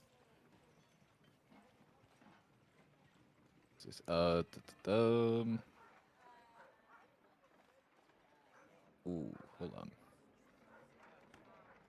I don't think I set that up properly. Hold on. Did you not have it set up on your sheet? I don't see it. I have it written down. I just Okay. don't have it as a roll. Then I'll roll it 1d8. Yeah, just go ahead and roll plus 1d8 spell. plus your spell mod, which would be since you're a intelligence caster, that'd be +3. So in +3. Ooh, 4. Oh. Okay. So the healing, you see their body radiate with a thin green glow as you almost stumble down to like you're kneeling down as your arm just kind of falls down to your knee again. You feel like you could have used more magic on that, but you're tired. Like, you are tired. It's more of an exhaustion from just getting fucking trampled more than anything. You know you're gonna be fine here in just a little bit, but it's hard to use magic right now with all the pain. But That's all I'm willing to do right now. you do, Ina, see their wounds close on their back, because you can still see it pretty evidently as you're kind of folded over them a little bit, like checking the bandages on their back, as you see the wounds scab over entirely and close at a large margin of it, only leaving almost a small dessert dish sized wound on their back, but that's completely scabbed over. This breaks you out of your almost trance-like state as you feel more disappointed in yourself, and you realize you lost control of yourself. You panicked instead of using your brain. I simply get up. I don't say anything, and I leave. To where? I leave towards just up the road where we came from. Okay. Maybe go towards the Hand of Hope. I grab her shoulder. Grabs your shoulders, you Don't. turn around. Don't. Just I before you swat. go. I swat his hand off my shoulder, and I leave. Right as you leave, you hear a guard walk on up and talk to the group at large, which kind of stops you for just a moment as you hear him say, hand of hope. Thank you. You all did so well. Ooh, sorry, I'm a little winded from stopping people from leaving. You. How do you think I feel? I completely understand. You there, the winged one. Thank you so much for calming the crowd. And the two of you for helping tend the injured. We couldn't have done this without you. You guys were in line, right? Yes, we were on our way out of the town. Okay. If you guys need to go, we'll let you go ahead to the front. This is the best way we can pay you guys back for helping us. We, all of us, have always held the Hand of Hope as a great help to the city. It's the least we can do. I turn around and go back to the other two. Look at Lorelei. Look at the guard. Look back at Lorelei and at Faisal. We're not going anywhere. Not with Tin Can in that condition. Let's go back home. We'll need to rest. Especially you. Let's go. For once, I think I agree with her. Everything hurts. I look to the guard. Mhm. If it's not too much trouble, could you let us to the front of the line when we go to leave tomorrow? I suppose, but it may not look the best for, you cutting the line with the people who don't remember this as much. Doesn't matter, we'll get back in line tomorrow, whatever. Look at Lorelei, he's black and blue. We're going back home, and we're going now. Lorelei, Less chatty, more Healy. Lorelei, I you do grab know. Lorelei and I do help him walk back. Lorelei, you do recognize the wounds that you have are pretty superficial. You feel like maybe in an hour the pain should probably go away in its entirety. The bruises won't, but the pain will if it doesn't go away in the next 10 minutes. It's starting to soothe a little bit, but a quick rest wouldn't be against. It doesn't sound like a bad idea, if nothing else. I am a diva, however, I'm just saying. I will like to at least catch my breath. Mm-hmm. I'm just Gonna letting sit you know. down somewhere. You know, whatever. We're already all the way here. I'm too tired to walk back. Let me just sit down on something. Just whatever. I don't care anymore.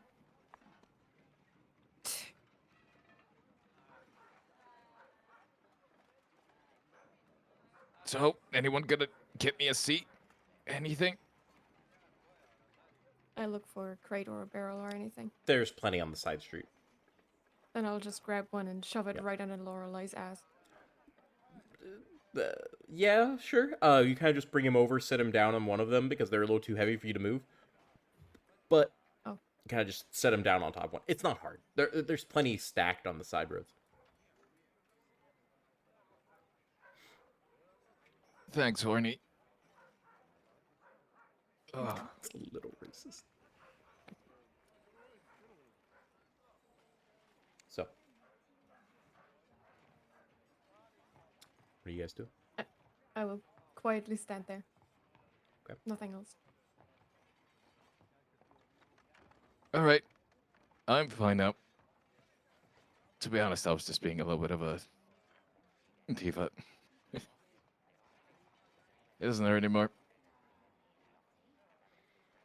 Or at least I want it to believe it doesn't. It's aching less and less by the minute. It's not gone, but it's less and less. All right. So what do we do? I don't know and I don't care. If you're feeling alright, we should get moving. We can take another rest in a little bit if you wish. Yeah, whatever. That's fine.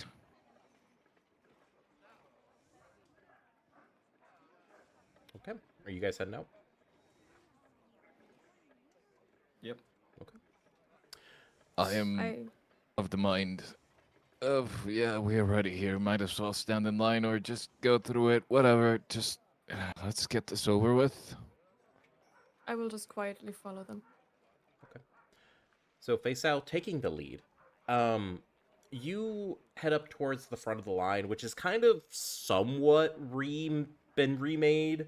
It's like a fat line. A lot of people are still trying to figure out where they stand. There's a couple arguments here and there, but nothing super heated. But the front of the line, there's a couple guards moving bodies and manning the station once again. You see the guard you spoke to at the very, very front. Lorelei, it hurts a little bit to walk, but it's not nearly as bad as it was even 5 minutes ago. It's not too bad. You feel like if you walk it off, maybe an hour from now, it would be just right as rain, if not leaving lots of cosmetic bruises. A lot of your body's a little sore to the touch, but aside from that, you're fine. As you guys get up to the front of the line, face out, the guard kind of looks on over at you, almost a look of slight confusion on his face. Like, are you guys coming through? I nod. We decided that we're in at least good enough to get a condition to go through today. Okay. Let these boys through. They're the ones who helped just a little bit ago. The other guards nod as they all kind of step to the side a little bit, letting you all walk on through. I will turn around and flip off the crowd. You see you see one of the Conrads like looking over at you. It's like he gives like a what the fuck as he kind of flips you off back. We need your fucking help. As his Just wife pinch then the bridge hits of him my over the nose. head. I just pinched the bridge of my nose. I grab Lorelei's arm that he's raised with the Hurts a little bit. hand, and I drag Ow. it back down. Ow, ow. Please? That still hurts. I say nothing.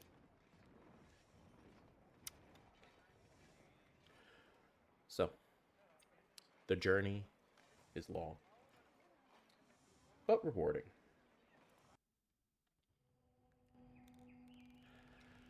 As the party sets out from Alabaster, the bustling capital city now fading into the distance, the rhythmic sound of footsteps mingles with the gentle rustling of leaves in the surrounding forest. The path ahead meanders through a dense canopy, casting intermittent patches of dappled sunlight upon the worn dirt road. The earth beneath your feet feels firm and slightly moist, hinting at recent rainfall, offering a strange sense of grounding as you embark on your arduous journey. The air is crisp and carries the scent of pine, mingled with the earthy aroma of damp foliage. From time to time, the breeze brings in the fleeting hint of distant wildflowers, their delicate fragrance adding a touch of sweetness to the journey. The sound of birds' song fills the air as a symphony of chirping and thrilling, accompanied by the occasional soft hoot of an unseen owl. It's a harmonious choir that seems to guide our fair adventurers through the forested path. As you progress, the rolling hills reveals themselves in glimpses between the trees. The verdant landscape underlays gracefully, adding a picturesque beauty to the scene. Sunlight dances upon the swaying grass, casting long shadows that stretch across the landscape.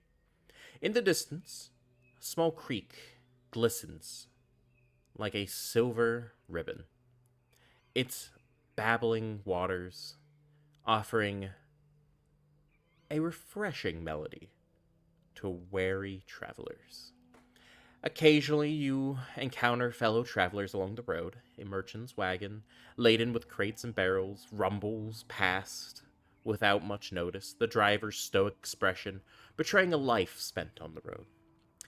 As sun begins to set, you catch your first glimpses of a small village you're heading toward in the distance. The reds, oranges, and yellows of the sunset paint the sky above the distant rooftops, casting a warm glow over the land. You know that by the time you'll get there, it will easily be nighttime.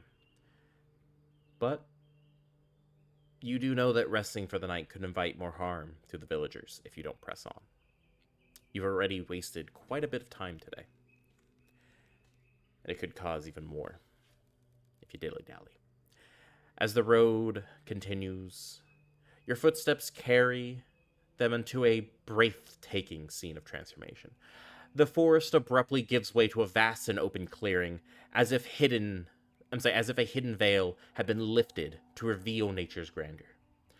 The sky stretches wide above, its expanse adorned with fluffy white clouds that sail lazily across the heavens. The clearing extends in all directions, its emerald grasses swaying gently under the caress of a gentle breeze. The road splits here due east and ahead due west over a small stream and finally warps around a grouping of large trees ahead. Off to the right side of the road, sunlight bathes the landscape, its oranges illuminating the vibrant colors of wildflowers that dot the meadow. Butterflies filter through the air inside this area, their delicate wings shimmering with iridescent hues. The distant sound of a babbling brook adds to the soothing melody that engulfs this small clearing. Let me go ahead and pull you guys over. And here we go. So here's our first battle map for the game so far. Hope you guys are ready. So, as you continue along the road, your eyes are suddenly drawn to a grouping of large trees off to the right side. Suddenly, with a ground-shaking thud, a massive form emerges. Let me go ahead and pull these boys out into the road and describe them for you. But first, why don't we go ahead and play some appropriate music for this. Hey, yo. There we go. Bwah! Oh. So, as you continue along the road, your eyes are drawn to a grouping of trees off to the right side. Suddenly, with a ground-shaking thud, a massive form emerges from the shadows cast by the towering trees. It is an owlbear, a creature of primal might, stepping out onto the road, its two cubs close behind. The ground trembles beneath the weight of the owlbear's approach. Its heavy, padded feet sink slightly into the dirt with each step, leaving deep impressions in its wake. The creature's fur, a matted blend of both brown and gray, stands on end, accenting its formidable presence. As it moves, the owlbear's head swivels, its sharp yellow eyes scanning its surroundings. With an air of cautious authority, you will stop immediately as you see this. Sensing the presence of the party, the owlbear halts, its massive frame casting a long shadow across the road. In an instant, the creature rises up on its hind legs, towering over the party in a display of dominance. Its thick wing-like arms spread wide, revealing a magnificent expanse of feathers and fur, while its beak opens in a primal roar that reverberates through the clearing, sending a chill down each of your spines, even for but just a moment. The owlbear's muscles ripple beneath its fur as it flexes, its claws digging into the earth at its feet with a threatening growl. The cubs huddle closely behind their mother, their eyes fixed on all of you, with a measure of curiosity and defiance. The message is clear. This is their territory, and the owlbear will not tolerate intruders. What do you do?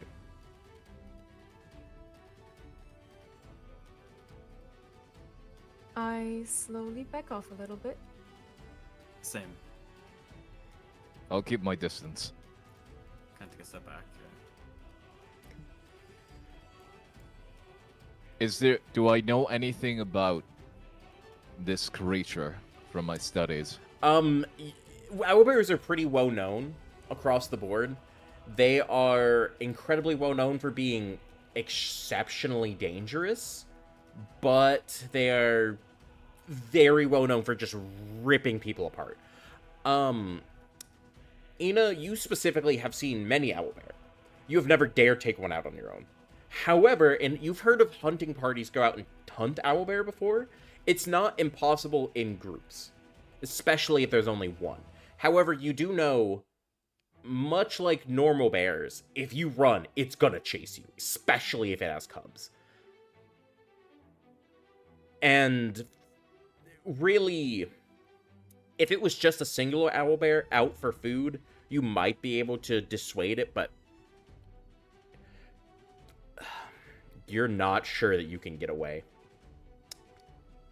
It has cubs, and it's already from its posture, you can tell that it sees you all as a threat.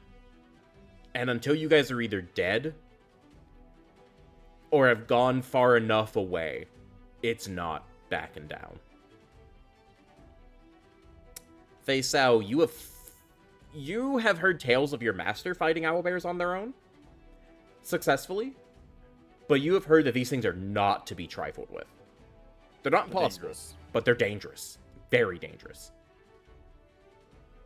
It is, however, a badge of honor if you can take one down. I'm gonna look back to the party. We need a game plan here.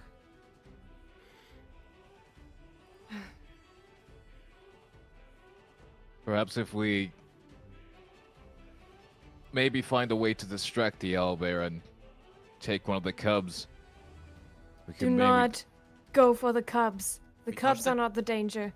It's the mother. The mother will see us as a danger. You see it There's step. no way Cubs around run. it. You see it Unless the cubs step are gonna die. forward on two legs. Roar! Its beak screeches out towards you. It's literally creating small craters in the ground as it walks, the dirt shifting to the side underfoot, as if it just can't carry its weight.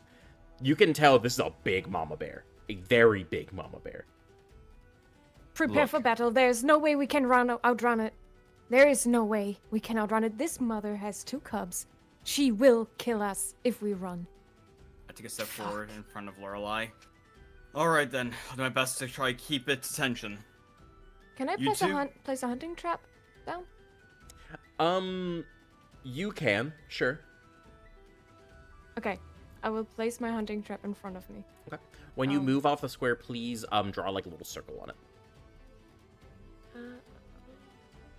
When you move off your square. But that's what you're going to be doing for this first action. The two of you are, I'm guessing, preparing for battle? Getting out your Yes. weapons and whatnot? Yep, I draw my sword. I'll draw Alright. my crossbow. Roll initiative. Let me go ahead and roll for the... owlbear.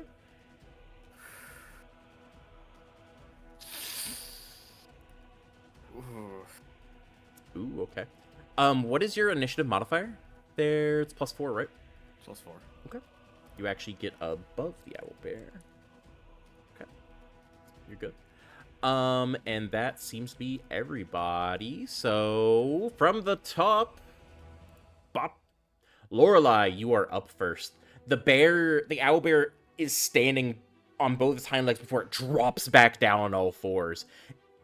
You see it's a low growl radiates through the open area. Its 2 cubs are kind of huddled backwards on the road. They seem to both kind of be sitting there on all fours, just kind of like looking at you curiously, almost as if they're interested on the what's about to happen. No matter what, you little owlbear mama, I think this is the end of your road. And I'll fire a crossbow shot. I'll fire a crossbow shot, aiming for the eyes. Okay, go for it. Road hit. Wait. Yes, there we go. Nope. Gotta roll to hit. Wait, You, that. you gotta roll to hit first. Yeah, I gotta roll to hit first. Oh, my bad. Oh, good. There you go. Yep. For a 12, that does not hit as the arrow flies. It's like the bolt flies straight out of your crossbows. You pick it up, aim for the eyes. Pew! However, you see the owlbear reach its arm up. Its arm on up as it slams into the arrow right before it hits its face. Crunch! Right out of the air. As the bolt just falls to the floor in 2 pieces. Right off into the shrubs nearby. Damn beast. You see its body tense, as if it's about to charge. What are you doing? Anything else? I'll move backwards. Yep. About there. Okay. Quickly turning and shifting back to get a better vantage point, you move back. Ina, you're up next. I will place my hunting trap over here. I will say that you could have done that, basically in the what amounts to a surprise round, and that in between right before combat, so you could still have the rest of your action. Okay. Yep. Well, I'm going to place Hunter's Mark on the owlbear. Okay, that's your bonus action. Yes. Do I need to roll it? No, Or just- you don't have to roll anything for Okay. it. Okay. You essentially reach your hands on up as you cast the spell. You see, as you say the short incantation for it, you see a large bullseye appear right across its fur on its back, almost as if pinning down a marker. All right. Then I will shoot it with my longbow, Go for it. aiming for its head. Go for it.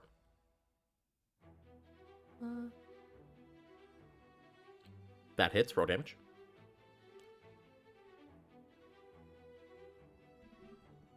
Nice. 11. So as you shoot it, the bullseye on its back shifts quickly straight for its forehead. As your longbow pulls back, fires. As your arrow almost moves through the air, stabilizing as the magic of the Hunter's Mark kind of radiates around it, almost tunneling it in, flies straight on over it. The owlbear moves on up on its hind legs as the mark shifts quickly down to its centered mass of its chest. As the arrow slams straight into its large pectoral muscles, you see the arrow lands, and the muscles tense, and the bolt shaft snaps, falls to the floor, as the owlbear just kind of raises on up and slams its arms back down to the ground. Face out.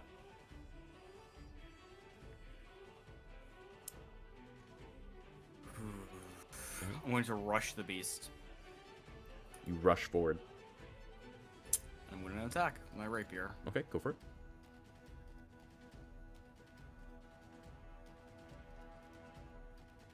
$21. 21 does hit.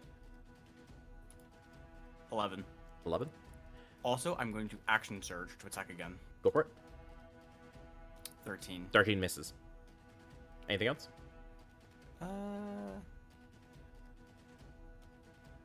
Nope. Nope. Okay. So you rush on forward, draw. Your rapier's already drawn. As you rush on, stab forward. You're using one, correct? Or using two? Just one. Just one? Okay. So you rush on forward, stabbing forward at it. You spear it straight through the side as it quickly just rears back a paw, throws it towards you, but you lean back.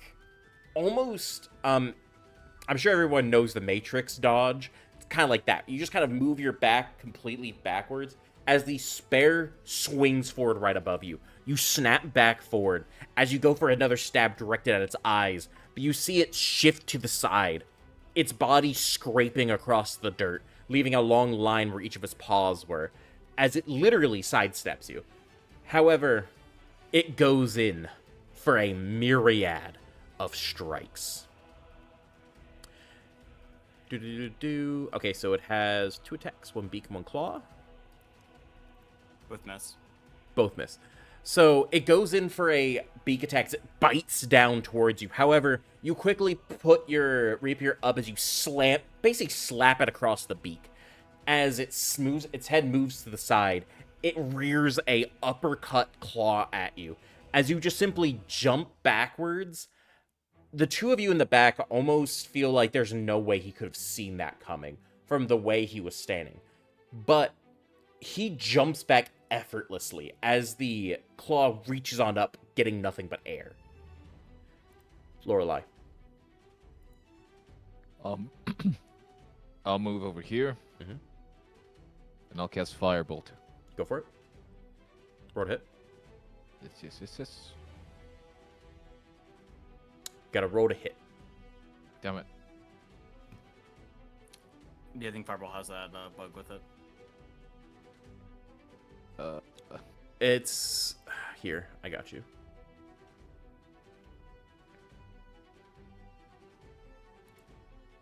Give me just 1 second.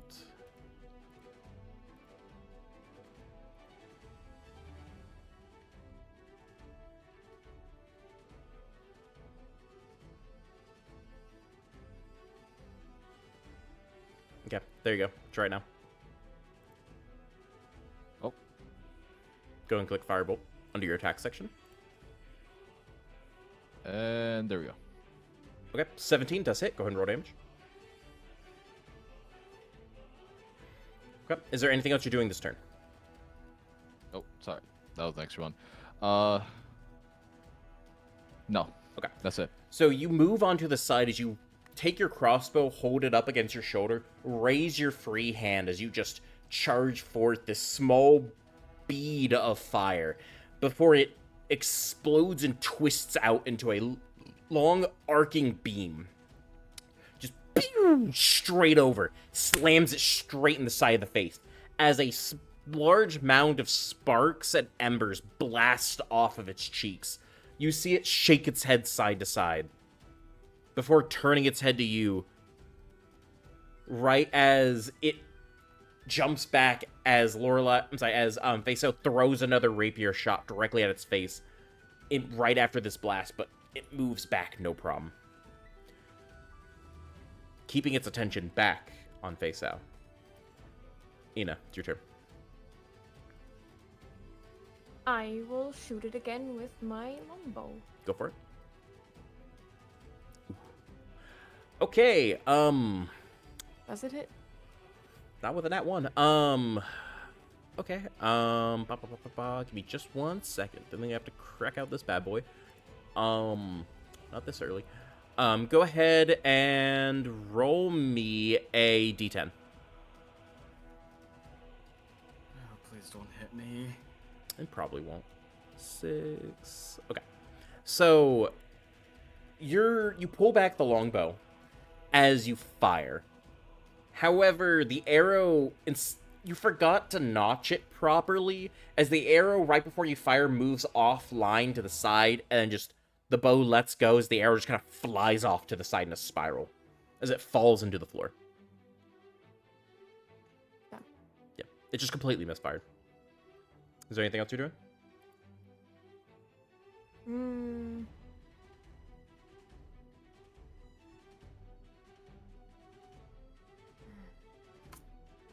Tough one. Got your movement and bonus action. What are you doing? I don't think there's anything I can really do. Face out. What are you doing? Rapier attack. Go for it. 15. Hits. 8 piercing. Okay. Anything else? No, that's all I got. Okay, gotcha. Minimum damage. So, you thrust forward with your rapier as you see it stab into its throat. As you push it forth, you feel it hit mostly muscle as it almost hugs your blade. You pull back. It doesn't give for a second before you rip it out. You see a spray of blood just tossed all over the ground. However, it just kind of almost looks like it moves its head a little bit to the side, squeezing the muscles around there as the blood begins to cease. It still seems pissed. The Arbor begins to attack you once again. Ooh. I'm assuming a 21 hits both times. I will use unseen. I will use universal awareness using both my uses for it. Give disadvantage on both attacks. Disadvantage on both? Mm-hmm. Okay. Wow, no, it doesn't matter. Shit. Okay, goddamn. Wow. By the way, that's Wee. a 14 minimum on all those rolls. Jesus Christ. Okay. Jesus. All right. Well, that's fine. So it's 1 beak and 1 claw. Okay, you end up taking a grand total of 23 damage. That's almost, oh my god. Yeah, 23 damage. The owlbear reaches on over as you quickly move you contort your body in such a way that almost feels unnatural. As you move around its throat, trying to dodge it before it quickly sharply turns its head and stabs you straight in the chest. You feel its beak rip into your clothes and crunch. All of you hear a bone-curdling snap of multiple ribs. Like, multiple. As almost his entire left side pec, almost like all the ribs on his left side, just crunch down. As if it's a bunch of potato chips. As it then rips its hand on up and just slaps you across the face. It rips your hood and rips your veil heavily. As it just rips across bone. All of you hear the shattering of Faisal's face. As it lets go of you, ripping a good portion of your armor, but doesn't quite rip your clothes apart. As it moves itself back. Faisal, you kind of lurch to one side, pulling your hood down a little bit more. Just whatever's left of it, really. You feel your skull and your face is just ripped to shreds. Like, you have been mauled. And your ribs, you're sure that entire side is gone. Lorelei. Oof.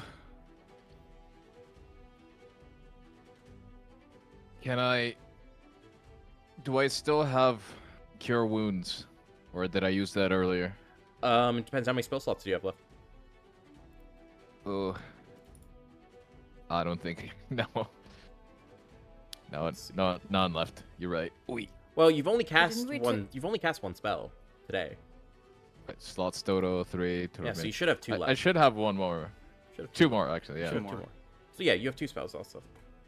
All right, I'll move. I'll move behind. Okay. Yep. Before he can come over and heal me, I'm gonna yell out to him.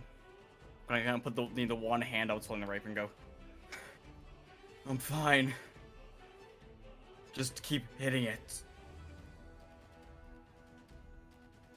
Damn it. All right.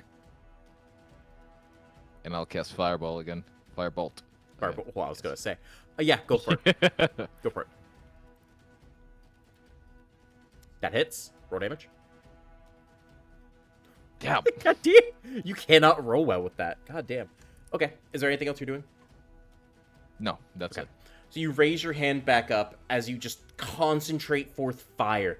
Blasts out this massive beam. However, you aim almost missing as it grazes the top of the beast. As it singes multiple feathers and hits a small channel of skin underneath. Burning almost as if you took a razor and just shaved a portion of it. It doesn't seem that phased by it, but you do hear it rear back in a large growl, almost before moving back to try and finish off Faisal. You know.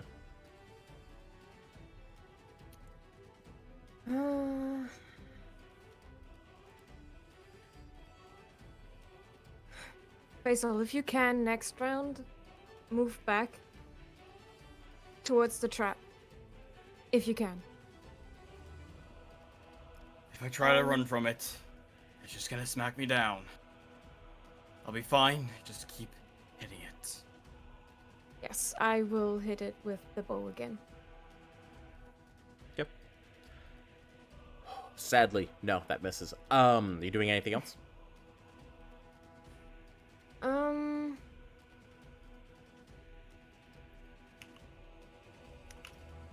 Would lighting a torch and throwing it Lighting count the as torch. a bonus action? Lighting the torch would be. Throwing it would not.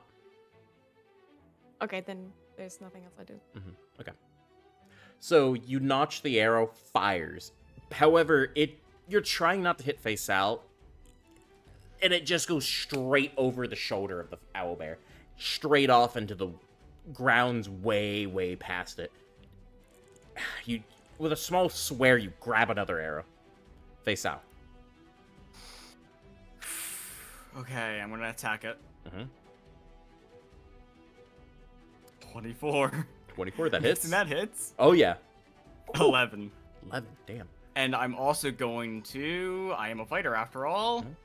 Hey, let's go. Second wind. How much does that give you? 8 plus what? Like 8 plus 3? Let's say plus 3, so it's Plus 11. Nice. Nice. So, you reach your hand on up and crack your jaw back into place. As you look on over at the owlbear, assume your position once again and thrust it as you spear it straight through the mouth and back out of the back of the throat. As you see it clamp down on your sword, its eyes beaming with hatred.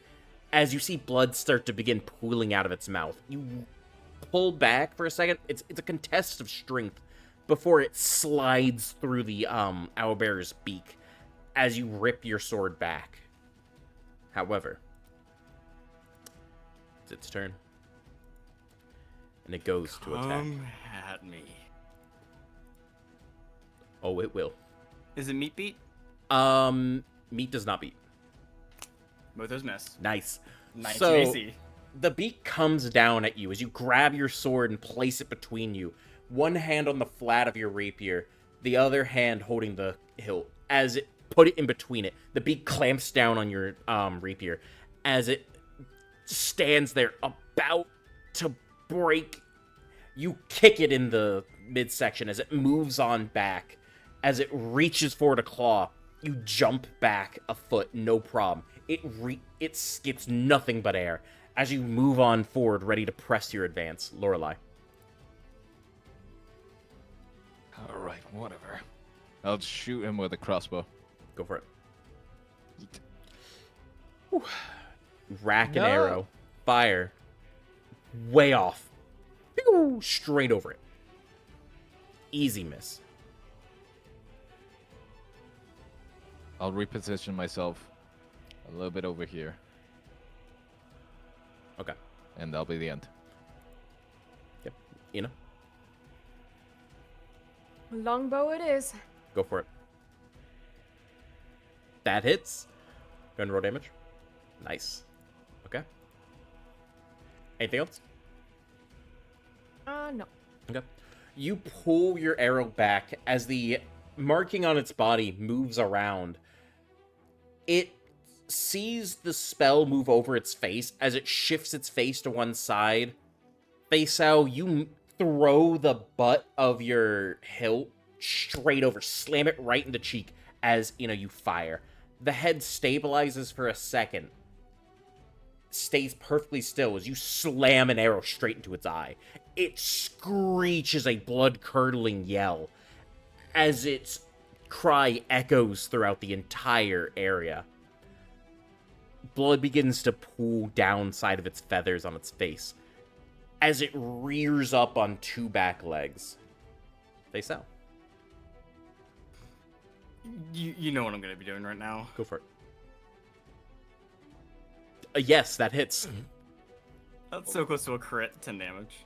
How would you like to kill it? I'm feeling most of my body's broken. I Yes. take my rapier. I get into the uttering style stance, and I just send a single thrust right through its good eye, straight through. You do so. And as the mighty beast falls, the air settles once again.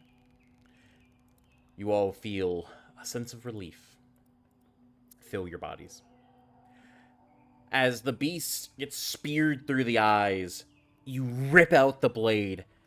You see its lumbering, hulking body shift side to side.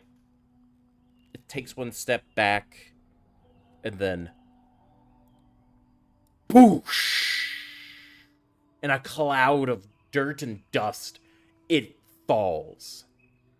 You see the two cubs look terrified, as they both seem to kind of, nuzzle behind their now laying on its back, bleeding out, and dead mother. What would you all like to do? I run over to Faisal. I'm gonna Dodging my walk- trap, obviously, just to check on his injuries. I'm just gonna walk over to the nearby tree and just sit down and just kind of stab my sword into the ground and just put my hand up.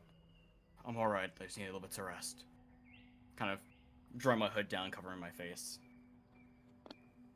I will make my way closer to what remains of the owlbear. and It's a stare at the. hulking mass of muscle and feathers. The two owl bears are hiding, like, nuzzling up into its shoulders, trying to almost as if try to get it to move. It's not doing anything. I will pull out my dagger. Okay. Is this necessary? They won't survive of their own. You and I both know that. They could at least try. Do you really want them to suffer more? We fought to defend ourselves. She would have killed us. That doesn't mean we have to kill them too. They are no danger. They have each other. All right. Face up. I get up. I'm sorry. Go ahead. Do. I'll just get up and grab my trap and see if I can find any of my arrows. There's the one in its eye, and there's the one on the floor. That's all you got. I'll pick them up. You walk on back into the where you started almost. And did you pick up your hunting trap, by the way? I just said I'm picking up my trap and whatever arrows I can find. Cool. So you unprime that. Really, you've done it 100 times before. You walk on over, grab the arrow that's just on the ground, stuck inside the dirt, pull that out, put it back in your scabbard. You walk back over to the mother bear. Are you just gonna walk on over, put your foot on its shoulder, and rip the arrow out of its eye? Yep. Okay. You do so. The two cubs kind of hiss at you, almost in a terrified kind of way, as they seem to kind of stand by their mother as you rip out its fucking eye. They both give both their ears, like their little ear flaps, are both down, and they both are like, you hear almost cries coming from them as they see you rip out its eye. It's just the head is lodged in it. I do not look at them. I take my arrow and I try to clean it as best I can and go back to the tree where Faisal sits. Plop the rest of it off. Wipe it off on the owl bear. Shove it back in your quiver. Easy peasy. I will go ahead and yell to get them away. Get the hell out of here already! You see them both immediately kind of just cry and almost with their tails between their legs run away. Before disappearing off into the woods. There you go. Now they have a new chance. How much was my veil, by the way? The veil itself is just basically has large tears in it, same as your hood, but it's not. With a couple good pulls, you're fine. It's just you're gonna need some sewing done, for sure. I'm gonna look to you two. Does anyone have anything I can cover my face with? My veil's a bit shot right now. Don't worry, I got it. I'll cast Mending on it. As you reach your hand on up and cast Mending on the clothes, they seem to knit together and then repair. Good I as kind new. of Good as new. I put hang it straight. I stand up. Thank you. That was close. We made it through. The two of you with actual medical knowledge know after those the attacks he sustained. What the fuck? What was that? What the fuck? Smoke detector telling you the battery's empty. Dead ass? Probably. The fuck? Like, it shouldn't be. Weird. Father. Strange. I'm sorry. I didn't know that was gonna go off. My apologies. If it goes off again, I'm gonna pause. We're gonna take a quick break and I'm gonna fix that. Anywho, shouldn't happen again. Sorry about that. Anywho, the two of you with actual medical knowledge know that the attacks he sustained, he shouldn't be able to stand. Maybe the adrenaline during the fight, no, understand why he was standing. Now that it's kind of died, he should not be physically able to stand from the pain alone. I'm just gonna kind of brush myself off of dirt. All right, is everyone ready to keep going? Nuh-uh.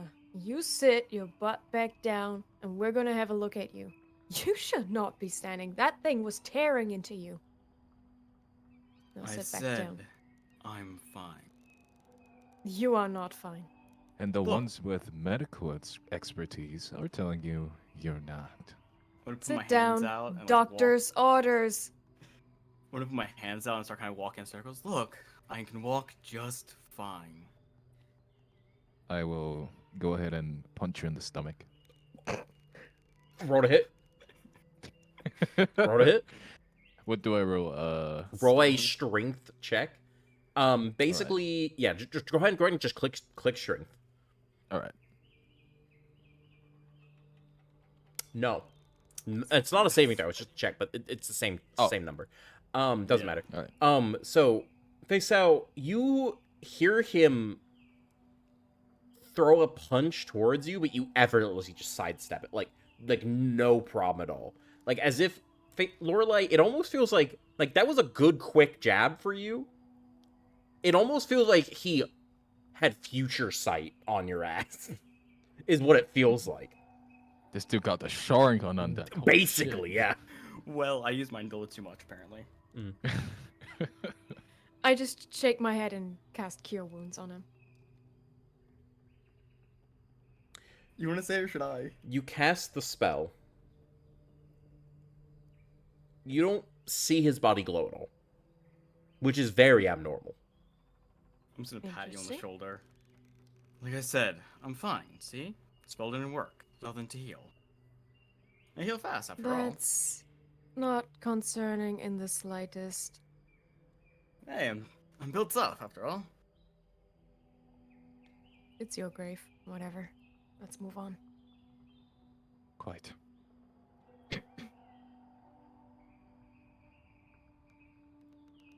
Get the hell out of here. Can I have a look at the owl bear? Sure. Just to see if it's fought anything else recently? See any marks? Go ahead and roll me a survival check, please.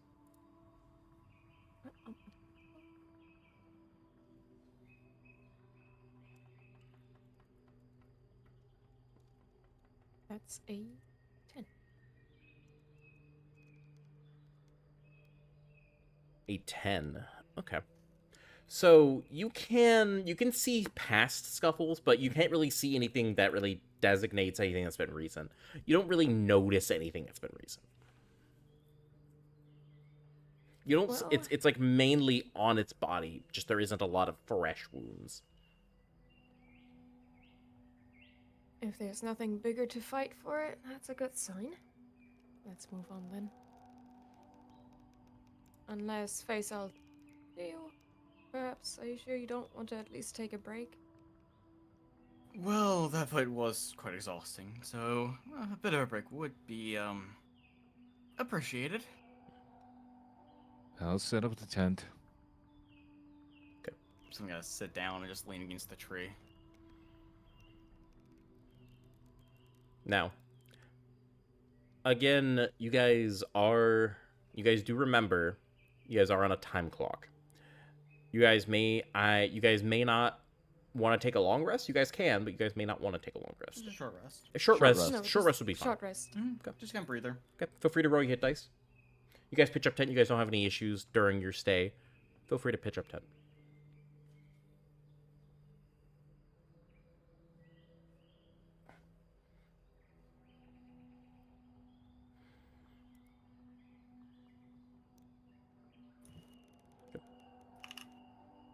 You look real good.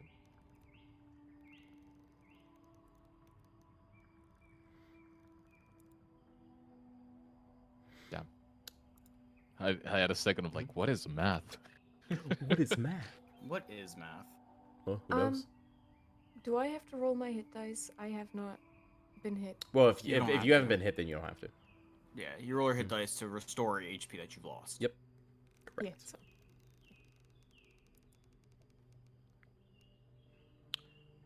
So, Roll 2. let me know when you guys are ready to continue. Wow.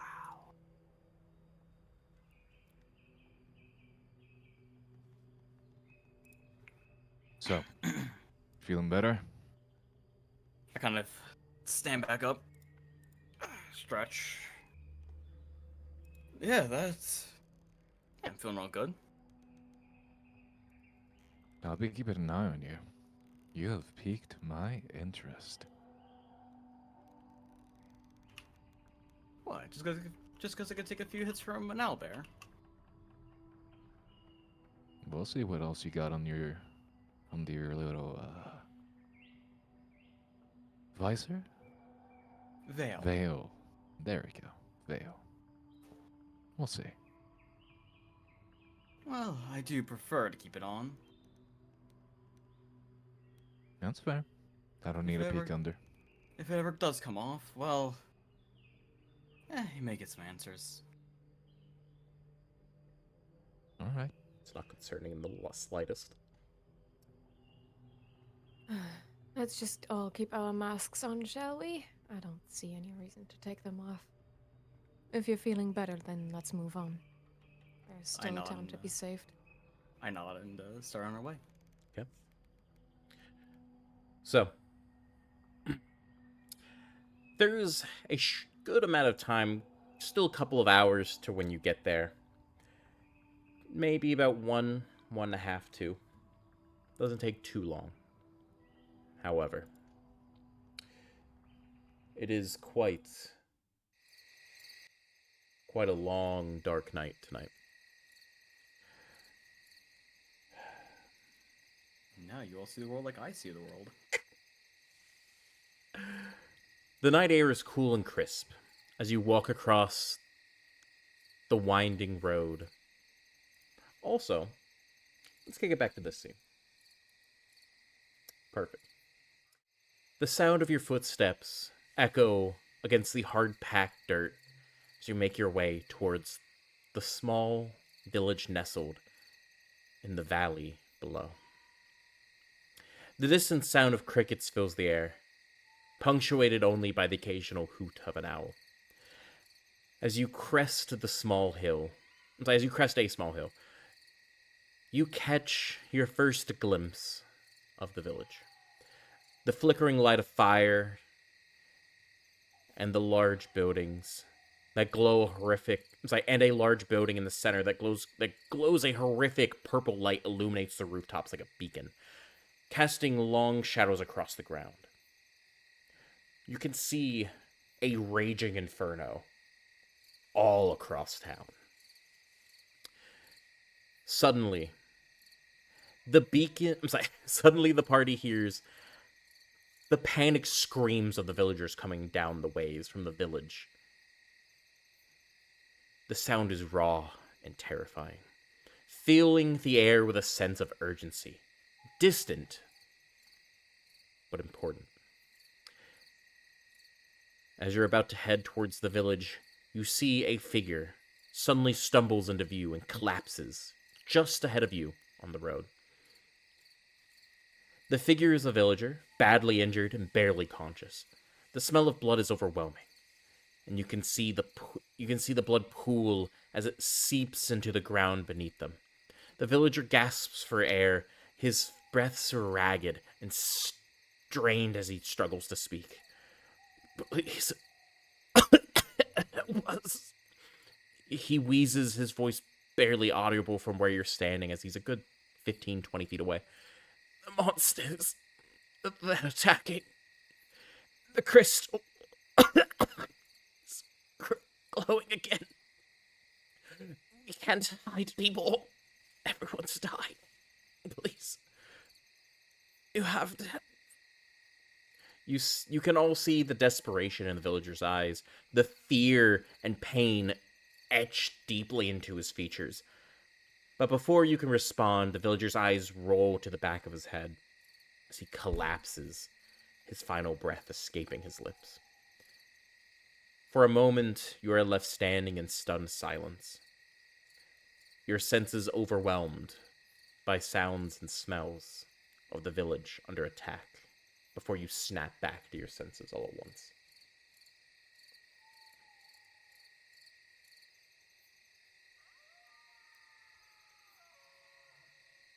So, Oh, I rush Seems forward sweet. to the body mhm, and simply investigate the wounds that he's Gotcha. sustained. so the wounds he sustains has lots of lacerations, lots and lots of rips and tears. You see, basically, he had to have been walking for a good 5-10 minutes with just his guts almost hanging out of him. You're wondering how the hell he's still alive. You can see weird cancerous growths on him, though, as if he's been struck with massive amounts of radiation poisoning, almost. This is what you were here to fix. Possibly a little too late. Aberrations. Can I tell what kind of monsters could do those injuries? There are dozens, not any one in particular, but these are just big gash marks. Like, big gash marks. Like as if someone hit this man with a sword. I see. Want to watch the area around us, make sure nothing's gonna try to sneak up on us. You don't see I'll anything. also kneel down to check the body. See the same Anything thing. stand out to me? Nope, same thing. Same thing. Okay. Strange. Whatever that is. Is there any way we can approach this town without drawing attention to us? The town that you can kind of see in the distance seems to be in chaos. There's fires that are raging, a large building in the center that is just booming with light. You hear the screams of people dying as you speak. It's a lot going on down there. You don't really see anywhere in particular you can go to without catching attention necessarily, but it doesn't look like you catching people's attention isn't necessarily going to be the biggest issue here. Then we should hurry up. Let's go. Agreed. Whoever's doing this is destroying the beauty that is a body. I got That my blade. is your major concern? The beauty of a body? These are people. People. Lives. And they're being destroyed. Let's go. I'll say nothing and follow. I pull out my sword and I start. I follow as well. As you approach the village, you see the following. As you approach the village, the stench of smoke and burning wood fills your nostrils, accompanied by the sickly, sweet smell of decay. The once peaceful village is now in ruins, with flames licking hungrily at the wooden structures, engulfing everything in sight. The distant sounds of animals and humans screaming in agony echoes through the air, and you can feel the sense of dread that settles in your stomachs. As you approach closer, the sight before you is even more gruesome than the smells and sounds. The mutated villagers are running rampant, tearing apart the few remaining animals and slaughtering the last of the innocent villagers. You can see that the once human flesh of these abominations has twisted into grotesque and monstrous shapes, with extra appendages, tumors, and jagged spines protruding from their distorted bodies. You can see the creature's eyes, now milky and lifeless, and their gaping maws filled with razor-sharp teeth, as they tear through flesh and bone with ease. You can also hear the sound of their gruesome tendrils and bladed appendages made of mutated flesh slicing through the air.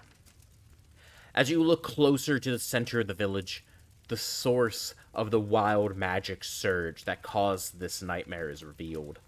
You see a large crystal mound bursting up from within a large church in the center of the village.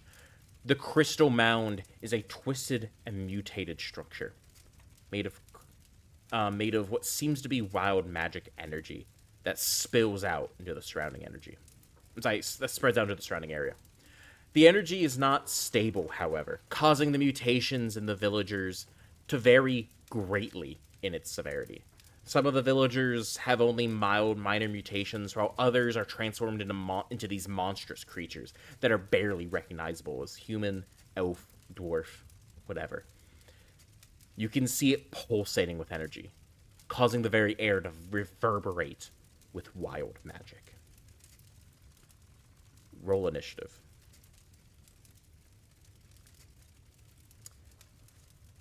Hopefully I roll better than earlier. Hmm?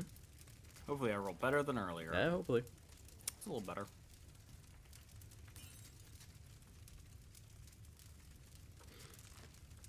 You wanted to send the result of this roll to turn track of a novella took on a select. Here. Let me just add you to turn. You rolled what, a 19? Yes. You. There you go. Thank There's you. them, and then let me roll for the commoners. Give me just 1 second. There we go. Ooh, they rolled well. Well, good luck, everyone. Descending. All right. Lorelai, you're up first. This is disgusting. They're so mutated, so... And I'll just... take a step back. Around you, you see next to you is a large cart filled with what was presumably, at least a couple of days ago, fresh fruit and vegetables, but now rotten and flies and maggots all through it. You see the corpses of 2 commoners ripped to pieces, organs spilled out, arms ripped open. You see the horse has quite literally been disemboweled and ripped apart and eaten, almost to completion. All the corpses around you can see are swarming with maggots and different insects and whatnot. It's really gross.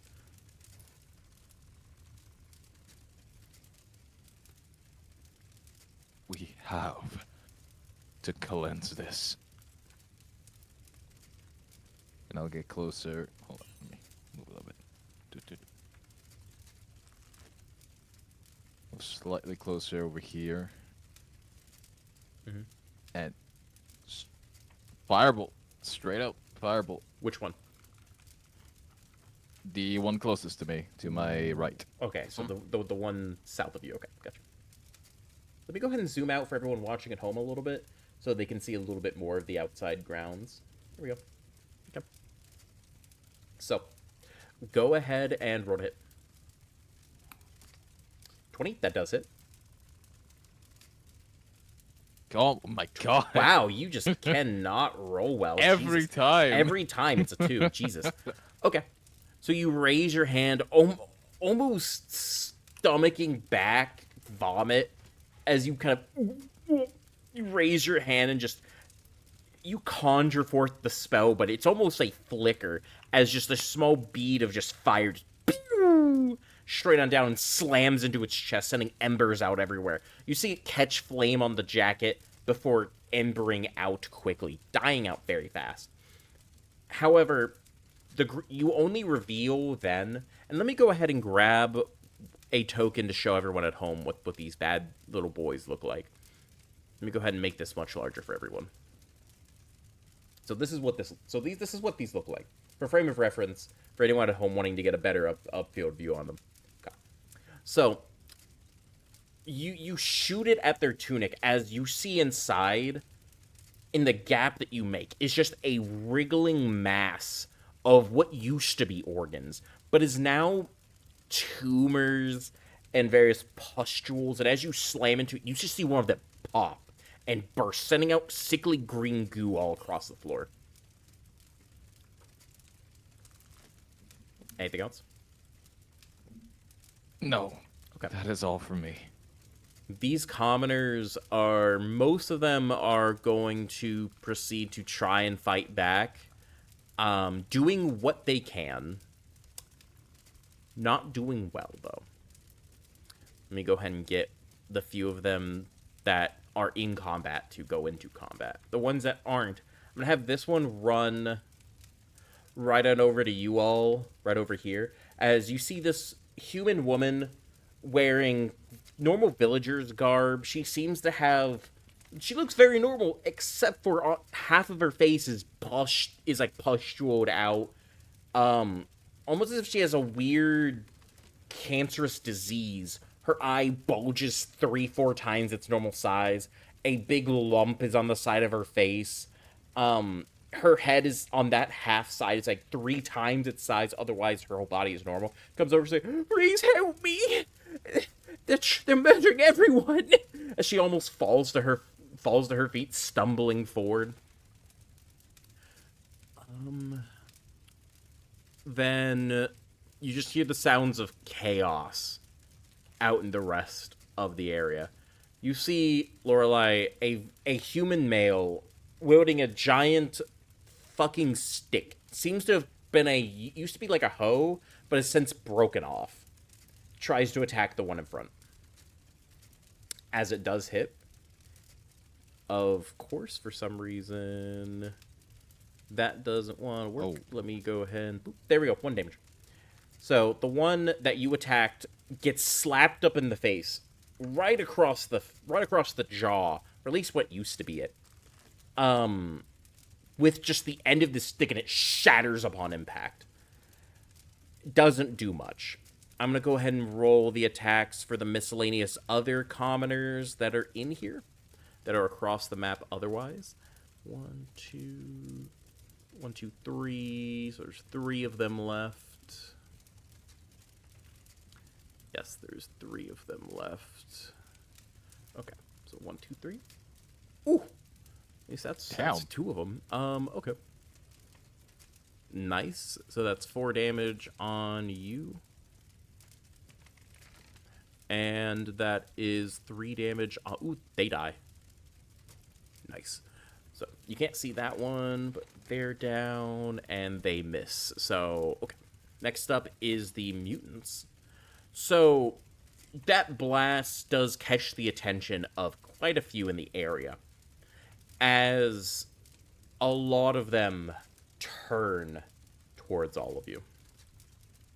This one runs on over to right there. Let me go ahead and... So it's going to dash up right here as it begins to grab at the human with its long tendril-like arms. It reaches on over and grabs her directly around the waist, pulling her into it as she just screams a guttural cry. Let me go ahead and roll the attacks for all the others. I'm just going to go ahead and roll 1 attack for all of them to save time. That is an 11. That hits. So that's going to be a bunch of damage. It's going to be 1, 2, 3, 4 damages. 1, 2, 3, 4. So the human that attacked with the broken stick, attacking the mutant that you had blasted, seems to take a step back, shakily holding the stick, as the mutant just reaches a bladed tendril and spears them straight through the chest. You see their arms go limp as they get thrusted into the wall, splattering against one of the pillars as their body falls lifeless against the floor. This one's going to move up 30 feet. This one's going to move up 30 feet. This one's going to move up. Move up. Move up. That one is just within earshot. We're gonna move that one up. Those are all gonna do their thing. That one is going to die. You're fine because you're not in action, and then you are most certainly going to be killed. Okay. The rest of them are not within earshot of what's going on. Face out. You're up next.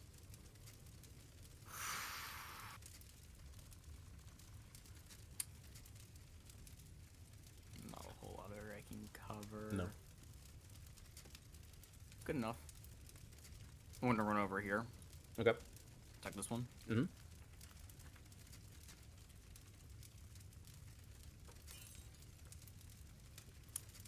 Ooh. Damn. You go to strike at it. However, you see it lunge its head to the side, almost snapping its own neck is what it feels like. As it moves its head to the side, you just spear straight past, almost confused how you missed. Anything else? Nope, that's all I got. Okay. Ina. I am. Hold on. Yep, I will. How will I mark it again? The one Faisal was attacking. Your hunters mark that one. Yes. Okay. Anything else? And then I'm going to attack it with my longbow. Go for it. Roll damage. Okay. So you cast the spell as you feel like your shot is going to rain true. However, the spell puts a giant dot on the face of the mutant. As you pull your bow back, you aim it just right and fire. The woman struggles and moves to the side as an arrow plows straight through her skull, instantly killing her. As you then see the mutant devour their throat, ripping and tearing flesh out now that their prey has finally stopped struggling. Anything else? I have nothing else to do. Okay. Lorelei. I'll move over here.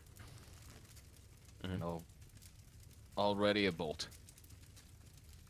Are you gonna shoot a bolt? Yes. Because readying is different. Okay. So Uh-oh. you're shooting at what? You're shooting at the one right in front of you? Yes. Okay.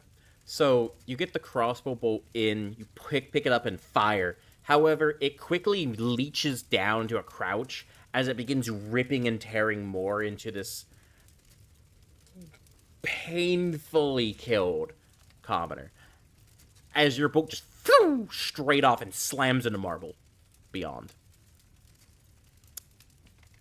Alright. It's the commoner's turns.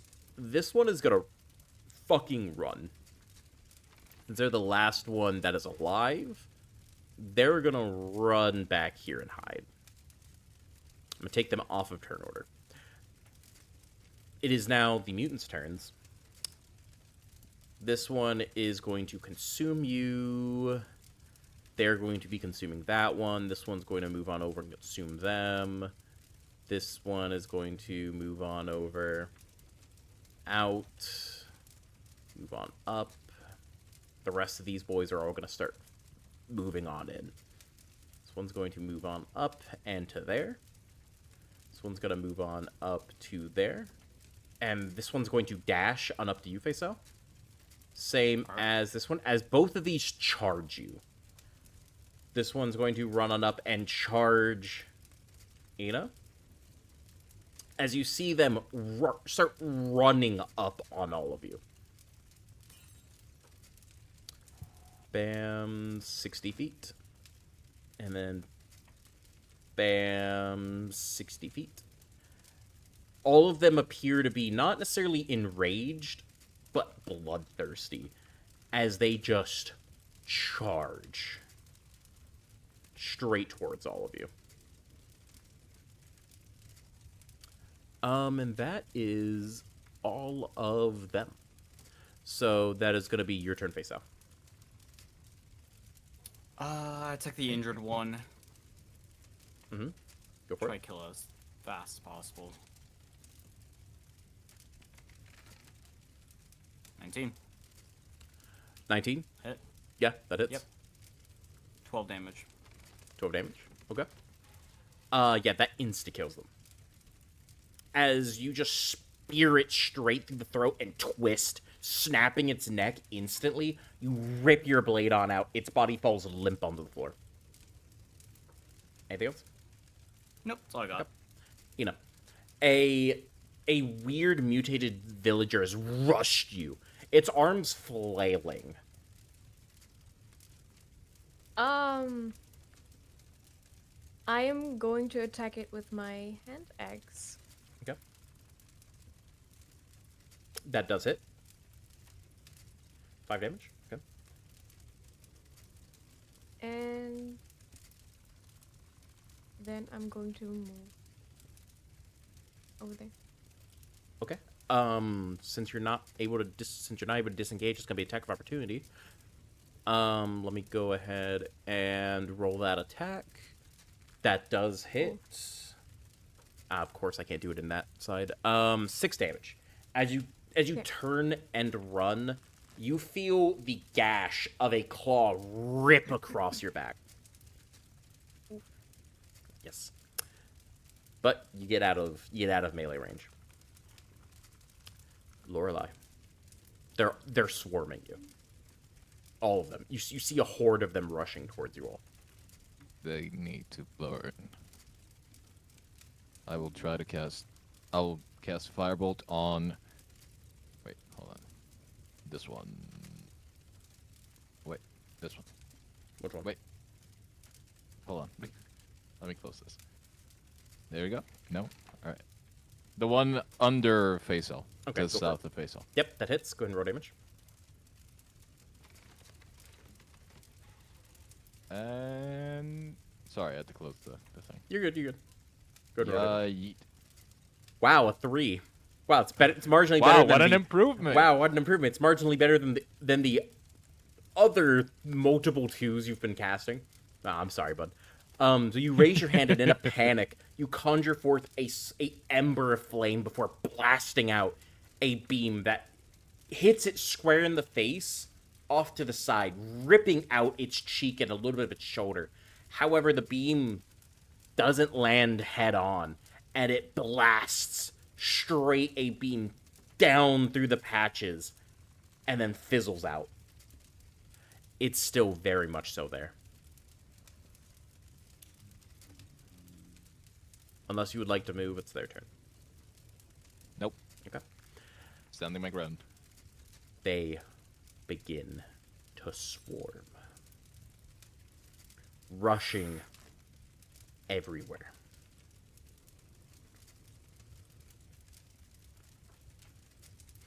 Trampling over the patches, they come up. So, the ones that are near you, those all are going to attack. The one back here is going to finish its dash action there afterwards. So that's going to be 3 attacks on Faisal. Since you do not have anyone across from each other, they do not get flanking. Yet. Nice. Yeah, I don't Yeah. know how long before they get that. It's not long. I don't got long before they get that. Yeah. But 1, 2, 3. Ooh, all miss. all miss. They all begin swiping at you, their fleshy tendrils flying towards you, and big, meaty claws swipe. As you, like a martial artist, duck, weave, and parry every single attack masterfully. Leading more credence to, how the fuck are you able to do this in this condition? But you're doing it flawlessly. And then there's 2 attacks. Yeah, but the attacks you sustained earlier were still very vicious. No amount of duct tape and a dream can really make that normal. Love the army. Yeah. So the other two attack Ina. What's your AC? 16. 16. Good.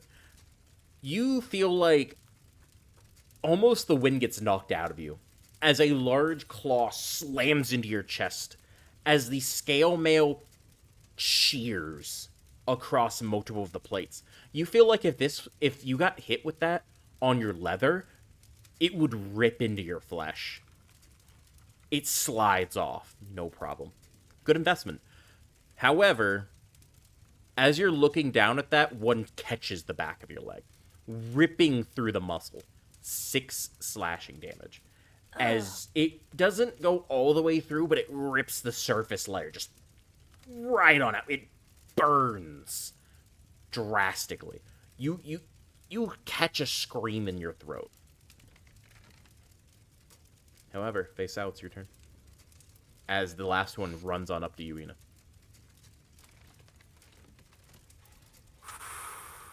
I'm gonna rapier the one on my right. Go for it. 19. Hits. 12 damage. You spear it straight through the chest, turn your wrist, and up. As you cut it clean in half, it falls to the floor. Anything else? I'm gonna yell at them. Come at me, you flesh bags! That's not my turn. Okay. Ina, it's your turn. Oh, fucking shit. If I die here, I swear to fuck Nessa.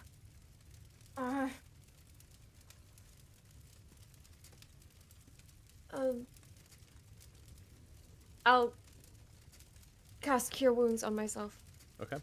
You reach on down as you pulse the green light towards your leg as the wound stitches itself closed. Go ahead and roll.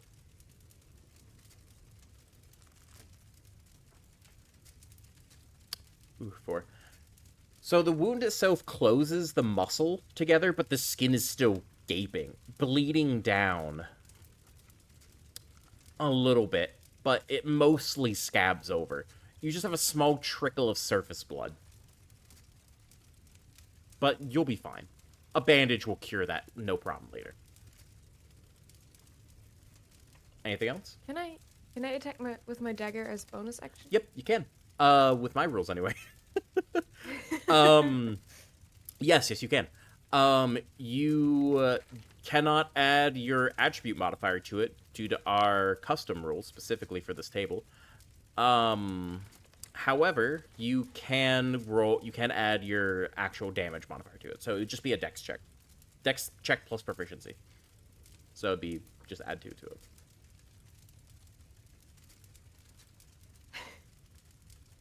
Well, first I'm going to see if it even hits. The one right underneath me. Mm-hmm. Okay. Wow. Okay, I'm sorry. Go ahead and roll me a d10.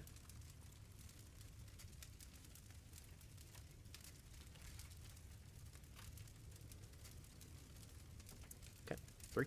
So you try and stab at it. However, you put a lot of your weight on your bad leg as you kind of like falter a little bit as you just stab straight past it. You see its a tendril begin to wrap around your arm as you quickly pull it back. Lorelei. Your friends I'll are move getting in. swarmed. Right here. Go for it. And just try to point blank firebolt into the one to my left. Okay. Roll firebolt with disadvantage. The disadvantage. Boop, boop,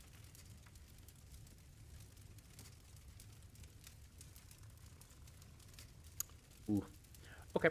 That would have missed anyway, by the way. But regardless. So you raise your hand as you grab your wrist as a ball of flame appears in front of you. You blast forward, but the last second, you feel a tendril slap your arm up as a boom straight into the night sky.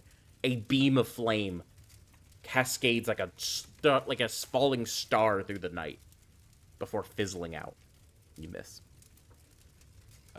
And now that I've been reminded that daggers are bonus actions, I would like to also use them. Okay. Where do you keep your dagger, by the way? It's on my back. Okay. It wasn't a disadvantage, by the way. But go ahead and roll damage. Me and the number 2. Best friends forever. Okay. So, goddamn. Apparently, it's minimum damage. Okay, so you begin to stab into it as you quickly plunge the dagger. As you grab behind your back, rip out the dagger, and plunge it into its throat. As it tears into its flesh, you rip it back out, thinking, "Oh, that'll be the end of it." You see it snap its head quickly to the side to look straight at you.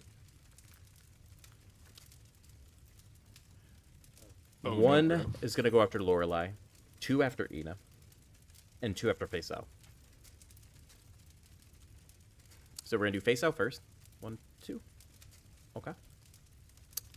That is 1 hit. Nothing in response. James? I'm Nothing in response? debating. Ah, well, I'm about to you know click what? I'm gonna use it. Okay. I'm gonna do it. It hits anyway. Damn Okay. it. Ooh. You feel a large bash as it slams a claw straight through you. Cuts through your armor, punches a hole, and out your back. 8 slashing. As it twists and rips its way through your body. And then out back the front. You now have a gaping hole in you that's just covered in shadows from the night. However, you're still standing. Lorelei. The one that you just stabbed turns to look straight at you. What's your AC? 14. That's what I thought. Okay. You take 6 slashing as you feel a long blade slam across your midsection, cutting through flesh like butter. However, you don't bleed. Next. We have the 2 on Ina, which are going to be right now. Your AC is 14, right? I'm sorry, 16? 16. 16, good. 2 attacks come cascading at you, lightning quick. You try and dodge. However, you do divert the strikes. They would have stricken you straight on your skin and on your arms. However, you raise your arms up and dodge, take a step back as both slashes shear across the metal of your chest plate. It sounds like nails on a chalkboard, just shearing metal. But saves your life. Face out. It's your turn. The one directly under me. Okay, go for it. Rapier attack. Go for it. 13. Hits. Okay. 8 damage. Also, I'm gonna use second wind. Second win. Bet. Go ahead and roll second win. 6 plus 3, 9. 9. Nice. So, you spear it straight through the chest as you quickly reach onto your side and twist. As... Of course. Okay. So, give us just 1 second, boys. Give us just 1 second. As I pull back up the music. Give me just one little moment.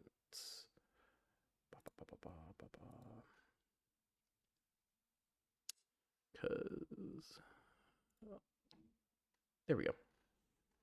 Okay, we're good. No, we're not. Okay, so okay. Give me just one moment. There we go. We're good. We're back. Okay. Sorry. The audio cut out entirely.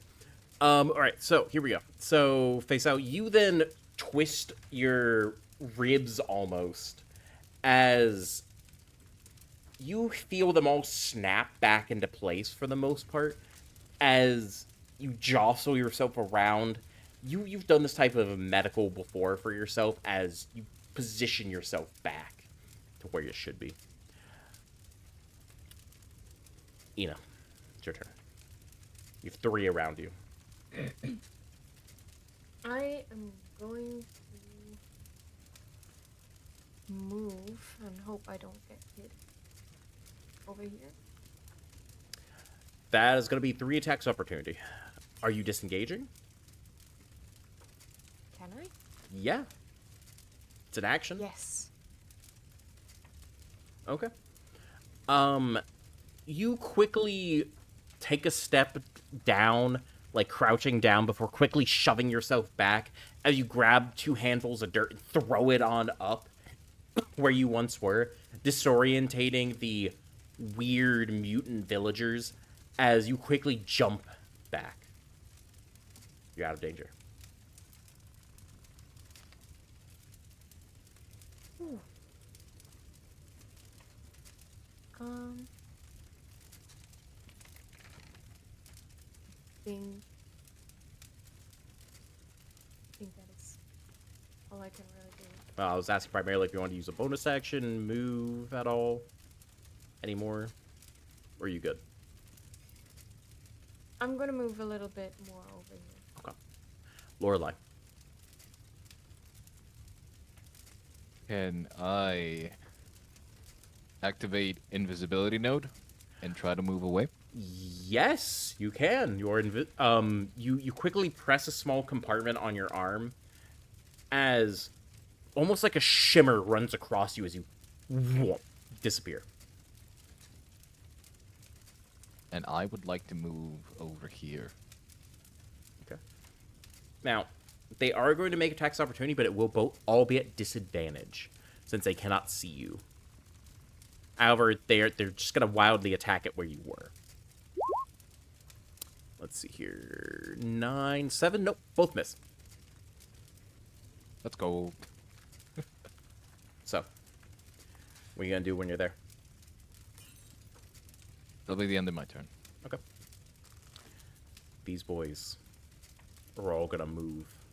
You're the only one that they can see. Pray for me. As they all surround you and begin attacking wildly as they encircle you. And if I take a look at the bonus they get, I think it's +4 if I remember correctly. Let me just take a quick look at the Oh god. at the flanking condition. I'm for- sorry. It's fine. Yep, 4 more, it's +4 instead of +2. Okay, so they all get +4 to their attacks. Not advantage yet. But, okay, so this is gonna be 1, 2, 3, 4. Disadvantage on the first one. Disadvantage on the first one. Yep. 22 versus 21, +4. I think the only one that It's the only one that misses is the third. Oh, you didn't put the plus in for them already? No. So it'd be 15 plus 4. Oh, no, you have 19. Okay, so there's 2 of them. misses. There's 2. So you have 2 hits. Bop. Good, yeah. Bop. So that is going to be a grand total of, as they all wildly slash at you. 13 damage. Yep, 13 damage. Going. They wildly slash you. You are matrixing around most of these. However, you just can't miss all of them. As you parry one after the other, before slam to your side, slam to your legs, crunching of bone, and slashing of your clothes. You're cut into. Then, catching wind of all this noise over here, you see, one rush Oh no! down from the side. Then there's more. You hear the rustling of multiple of them rushing down from further away. As they all begin to make their way. Big Sal, it's your turn. Oh, God. Mhm. Action surge. Go for it. One under me and the one to the right. Go for it. In that order. Go for it. Ooh, you know what? For that 20, I'll let you hit the second one. Go ahead and roll damage twice. A pug. Okay, roll again. Yep. 14, 10. Okay, so with a quick flurry of slashes, you duck down under 2 swipes that go to attack you. You spear up through the brain of the one behind you before ripping down your blade, before quickly slashing through the throat of the next one next to it, as they both, in under a second, fall to the floor, collapsing in a pool of greenish red blood, as the last 2 stand there, opposing you. Ina. I am going to move. No. I attacked the oncoming one on the right. Okay, go for it. Place Hunter's mark on it and then attack it with the bow. Okay, go for it. That does hit. Go ahead and roll damage. Quick and efficient. You pull back your arrow after you quickly swipe your hand as the spell runs off of the corpse that it was on before, cascading across the ground and right up to the face of this new one. As you pull back your bow, notch an arrow, pew, straight through the skull, out the back, clean. It falls to the floor, skittering and rolling as it does. Okay, then I move behind. As last action, I move behind the one that's behind Faisal. Okay. Go for it. Lorelai. I'll go ahead and move 1, 2, 3, 4 here, Okay. and going for a crossbow. Okay. That That will dissipate that my will end your. invisibility. Yep. Oh, that hits. Yeah, Alright. go for it. Instantly, you pull this thing back, and almost as if you appear out of nowhere, fire, boom, straight to the back of the skull, out, falls almost on top of Faisal, but Faisal, you just swiftly jump and roundhouse kick its skull to the side, falls to the floor. There's one left around you. As it goes for Faisal.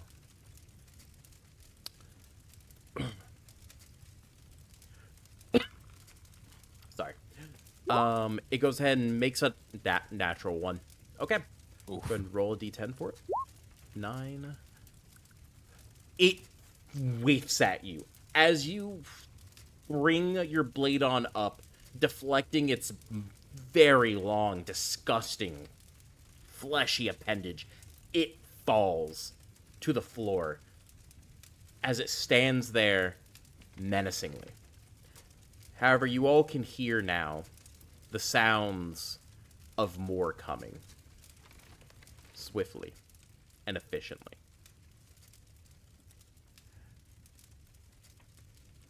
As they move, rushing up from around you. They come. 2 more due south, and you hear more, the running and shrieking of more on the other side of the building. Faisal, it's your turn.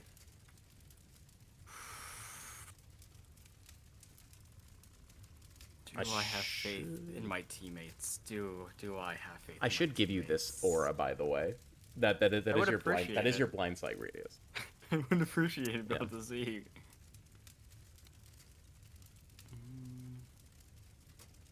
Okay. Mhm. Okay. Mhm. I'm gonna have to give some faith to Ina here.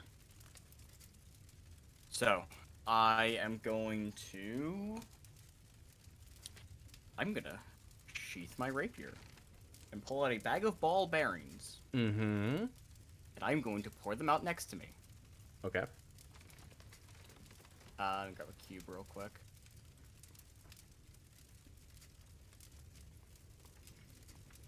Can you give me a 10-foot square? Yeah, where? Just like place next to me. Which next to you? That This one? way, towards the enemies, yes. Okay. Okay, you got a little red square there? 10 foot, not 5 foot. Oh, 10 foot. Okay. Yep, that works. Yep. And that is my action. Okay. Can you remind me what the ball bearings do again? If it's, Do? I'm guessing if they enter its space, they have to make a dex save X what? DC 10. DC or 10? fall prone. Okay. Mhm, if they move all in it. Got you. Ina, Mhm. your turn.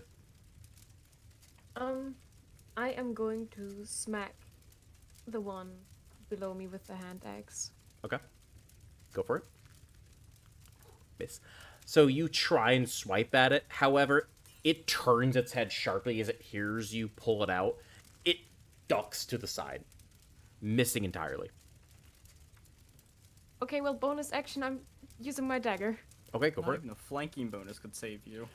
Yeah, you do have +2 to that, which doesn't help when your dex is +2. So it'd be 10 even. So no, you miss. You go for another quick stab at it as it again slaps your dagger to the side with one of its fleshy appendages as you just can't quite get it. Sorry. Lorelei. I'll move. And I'll go for a firebolt. Right next to the two disgustingly decomposing corpses. But go for it. I'm assuming you're hitting the one that Anna was shooting at. Yeah, Okay, the go one that's Go for it, between go both for of it, them. Go for it, yes. go for it. Please just kill it. That hits. Roll damage. Finally! Finally! You charge up a beam as you point it up. This time taking more than fucking 2 seconds to blast this thing. You charge it up for a good 6 seconds, full turn, as it just whoosh, whoosh, and then boom, straight on out. A massive beam of fiery death takes its head off and incinerates it. It falls to the floor in a smoldering, mushy mess. This is the best firebolt you've ever done. Do it more often. Like, literally correct. Do it more often. So. Anything else? That's it for me. Okay. This one moves over towards you face out, and it will make its save to resist falling prone. Give me just 1 second. Please fall prone. Mhm. Come on, roll that one, please. Whoop, nope, it falls. It trips on the ball bearings, immediately dropping to its feet. As the next one runs on in as well. Bop. It passes. Does it's just once per turn, right? Let me check. I'm pretty sure it's just once per turn. A creature moving across this covered area must succeed on a DC 10 saving throw or fall prone. Doesn't say once per turn or anything like that. I'm gonna have it be just once while it's in there. As it goes across to the other, I'm gonna have it go right here. As it goes right here, it, however, slaps towards you, and it's going to pulse with wild magic. 4. Oh no.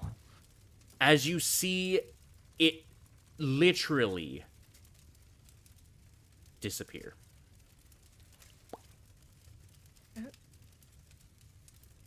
Does It it? pulses with purplish light and then just poof, disappear. Does it disappear, though? You hear it. Or is it invisible? You hear it right there. You hear it right there. The one person turned invisible against? Yes. Yes. I'm gonna go ahead and bop,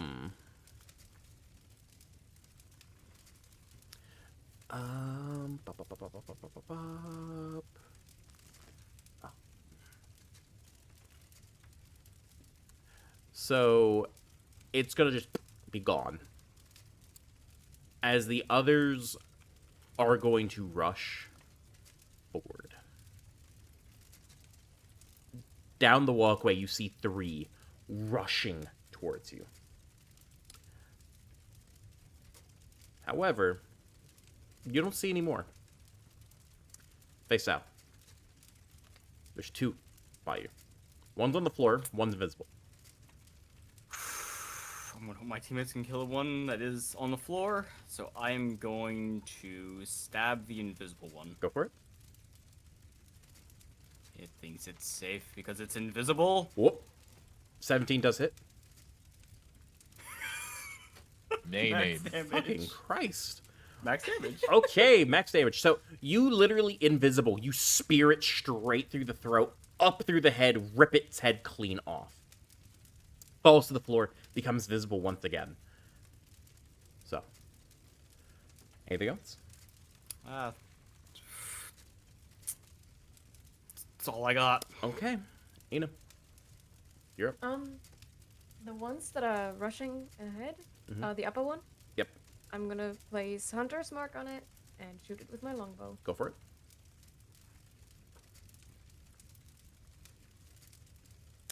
That does miss. Actually, no, that does miss. That does miss. That is a 10. So, yeah, sorry. You pull back your arrow as you cast Hunter's Mark on it. It moves over on top of it, but you fire. However, it ducks suddenly as the arrow just straight past it. Lorelei. I'll be running right next to everyone. Mhm. I'll be aiming towards the one that is straight ahead of me with another firebolt. Hold on, where did you run to? What square? Between Aina and Faisal. Okay, yeah, because I had things on top of it. There you go. Too many corpses. Yeah, too many corpses, too many tokens. Okay, so go ahead and fire. Did you say you're attacking the ones that are charging right? Let me. Yeah, the one that's like straight. Okay, Right. directly in front of you? Okay, cool. Yeah, Yeah. go ahead and roll me the damage on that firebolt. 6, okay. So you conjure forth this firebolt as it boom straight forward. This cascading beam of fire slams into its chest, melting a lot of its rib cage as you just see barely beating lungs that are filled with holes, a slowly beating heart, and lots of organs down the midsection just melt away to show this as you course through its clothing. It's barely standing though, but it does stumble heavily. Disgusting. Yep. I'll move up. Also, I'll move one more square. And stab the one that's south of me now. With the dagger. Okay. Roll damage. Yep. You pull out your dagger and just quickly slam it straight through the throat of it, ripping out all of its various tubes and viscera as it gargles and falls there lifelessly as it was trying to rise.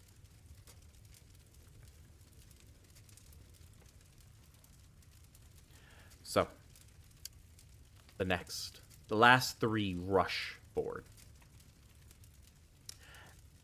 As one of them attacks Ina, 2 of them attack Lorelei.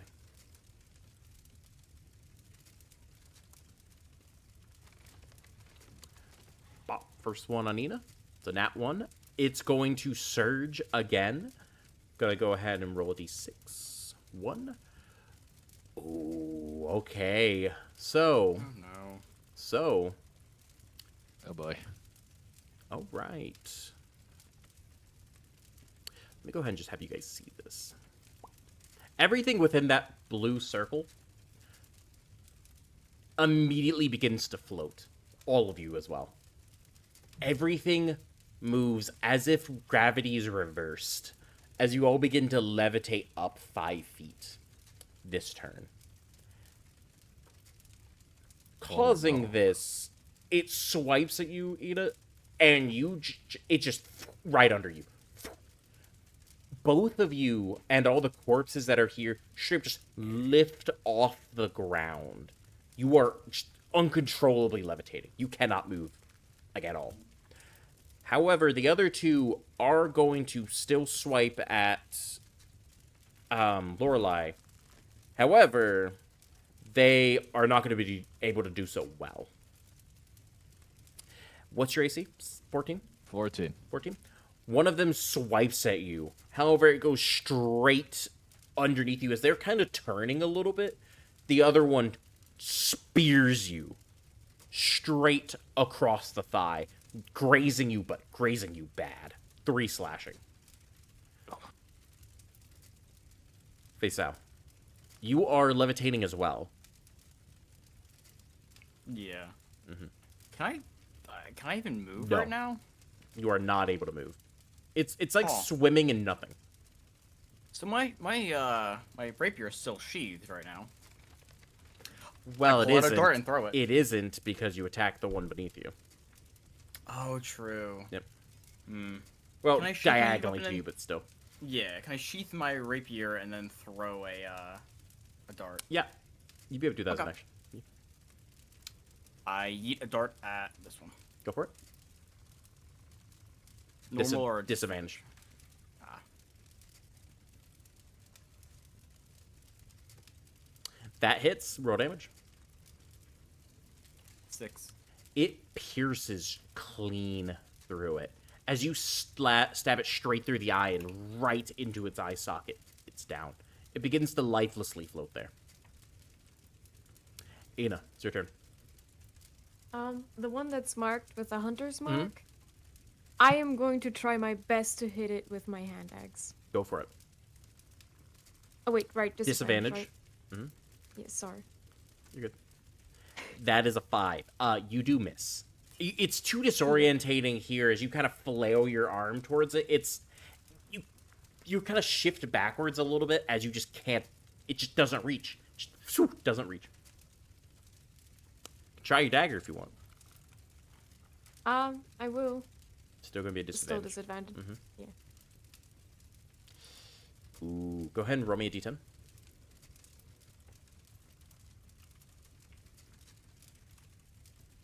Two. So you twist wildly as you swipe at this. Go ahead and roll me damage. Okay, so Lorelei, you take 3 damage as you get sliced across the side.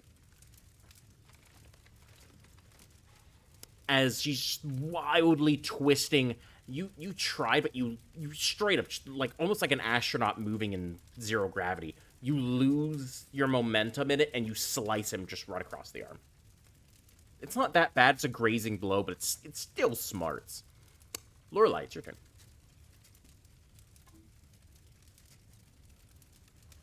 Nothing to it but the firebolt to the one that's right above me. Disadvantage.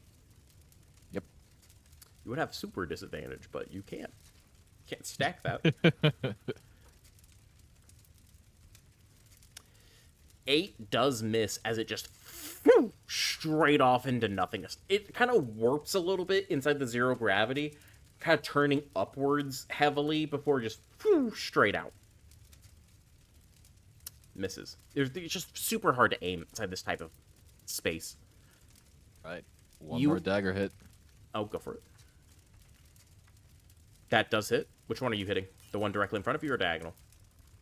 In front of me. Okay. 5. Okay. You cut it clean across the side, doing a pretty big gash onto it, but it just isn't enough to kill it. As it still squirms and thrashes around wildly, you all have risen to 10 feet off the floor. Oh, it's not getting better. Before the glowing stops, you all fall to the floor. Everyone, make me a dex save.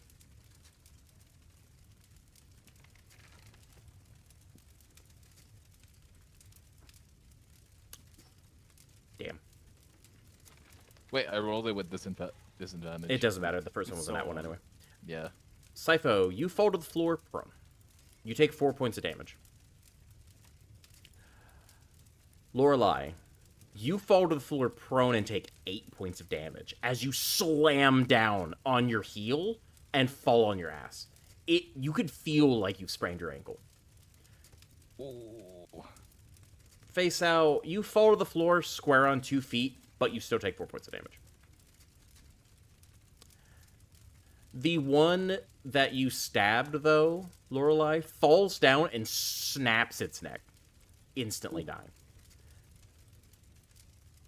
The other one, though, falls down to the floor and collapses, just barely getting back up. It does, however, attack you, Lorelei, since you're on the floor. It does have advantage for you being prone. That's 16.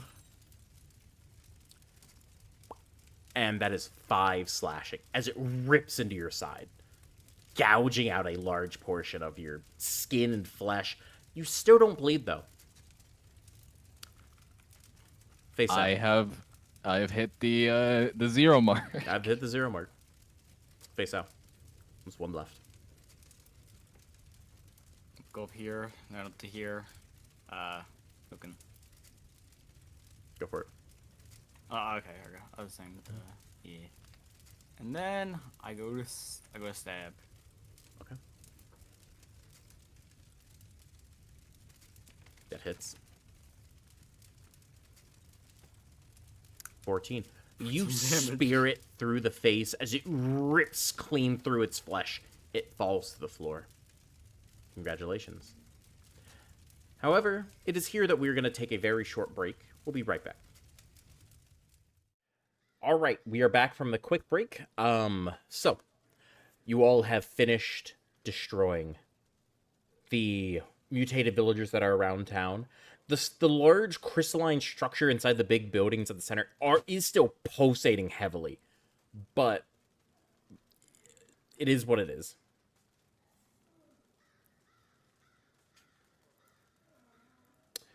Narciso, you Yes. and poor Lorelei are laying there unconscious on the floor. Your wounds are gaping heavily.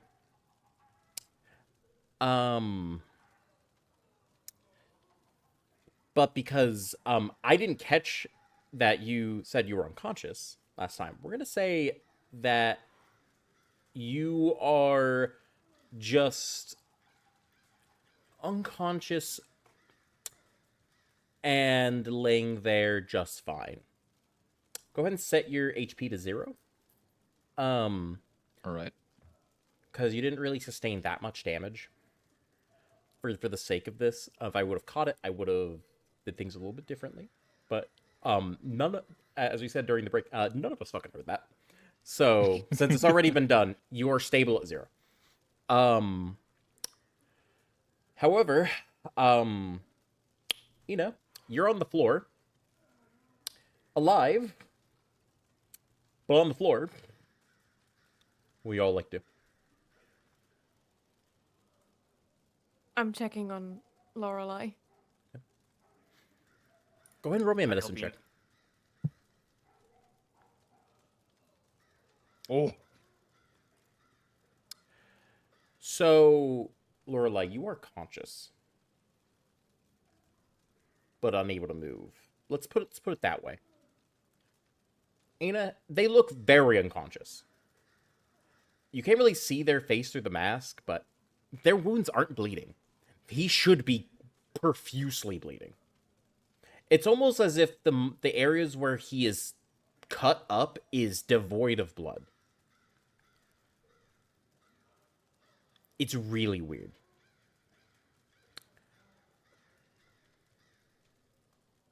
Still gonna cast Cure Wounds. Okay. So, go ahead and roll me the cure wounds. The green light emanates around the body and stitches the wounds together. Oh. 7 healing. Lorelai, you're able to move again.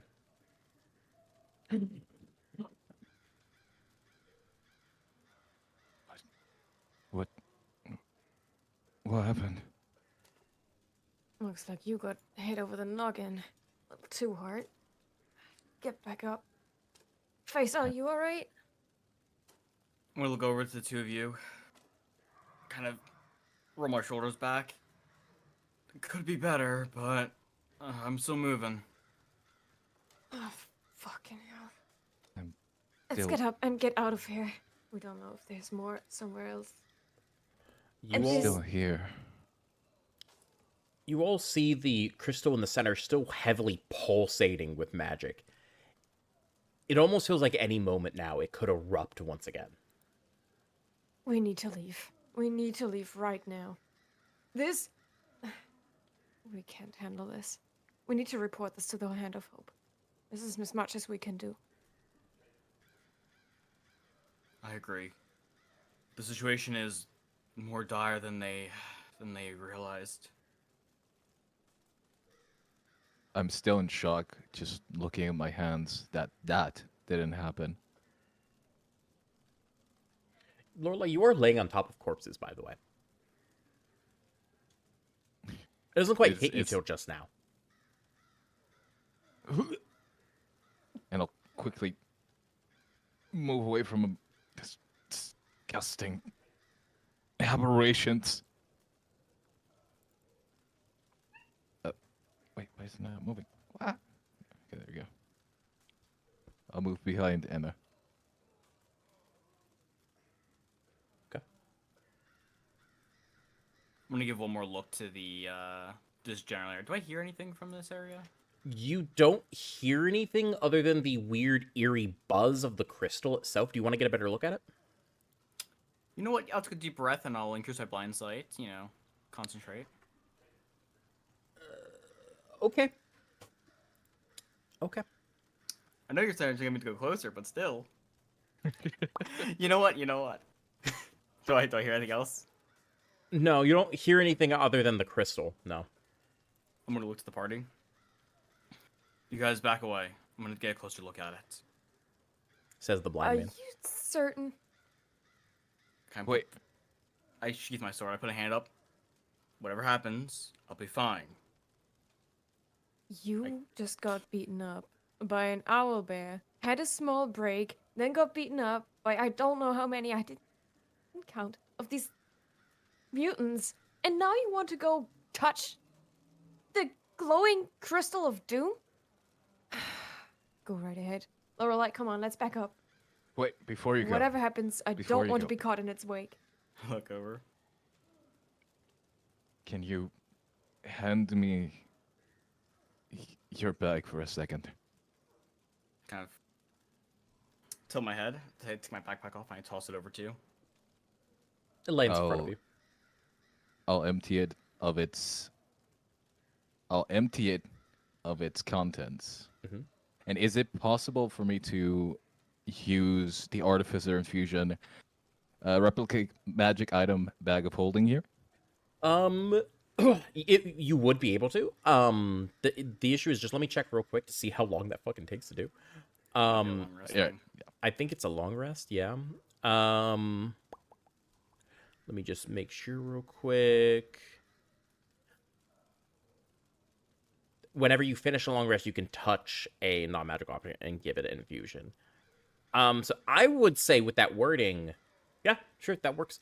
You touch the bag as you wave your hand around the seams of it as it transforms and transmutates with raw magic as you use your mind to mold it into taking the form you wish.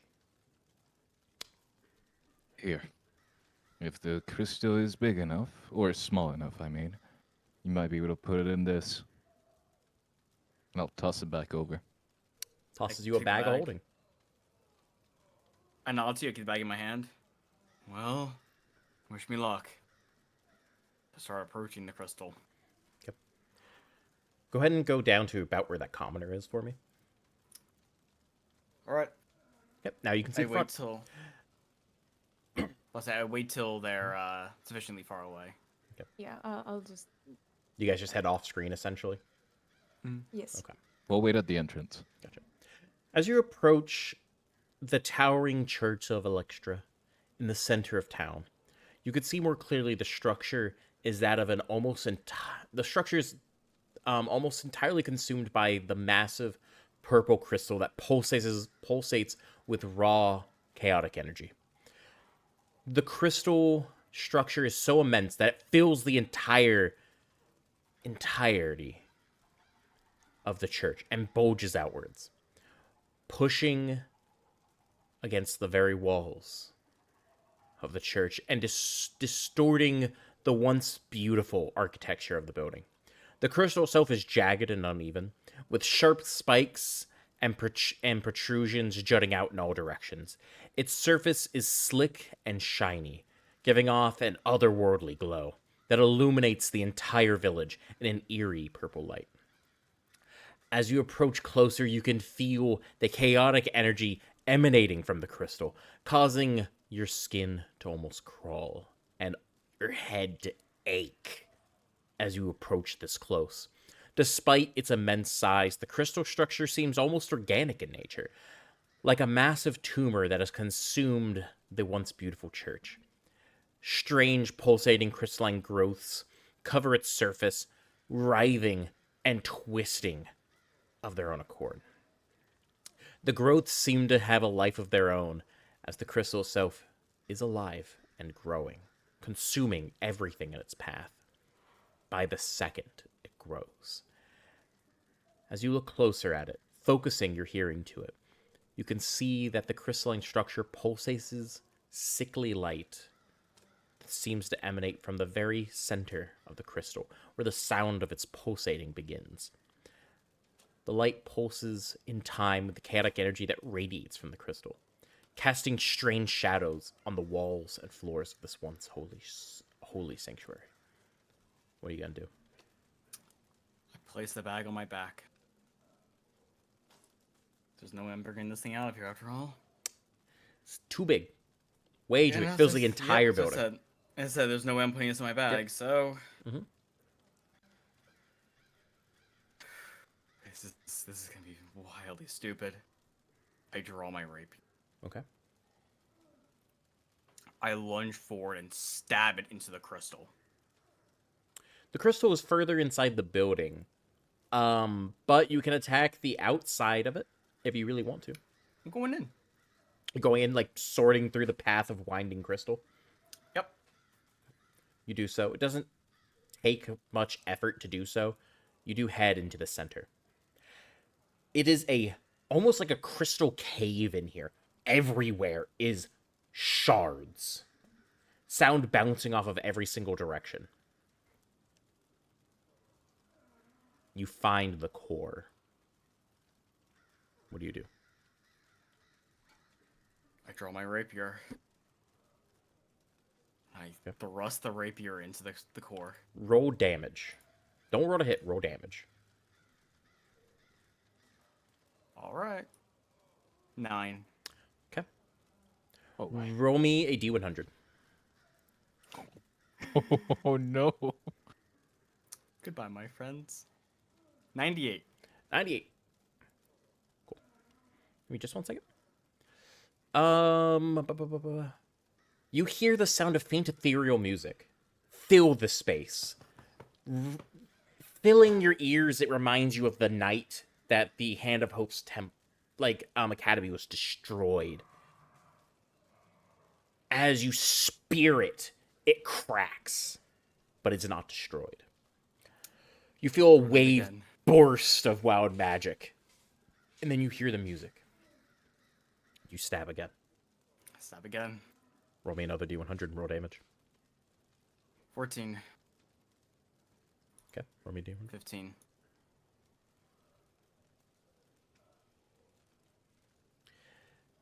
The crystal is stabbed through and grows and repairs itself, but barely, around the blade of your rapier. You see it nearly shatter. In fact, it basically does. It rips itself apart, barely touching itself and holding itself together by just a mere shred as a massive wave of wild magic surges through the area as it slaps itself back together around your rapier, sealing itself to it. What would you like to do? The music becomes fast-paced as well. I can't pull the rapier out. You could try. I will. I'll try. Go ahead and roll me an athletics check.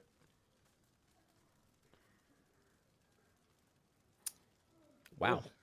No. You can't. It's stuck hard fast.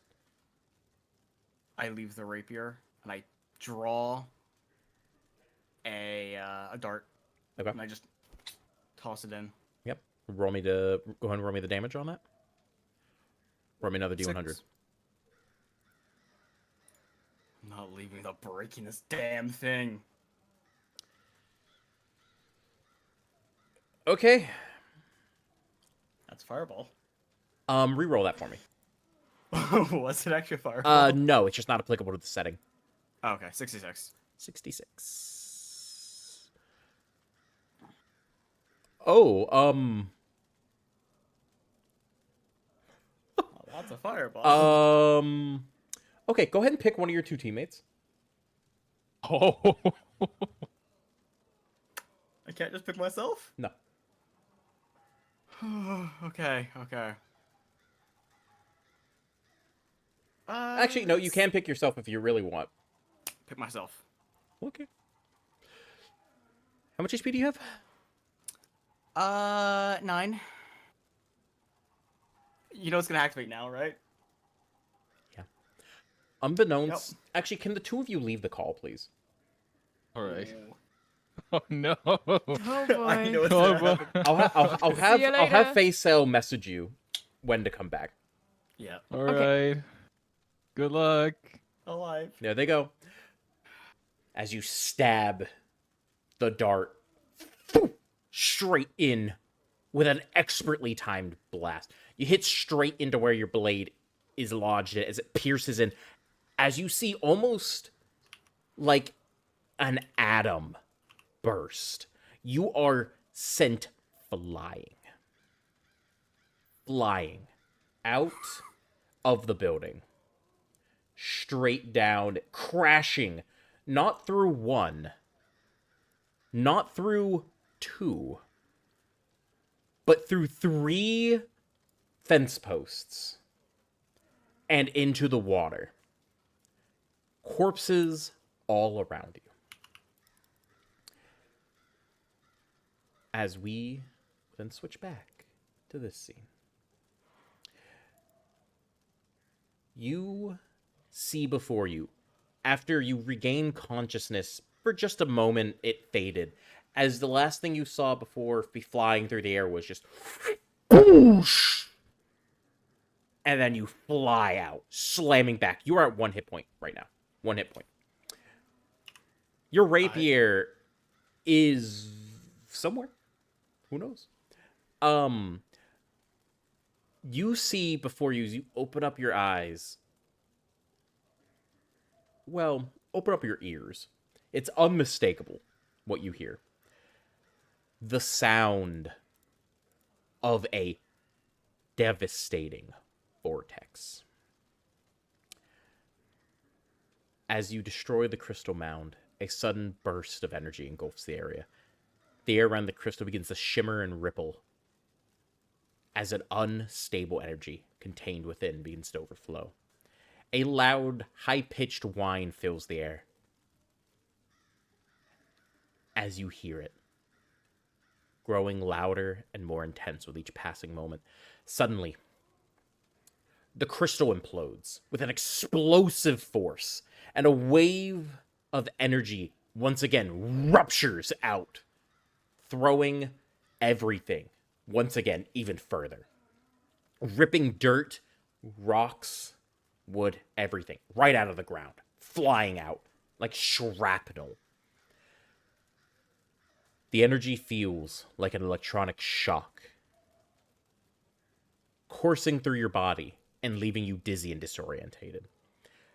The space around the crystal erupts into a swirling vortex, warping the very fabric of reality.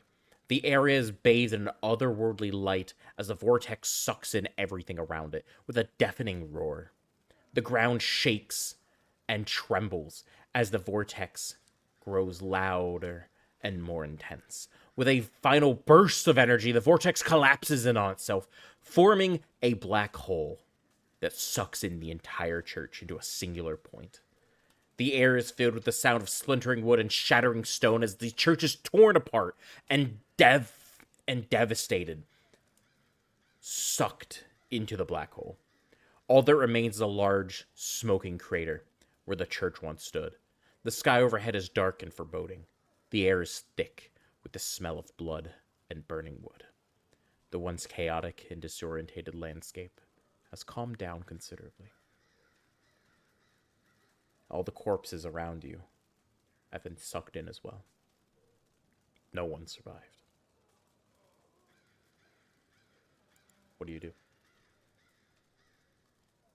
I get back onto the coast. Also,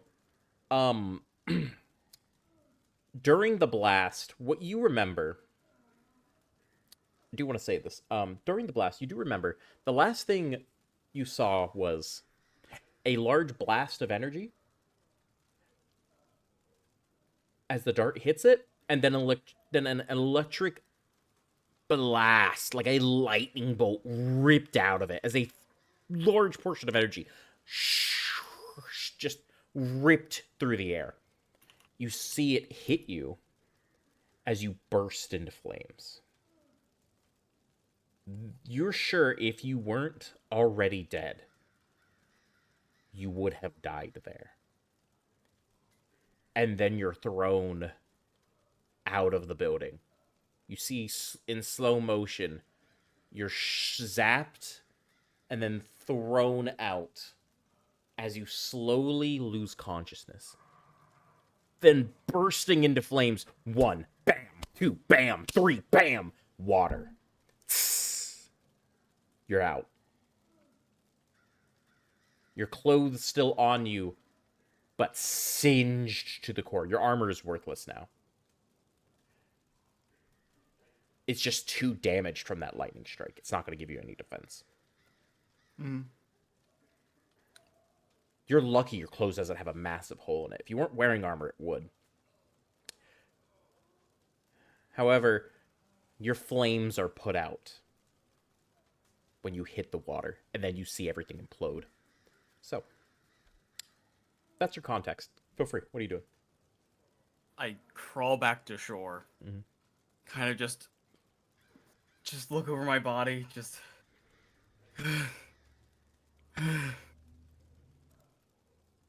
I kind of like look around for a second, consider if I should go try to get my rapier back, but I just decide to...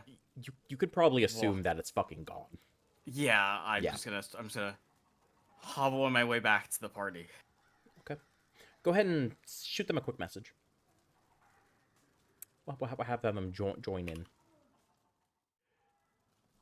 Howdy. Hello. Everyone's back. Hello. Cool. So, you guys are on the outside of town. That hurt. I'm gonna go ahead and describe to you what happens. By the way, Faisal, you are the one hosting the activity. Can you please hand that over to me? Oh, well, I don't know why it's on me now. I don't know if I don't know. It's wonky like that. Yeah. How does one do this? Just leave and rejoin. Ah. There you go. Come. You guys are out there in the dark on the outside of town. The two of you saw was on. You guys were up on the same hill where you guys were just a little bit ago. Just a little further down from where the dude died before you arrived here. The two of you saw over the hill the church erupt into a large beam of light, almost blinding, before collapsing in like a black hole. You two were certain Faisal was instantly killed. Instantly killed. As it left a hole easily 100 feet wide, crater, sucked almost everything on that battlefield straight into it, and then exploded, leaving nothing behind but burning buildings on the outskirts of the crater. What are you two doing as after you see this? Can't believe it. I am just staring at it without words. I don't even know what to do.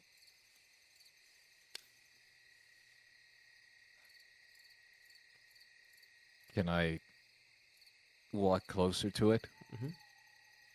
You can walk down the hill if you want. I would like to head towards where the crater is right now. Okay. You start walking. Anna, are you going to follow?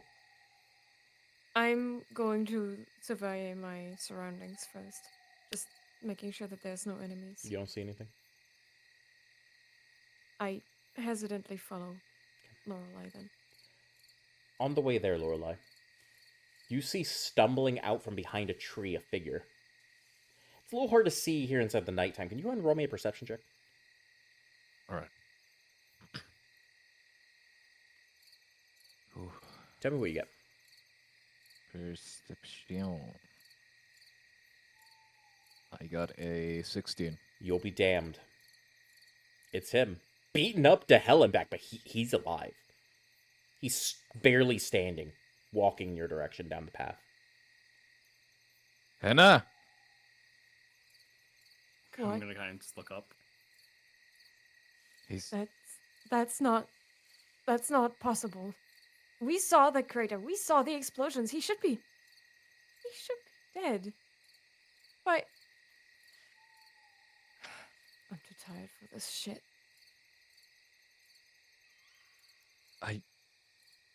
You know what? I don't care. At least you're alive. Faisal. Faisal, is that you? I walk up to them. As I kind of just walk by, I pat Lorelei on the shoulder, and I'm on the back. Yeah, I'm alive.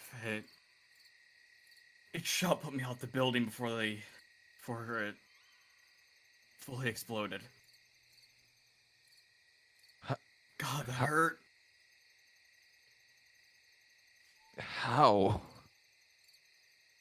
I look over. Hey, I gotta have a few secrets, right? A few.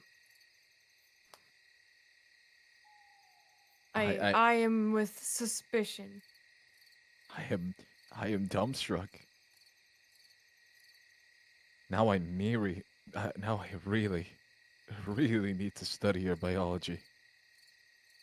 There ain't too much to see. I'll just keep one hand on the hilt of my dagger.